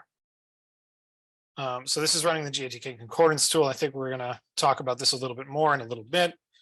But then this next cell is collapsed for ease of reading, but it's another. I've defined a couple of functions in there to help us print out some of these results a little bit more easily. But now we can look at how well our original variant file did and how well our VQSR scored variants did. So in the original file, this is our result. And in the VQSR file, this is our result. So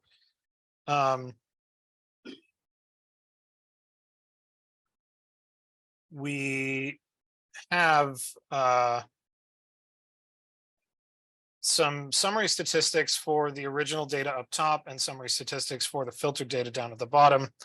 And what you might notice is that the sensitivity is going down as we filter out variants. Now, this is to be expected because as we're culling variants that we think aren't good from our data set, we're naturally going to get the boundaries wrong sometimes. And so we're going to be losing some true variants that we have. This is the inherent trade-off that you have anytime you're doing variant filtration.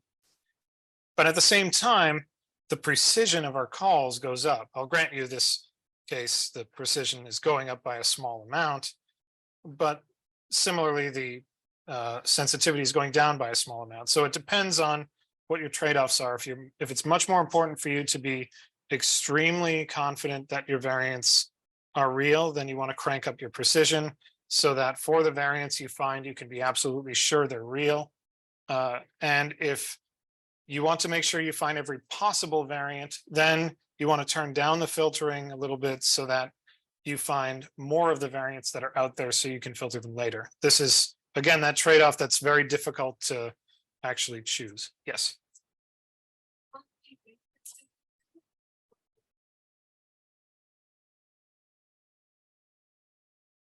Yes. Yeah, so the question is, if you want to increase the precision, what would you increase to filter out more things? And yes, it would be that truth sensitivity value that we set back at the beginning.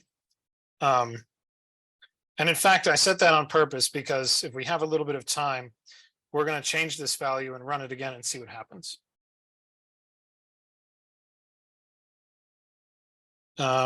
So we've run this VQSR method.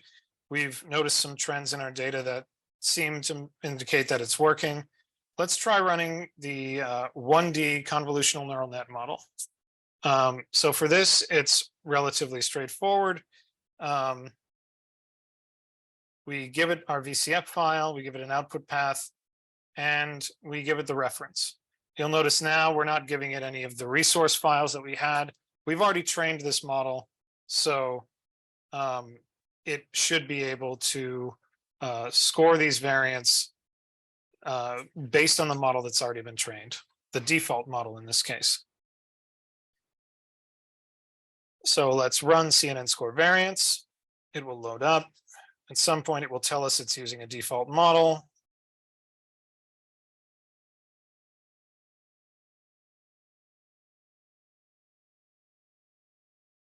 Yep. So it's using the 1D CNN. And now it's running through the variants. This will take a little bit of time because we're not running on a GPU and it's a neural net and they run much better on GPU. Actually, I don't know how much faster the NVIDIA implementation of this tool is. It should be significantly faster. But with their updates, it'll run on a GPU and then it should be pretty blazing fast. Even as it stands, though, my copy of it at least is already done.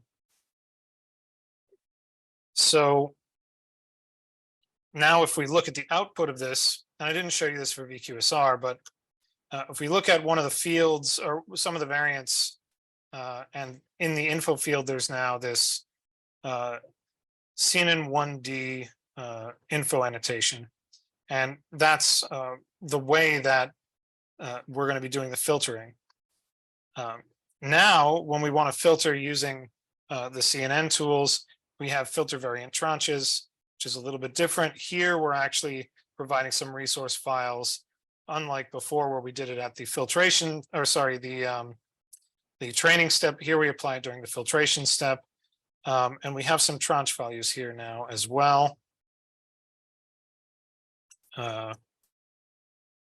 which we can use to run with this set of 1D scored variants or 1D CNN scored variants. And it's done. And so we can do the same thing where we validate how well it did based on the true data that we have. So we can run, once again, GATK concordance, and then look at the original unfiltered data, followed by the data filtered with the CNN tool. And once again, you'll notice that the precision has gone down. Interestingly, for indels, the precision has gone up. That's not necessarily something you'd expect. And we have the F1 scores here as well. And now that we have our 1D CNN scores here, we can just quickly print out the scores from VQSR and do a comparison between them. VQSR seems to be filtering out more of our indels than the CNN tool. Conversely, the CNN tool seems to be filtering out more of our SNPs than VQSR. What could affect this? Does anyone have an idea why this might be?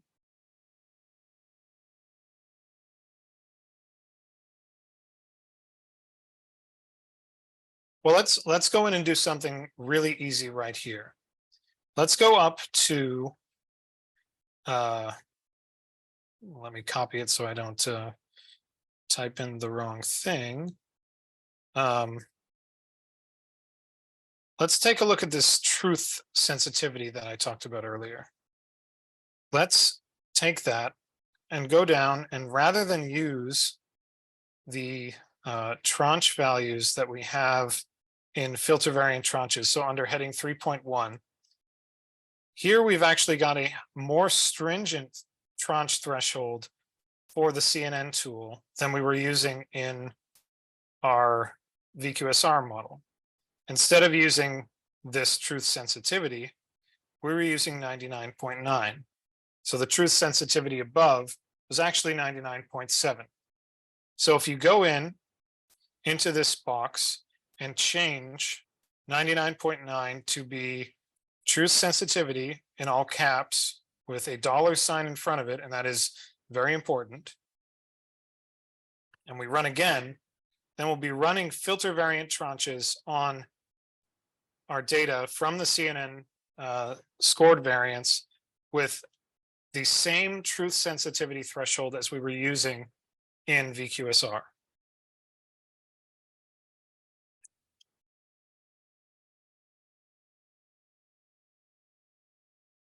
So you see now it's 99.7 instead of the 99.9 that it was before. And now it's done. So we can reevaluate the model by running this concordance box again.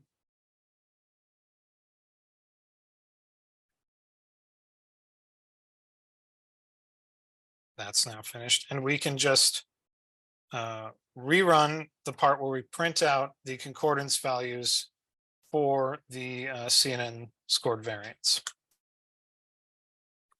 So now when we've done that, it's really only a slightly different answer, but we do have a different answer for some of these things. It turns out that, as learned in the 1D CNN model, it is much more stringent when it comes to SNPs and a lot more permissive when it comes to indels.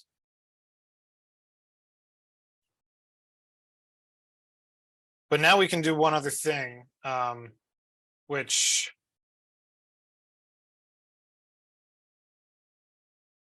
I'm looking at time.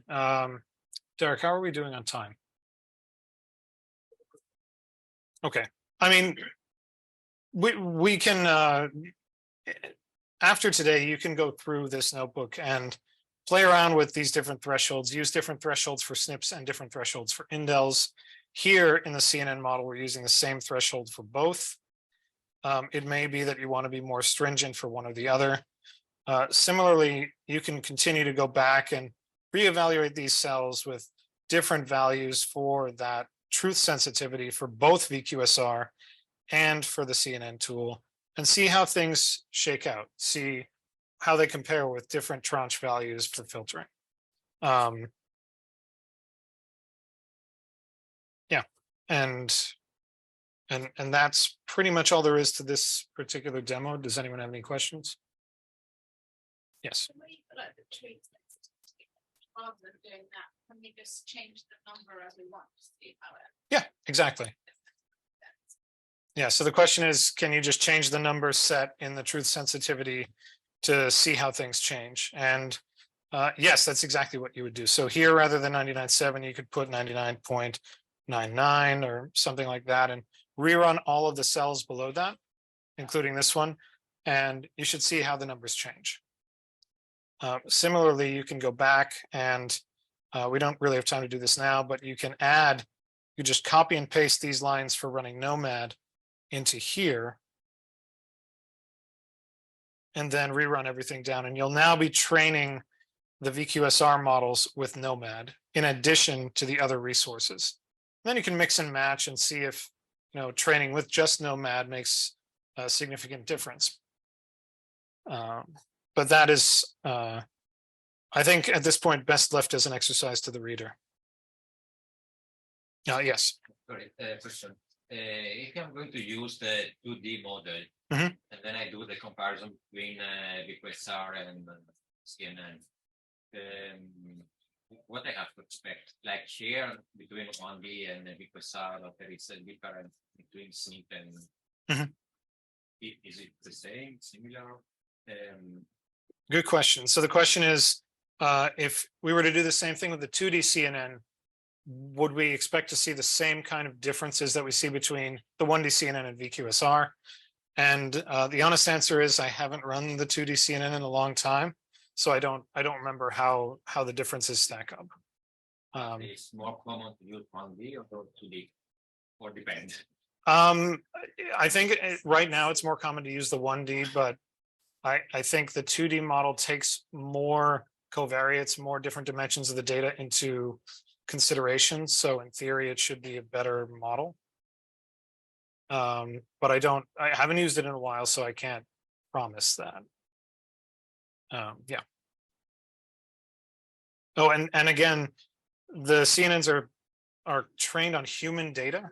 So if you want to use it on something else, you would need to build a new model to do that with. And I think there are ways in GATK to do that for the CNN tools, but I've never done that myself.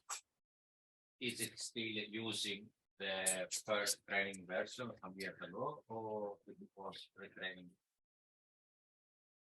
Oh, good question. So are the models still using an older model?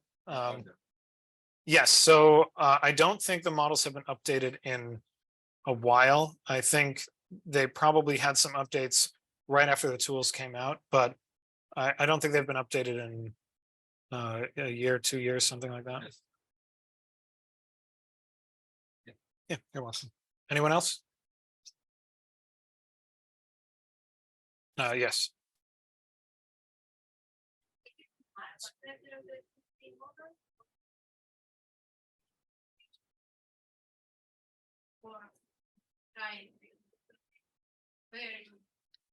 Yeah, that's a good question.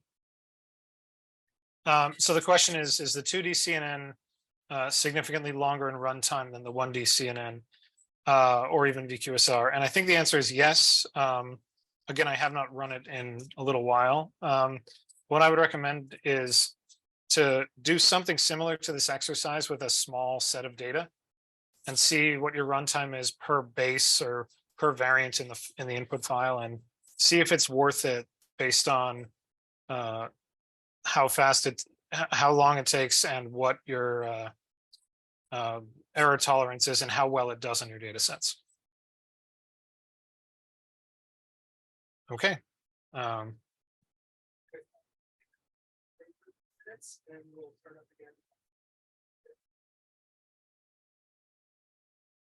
So we'll take a break and start up again at 3:50, as Derek said.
All right.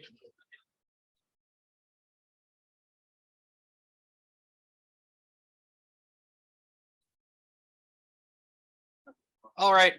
Hello, everyone. It looks like mostly everyone is back, or at least settled down enough. I think we're going to, wait another 30 seconds and then get started on the last set of talks for today. Just, pack up whatever you were doing.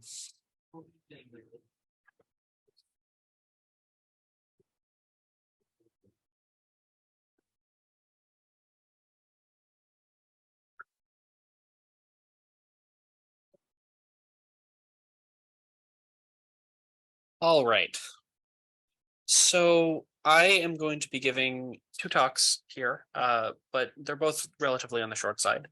The first one is going to be about the next step in our pipeline, which is sort of the genotype refinement workflow for our best practices calling pipeline.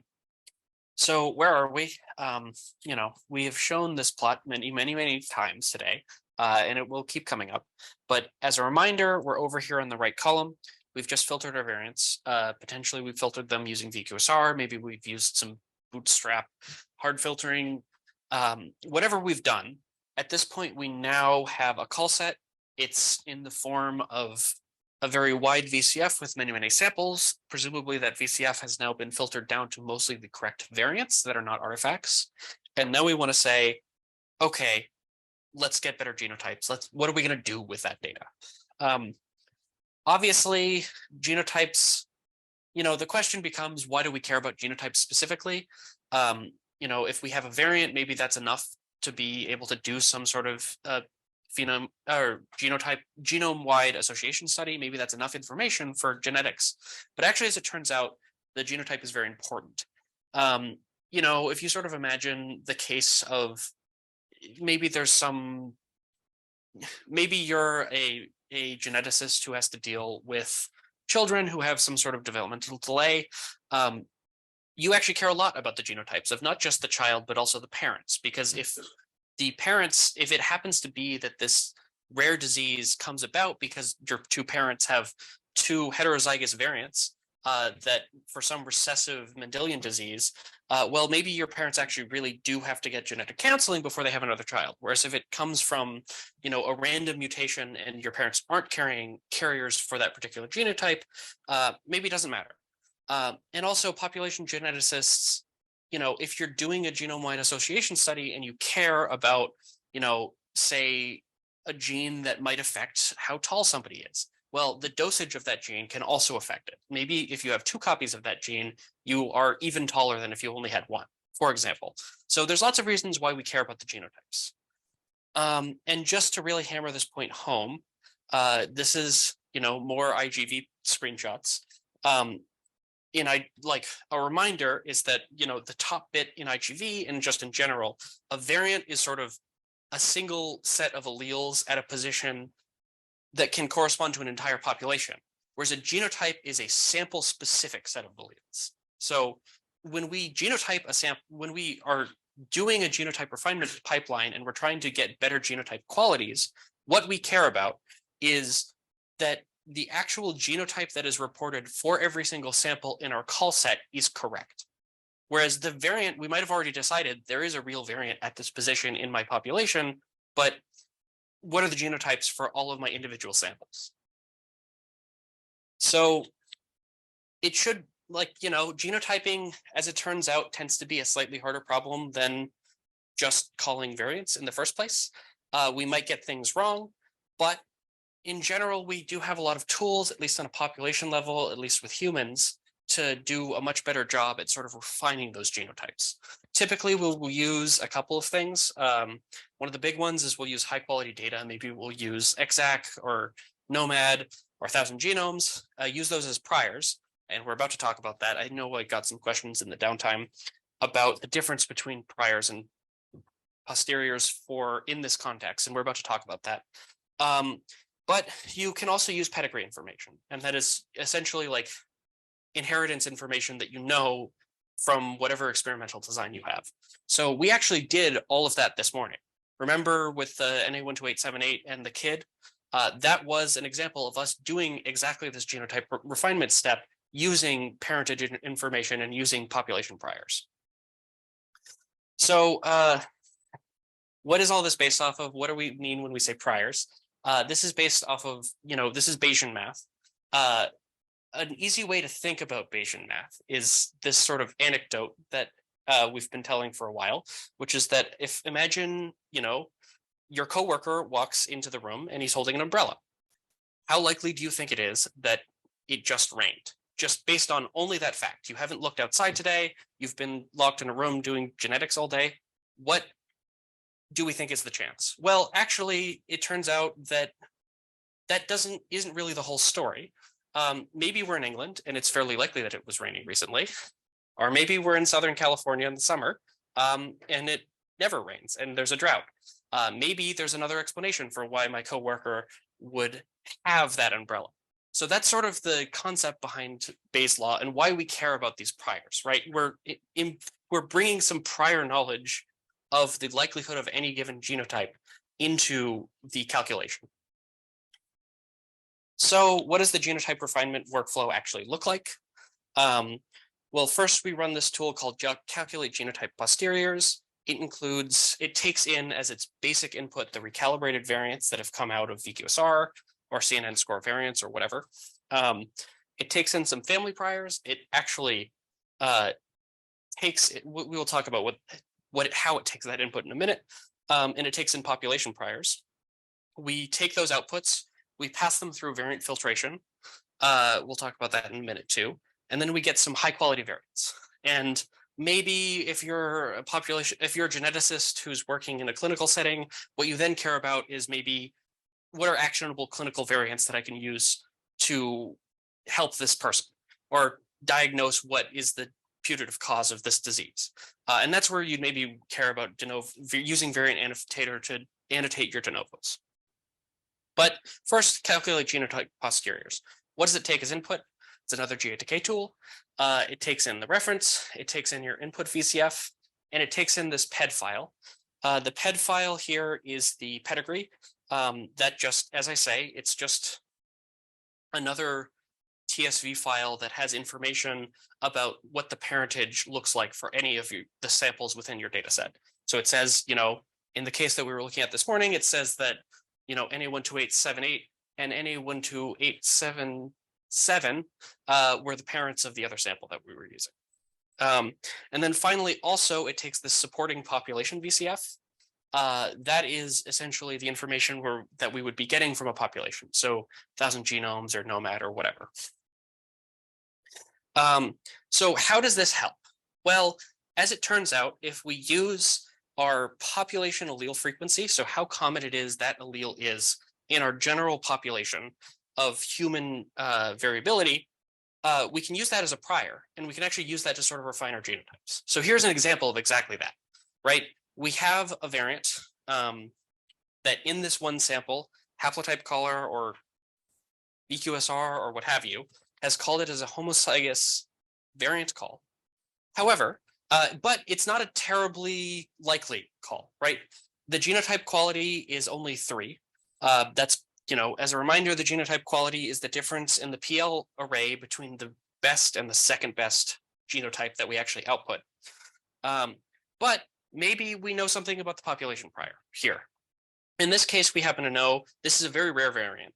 Like 0.2% of the population actually has this in whatever call set we're using.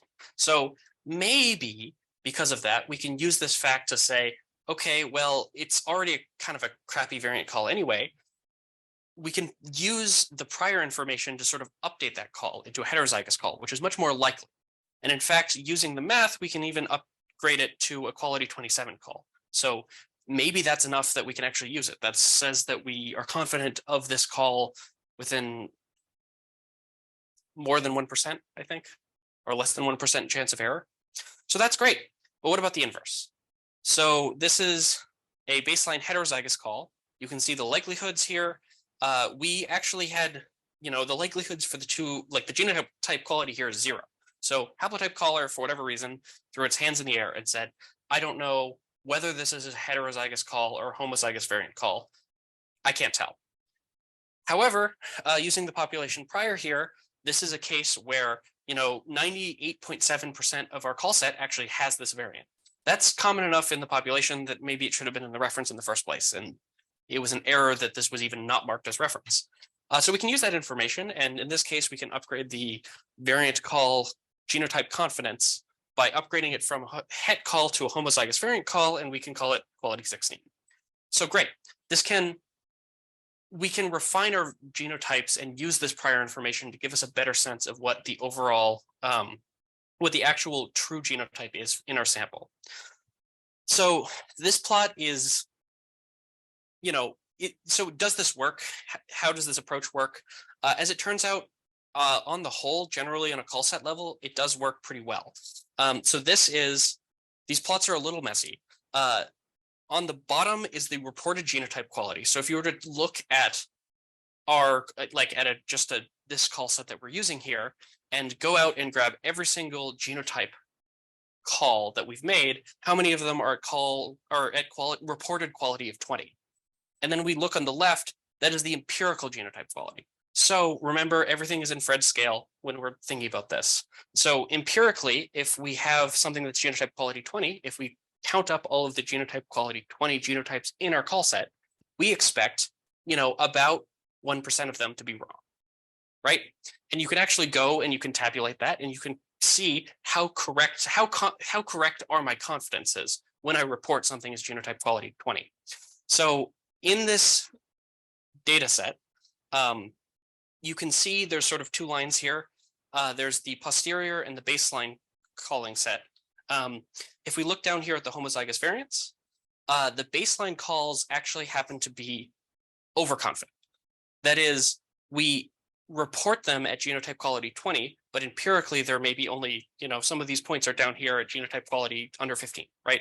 That means we are saying the wrong thing. We are over-reporting the likelihood that this is a real variant. But when we correct this, the line is much closer to the X versus Y line, which is sort of what you hope for if you have a correctly calibrated data set. For the hets, it makes less of a difference. It's harder to say one way or the other. However, for the homozygous variants, we have the opposite problem. We were actually overconfident or underconfident in our reporting. We were much more likely to actually be homozygous reference than we were reporting we were much more confident in our call of homozygous reference than we were actually reporting in the call set. So this can really help in a lot of cases. And this is sort of just an example of why you do want to use this population prior information to correct your genotypes. So this is sort of another way of looking at why this is good. Now we're down here, not quite on the whole population level, but if you have truth data, so say we're looking at one of the genomes in a bottle samples, you can actually evaluate, well, if I have corrected the call set quality, how much better, you can compare again the baseline and the posterior genotype quality for the calls that are actually correct versus incorrect. So we know ahead of time, just because we have a high quality truth set, how whether each individual call is correct or not. And we can then use that information to sort of build a plot like this. So we can say, after running genotype refinement, did our results get better for the ones that we know are correct? As it turns out, at least for this one example that we use, the correct calls got boosted by somewhere in the order of 10 Fred, which is great. That means you're about an order of magnitude more correct on, or more confident on good calls. And it didn't really affect the bad calls all that much. Fantastic. Please ask questions if you are so inclined. The next way that we sort of refine the genotype qualities here is we use Mendelian inheritance patterns to also refine those. So first of all, you need to be in an experimental setup where you actually know what the parentage is in your sample, and you also hope that you have it correct. Sample swaps happen all the time. And so the idea here is that we can sort of take our probability of the genotype given the data that we've actually observed for each sample, and we can refine that using information about that we have also in the same experiment from the father and the mother, right? And so we can sort of look, as it turns out, homozygous calls are much more informative for the purposes of refinement than heterozygous calls. Because if you're homozygous, you know each parent had at least one copy of the thing that you have, at least unless there was a Mendelian violation or there was a de novo or something. So that actually becomes more powerful. Whereas if there's a hat in the child, it's, you don't really know what the parents had. So again, using Bayes' law, or Bayes' rule rather, we can then calculate a posterior genotype given the information we know about the parents. And there's a lot of math on this slide. The big thing to take away here is in the middle here, we can sort of build a model that is we can sort of model how likely it is that there was a de novo variant. Because obviously if there is a mismatch between your child and the parents' genotypes, it's very possible that there was a fresh mutation that just wasn't present in the parents, right? Genetic variation actually happens, it's real, and we can observe it in the population. As it turns out, it happens, at least in humans, from some studies in the literature, it comes out to be somewhere in the order of 1 in 10 million bases or so. So about 30-ish per genome. So we have some empirical observation of what the de novo rate is in humans, so we can apply that. And we can say, okay, well, if there's one Mendelian violation with the parents, that is just a de novo of 1. But if there's 2, say the child is homozygous reference and both of the parents are homozygous alt, right? Then we can just multiply that out and we become very unconfident that, probably this wasn't a real variant. And we can use that as a prior. And then this field here at the bottom is just normalizing it so everything adds up to 1. And then we can apply that. So when we're calculating the new genotype of the child, given the information that we have, we can use our general old likelihood scores that we already used, and then we can use all of the genotype information from the parents plus the prior that we use with this, mu term that corresponds to the Mendelian inheritance, the de novo rate, to sort of correct our genotypes. And so we generate a prior that is aware of Mendelian inheritance and uses how our confidence level of the parents to make our call, if that makes sense. So as it turns out, using the real de novo mutation rate doesn't work as well as you'd think. Probably just a compounding of lots of issues and tools and, our confidence in calling being less accurate than truth. But as it turns out, this rate tends to be something that you have to adjust empirically and this is just looking at some actual truth data. If you adjust it too tight, you end up killing a lot of your variants because a lot of your variants do look like de novos if you just have missing data or don't really have good calls for all of your samples. So you want to be a little bit more sensitive there. Great, so now we have taken our calls, we have refined their genotypes. We now have, there's actually a field that's the posterior probability field in our genotypes that corresponds to all of this math that we did to sort of refine our genotypes. Now, maybe we want to decide, we want to do variant filtration and we want to decide, okay, what variants do I actually want to use for whatever application I care about, right? Maybe you're a scientist or a researcher who's looking at, a specific patient and you care about, okay, well, what is actionable that I can actually, what variants are actionable that I can actually use to decide, how to treat this patient or what to go digging into to diagnose what genetic condition this patient has. Maybe you're doing a genotype-wide association study. You need to be slightly less precise and you want to emit more low-quality variants because hopefully that won't make too much of a difference for your broader call set and you care about sensitivity. This is where, we start to enter the realm of the artistry of what we're doing. It sort of depends on your specific application, what you care about for what genotype quality. John earlier today showed a genotype quality filter for, I believe, for VQSR or whatever he was using of 40. That is a very stringent requirement for a lot of human population studies. We might use 20. It really is something that you will have to decide empirically for yourself. Cool. Finally, and this is sort of the implied journey that this slide deck is sort of walking through. The last step we might want to do, at least for this example, is annotate de novos. So again, if we're sort of the population geneticist and we care about how likely is it that my kid or this kid that is my patient has a new variant that his parents did not have, how do we call that? So we might use an variant annotator to add this annotation called possible de novo to list how confident we are that this is what the genotype, like a de novo did happen in this sample. So what are de novos? I've mentioned it a couple of times. They're culprits in many rare Mendelian disorders. As I say, about 30 of them per person, which means actually across the exome, you expect less than one for every single person. So de novos are relatively rare in the exome, but they are implicated in lots of diseases. And this is the case where both the parents have nothing and then a mutation happens in a gamete or in an egg somewhere, and the child now has a uniform copy, a germline copy of, a broken gene. So when we're calling de novos, this is actually a case where we want to be very precise when we're making our calls. So oftentimes when you're doing studies, like there's this study here, this autism study that is sort of listed that was worked on at the Broad, you want to be very careful when you're making de novo calls, because it turns out by far the most likely outcome of something looking like a de novo is just that you miscalled it in the parents. You didn't do enough sequencing, or the quality of the data in the parents was not high enough. And so you ended up not seeing that the parent was actually heterozygous in some variant. And if you're going to go and act on that and publish a paper on, oh, here are some de novo variants that have caused X, Y, and Z developmental disorders, you really do care that those are not real variants. And furthermore, if you're going to go report on this, the standard for de novos in certain studies is effectively you have to say that this allele has never appeared in any population control before, right?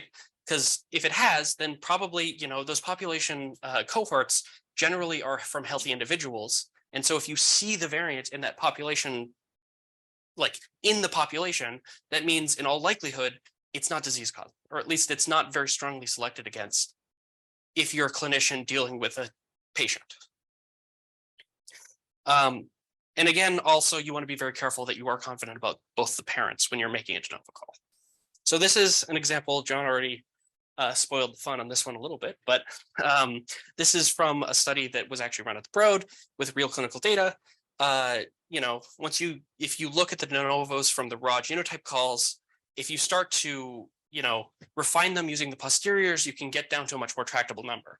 When we get down to 8 high confidence de novos, that's actually still way more than we should expect for any given genome. As I said, you expect less than 1 per sample to be real, right? However, 8 is enough that you can actually go do the follow-up and check each of those individually and see, which ones are actually, real mutations that we expect to change genes, which ones are, synonymous mutations, which ones matter. And so this is sort of the last step. You can sort of further filter out your samples. Again, this is in the hypothetical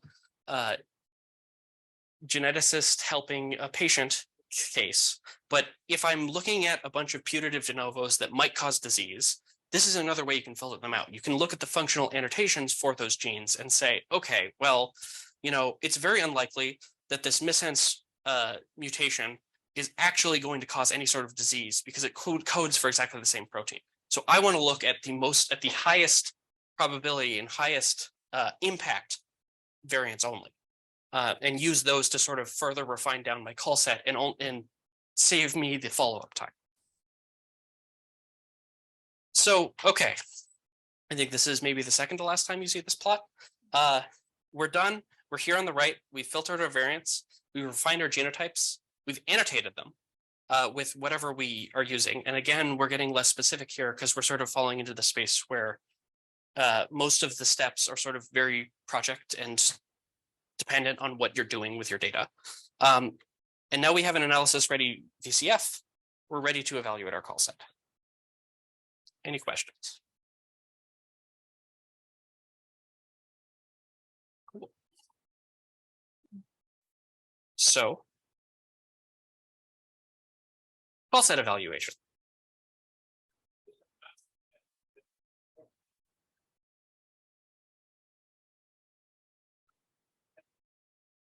So yeah, the pedigree file is not required.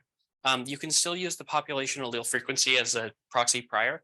But if you do want to have this de novo, like Mendelian violation inheritance, like refinement of your genotypes, you do need the pedigree.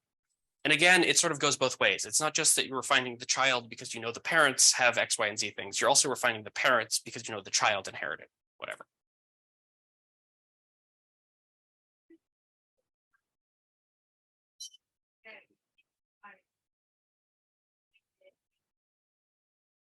Yeah, so wasn't really explicitly laid out in that presentation, but sort of the use case that it walked through is like exactly the example that I was giving, right? Like you have a patient, they have some rare disease that you don't know what the cause is of, and you want to go find that cause by digging through your variants. And in that case, you kind of want to be very confident in anything that you're going to spend the effort on, because maybe it's going to involve building a panel and resequencing. Maybe it's going to involve, doing a lot of work to just sort of dig into the literature for all of the various genes that are implicated, right?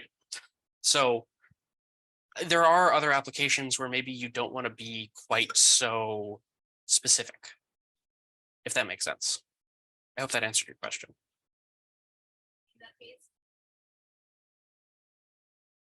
You still might want to do the genotype refinement. It is giving you better data, right? It is giving you more accurate calls. At least, I believe some of those plots were evidence of that. But some of the downstream effects, like the possible de novo filter and stuff, that is very application dependent. Cool. The last slide, or the last set of slides. This is the very last step, call set evaluation. I would consider this more pontification on what you might want to do and what things you want to consider when you're doing your call set evaluation. Because if you're sort of out of the human use case, it is sort of up to the artistry to figure out the best thing to do for you in your use case. Again, reminder, we have our analysis ready VCF. This is where we want to say, did everything go right? Did I run my tools correctly? Did my sequencing go well? Did I sequence the right samples? Were there horrible sample swaps? Is this usable? Can I publish this data? This is sort of the stage. These are the sorts of things you want to think about and the sort of steps you might want to take to evaluate your data before proceeding. So generally speaking, you can think of this as living, like all of these call sets, as sort of living on a spectrum, right? If you did a really bad job, most of your variants are going to be artifacts or, just kind of messy garbage, and it'll be really difficult to sort of pick out the truth from your call set. And sort of on an ideal end of the spectrum, everything's truth, but it's hard to do that, and we never expect we're actually going to be there. So what is sort of the procedure here? Well, one way that we can do it, and the way that we're going to talk about a bit here and go over a little bit tomorrow morning, is looking at some general statistics that you might want to use that you can, that you can calculate on the whole call set. And there's actually some like neat little biological tricks you can use to get an idea of how good your call set was without necessarily having truth. And then there's other ones that do require truth that we kind of want to get into. But generally speaking, the guiding principle here is, something that looks unlike all of the other samples we have of this species is probably unlike all those samples and wrong. So we want to sort of be within a certain range of acceptable values. So just in general, and this should be not too difficult to reason, but you want to be very careful when you're building your call sets and you're evaluating like call sets to make sure that you're using matched data. So on the right here is just an example of some ethnicity data that is in the 1,000 Genomes project. And you can see there's actually some pretty significant differences between populations that are present just because of various reasons. And so you want to be careful if you're like if you're evaluating human data in my own personal human call set, that you're using something that's similar. right? Do I have whole genome data? Do I have whole exome data? Is my call set going to look like this other call set that I'm using to evaluate against, to kind of do a litmus test to see if my variants are good? And you also want to be careful that the cohort size matters. It is kind of similar, or at least not so far off. Because, you know, if the cohort size is bigger, you're going to see a lot more singleton variants and a lot more variation that sort of comes in. And so just evaluating how many variants did I see across all of these samples becomes a not really easy question. This is all very hard to do. It is sort of a finesse operation. Commonly used truth sets, we've already talked a little bit about gnomAD, but there's dbSNP.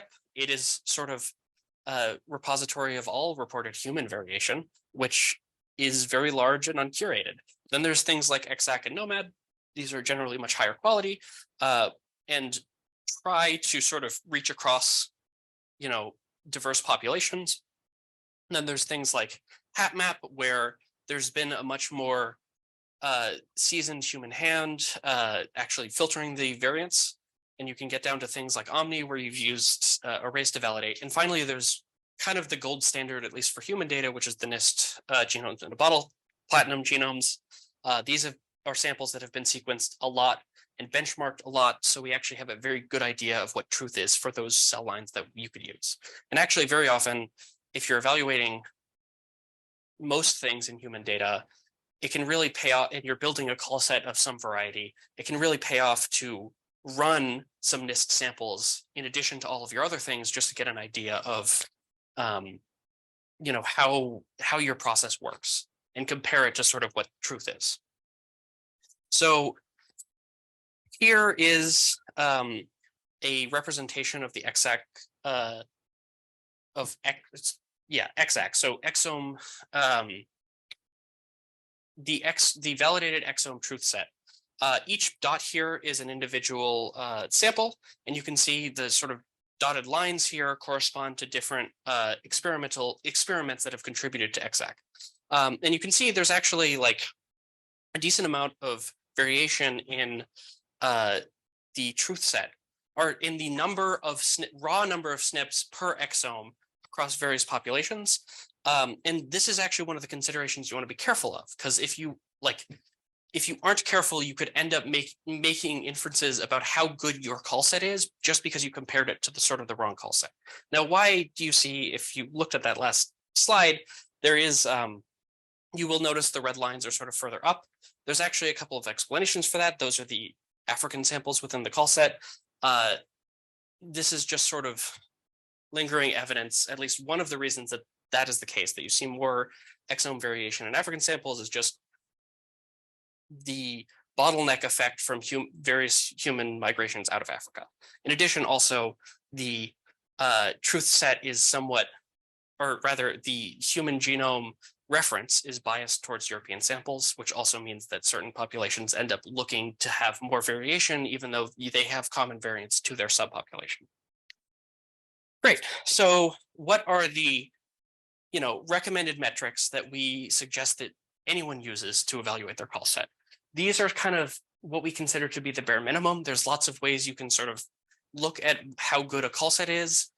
Many of them are going to depend on what you're using it for and why you are generating this data. But in general, we consider like the raw number of SNPs and indels, the indel ratio, the TITV, and the genotype concordance to be very good metrics. We'll go into each of those in turn. So generally speaking, the raw number of SNPs and indels, this is sort of why we talk so much about the ethnicity concern, because that does change across populations. But generally speaking, it is a very good litmus test to be able to say, oh, well, on my whole genome human sample, I expect there to be about 4 million SNPs, but I'm seeing, 100,000, clearly something went wrong with my sample. There is real variation. It can be very hard to make a hard cutoff about what is and isn't within reasonable metrics, but it can give you an idea of if something is going wrong with your process. The next one is the ratio of insertions to deletions. So if you're looking at indels, you expect, generally speaking, that among common indels, so those ones that don't really affect, reproductive success, that aren't selected for or against in the population, that have had some time to sort of normalize, we expect to have about an even ratio of insertions to deletions. Whereas for rare events that are, potentially will result in that will potentially result in disease, we expect the indel ratio to be much lower. So, there are more deletions than insertions. That's partially just because it's a little bit easier for a deletion to come about, and that it hasn't really had time to normalize. Finally, there's the TITV ratio. This one is very, so nucleotides fall into one of two categories. There's kind of the two big ones and the two small ones, the A's and the G's and the C's and the T's. A transition is you are making a SNP change from an A to a G or C to a T. And a transversion is you're changing from one of the small ones to one of the big ones or vice versa. Generally speaking, just for biological reasons, a transition is something like 6 times more likely to happen than a transversion, just because of the way DNA zips up, because of the steric concerns, whatever. But this is actually very neat, because if your call set is really garbage, or you have a lot of errors and artifacts, those artifacts are unlikely to have the same bias, which means that all else being equal, if I just generated a bunch of random SNPs against the genome, I expect to have a TITV ratio of 0.5. But if I'm looking at a real sample, at least in humans anyway, we expect the real TITV ratio to be somewhere in the range of about 2 to 2.1 for real samples, just because of this bias, because these types of variants only are much more likely to happen. And in whole exome sequences, we actually expect it to be a little bit higher. There's some reasons for that have to do with CPG islands and promoter regions that I don't want to go into here.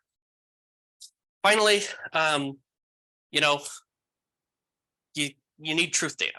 So the most appropriate way to evaluate how good your sample is to actually run some sort of truth, or your call set is to run some sort of genotype truth against some, orthogonal truth set. If you're running with human data, oftentimes you can sort of mix in NIST samples and then use the concordance on those samples as a proxy for the accuracy of all of your other calling. That's a very common thing to do.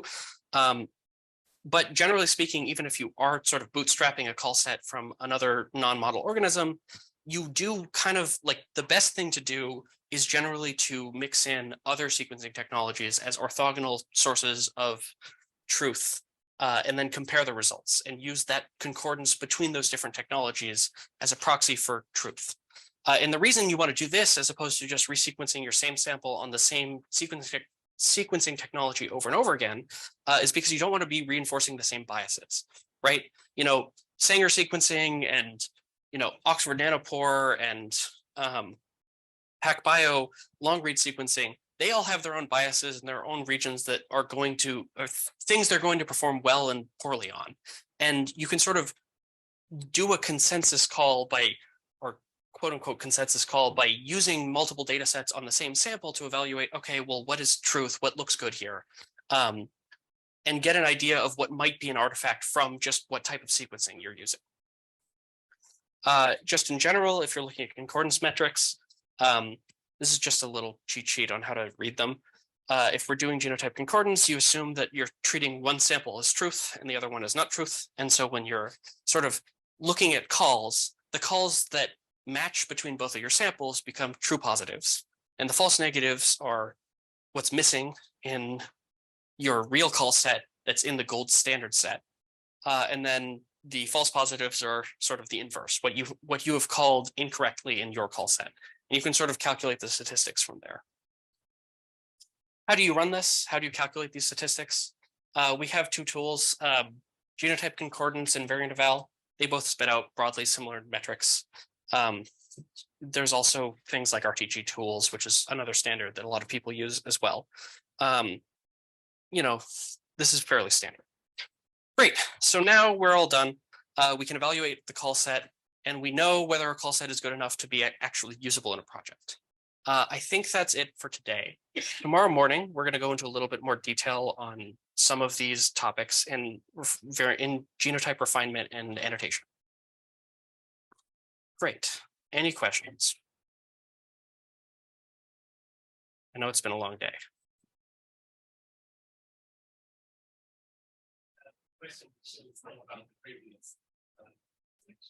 Yeah.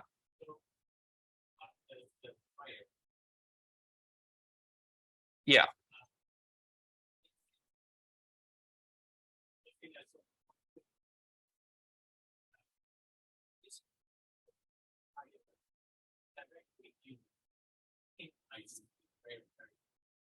Yeah.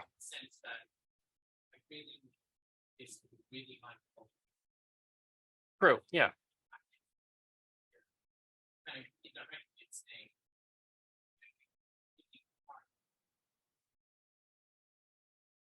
Yeah. Yeah. In effect, I mean, generally, it sort of, again, this is sort of application dependent, right? Like if you have a good population prior call set and what you care about is de novos, it really does like it is really unlikely if it did appear in the population that it's going to be a de novo variant, for example. And also this is very useful for genotype refinement in particular. I mean, this effect can be somewhat slight, like sometimes it doesn't change the genotype a lot. But it could be very powerful just because, you know, the population the population prevalence can really affect how likely it is just by Hardy-Weinberg equilibrium for somebody to have inherited 2 copies of anything, right? So it does help.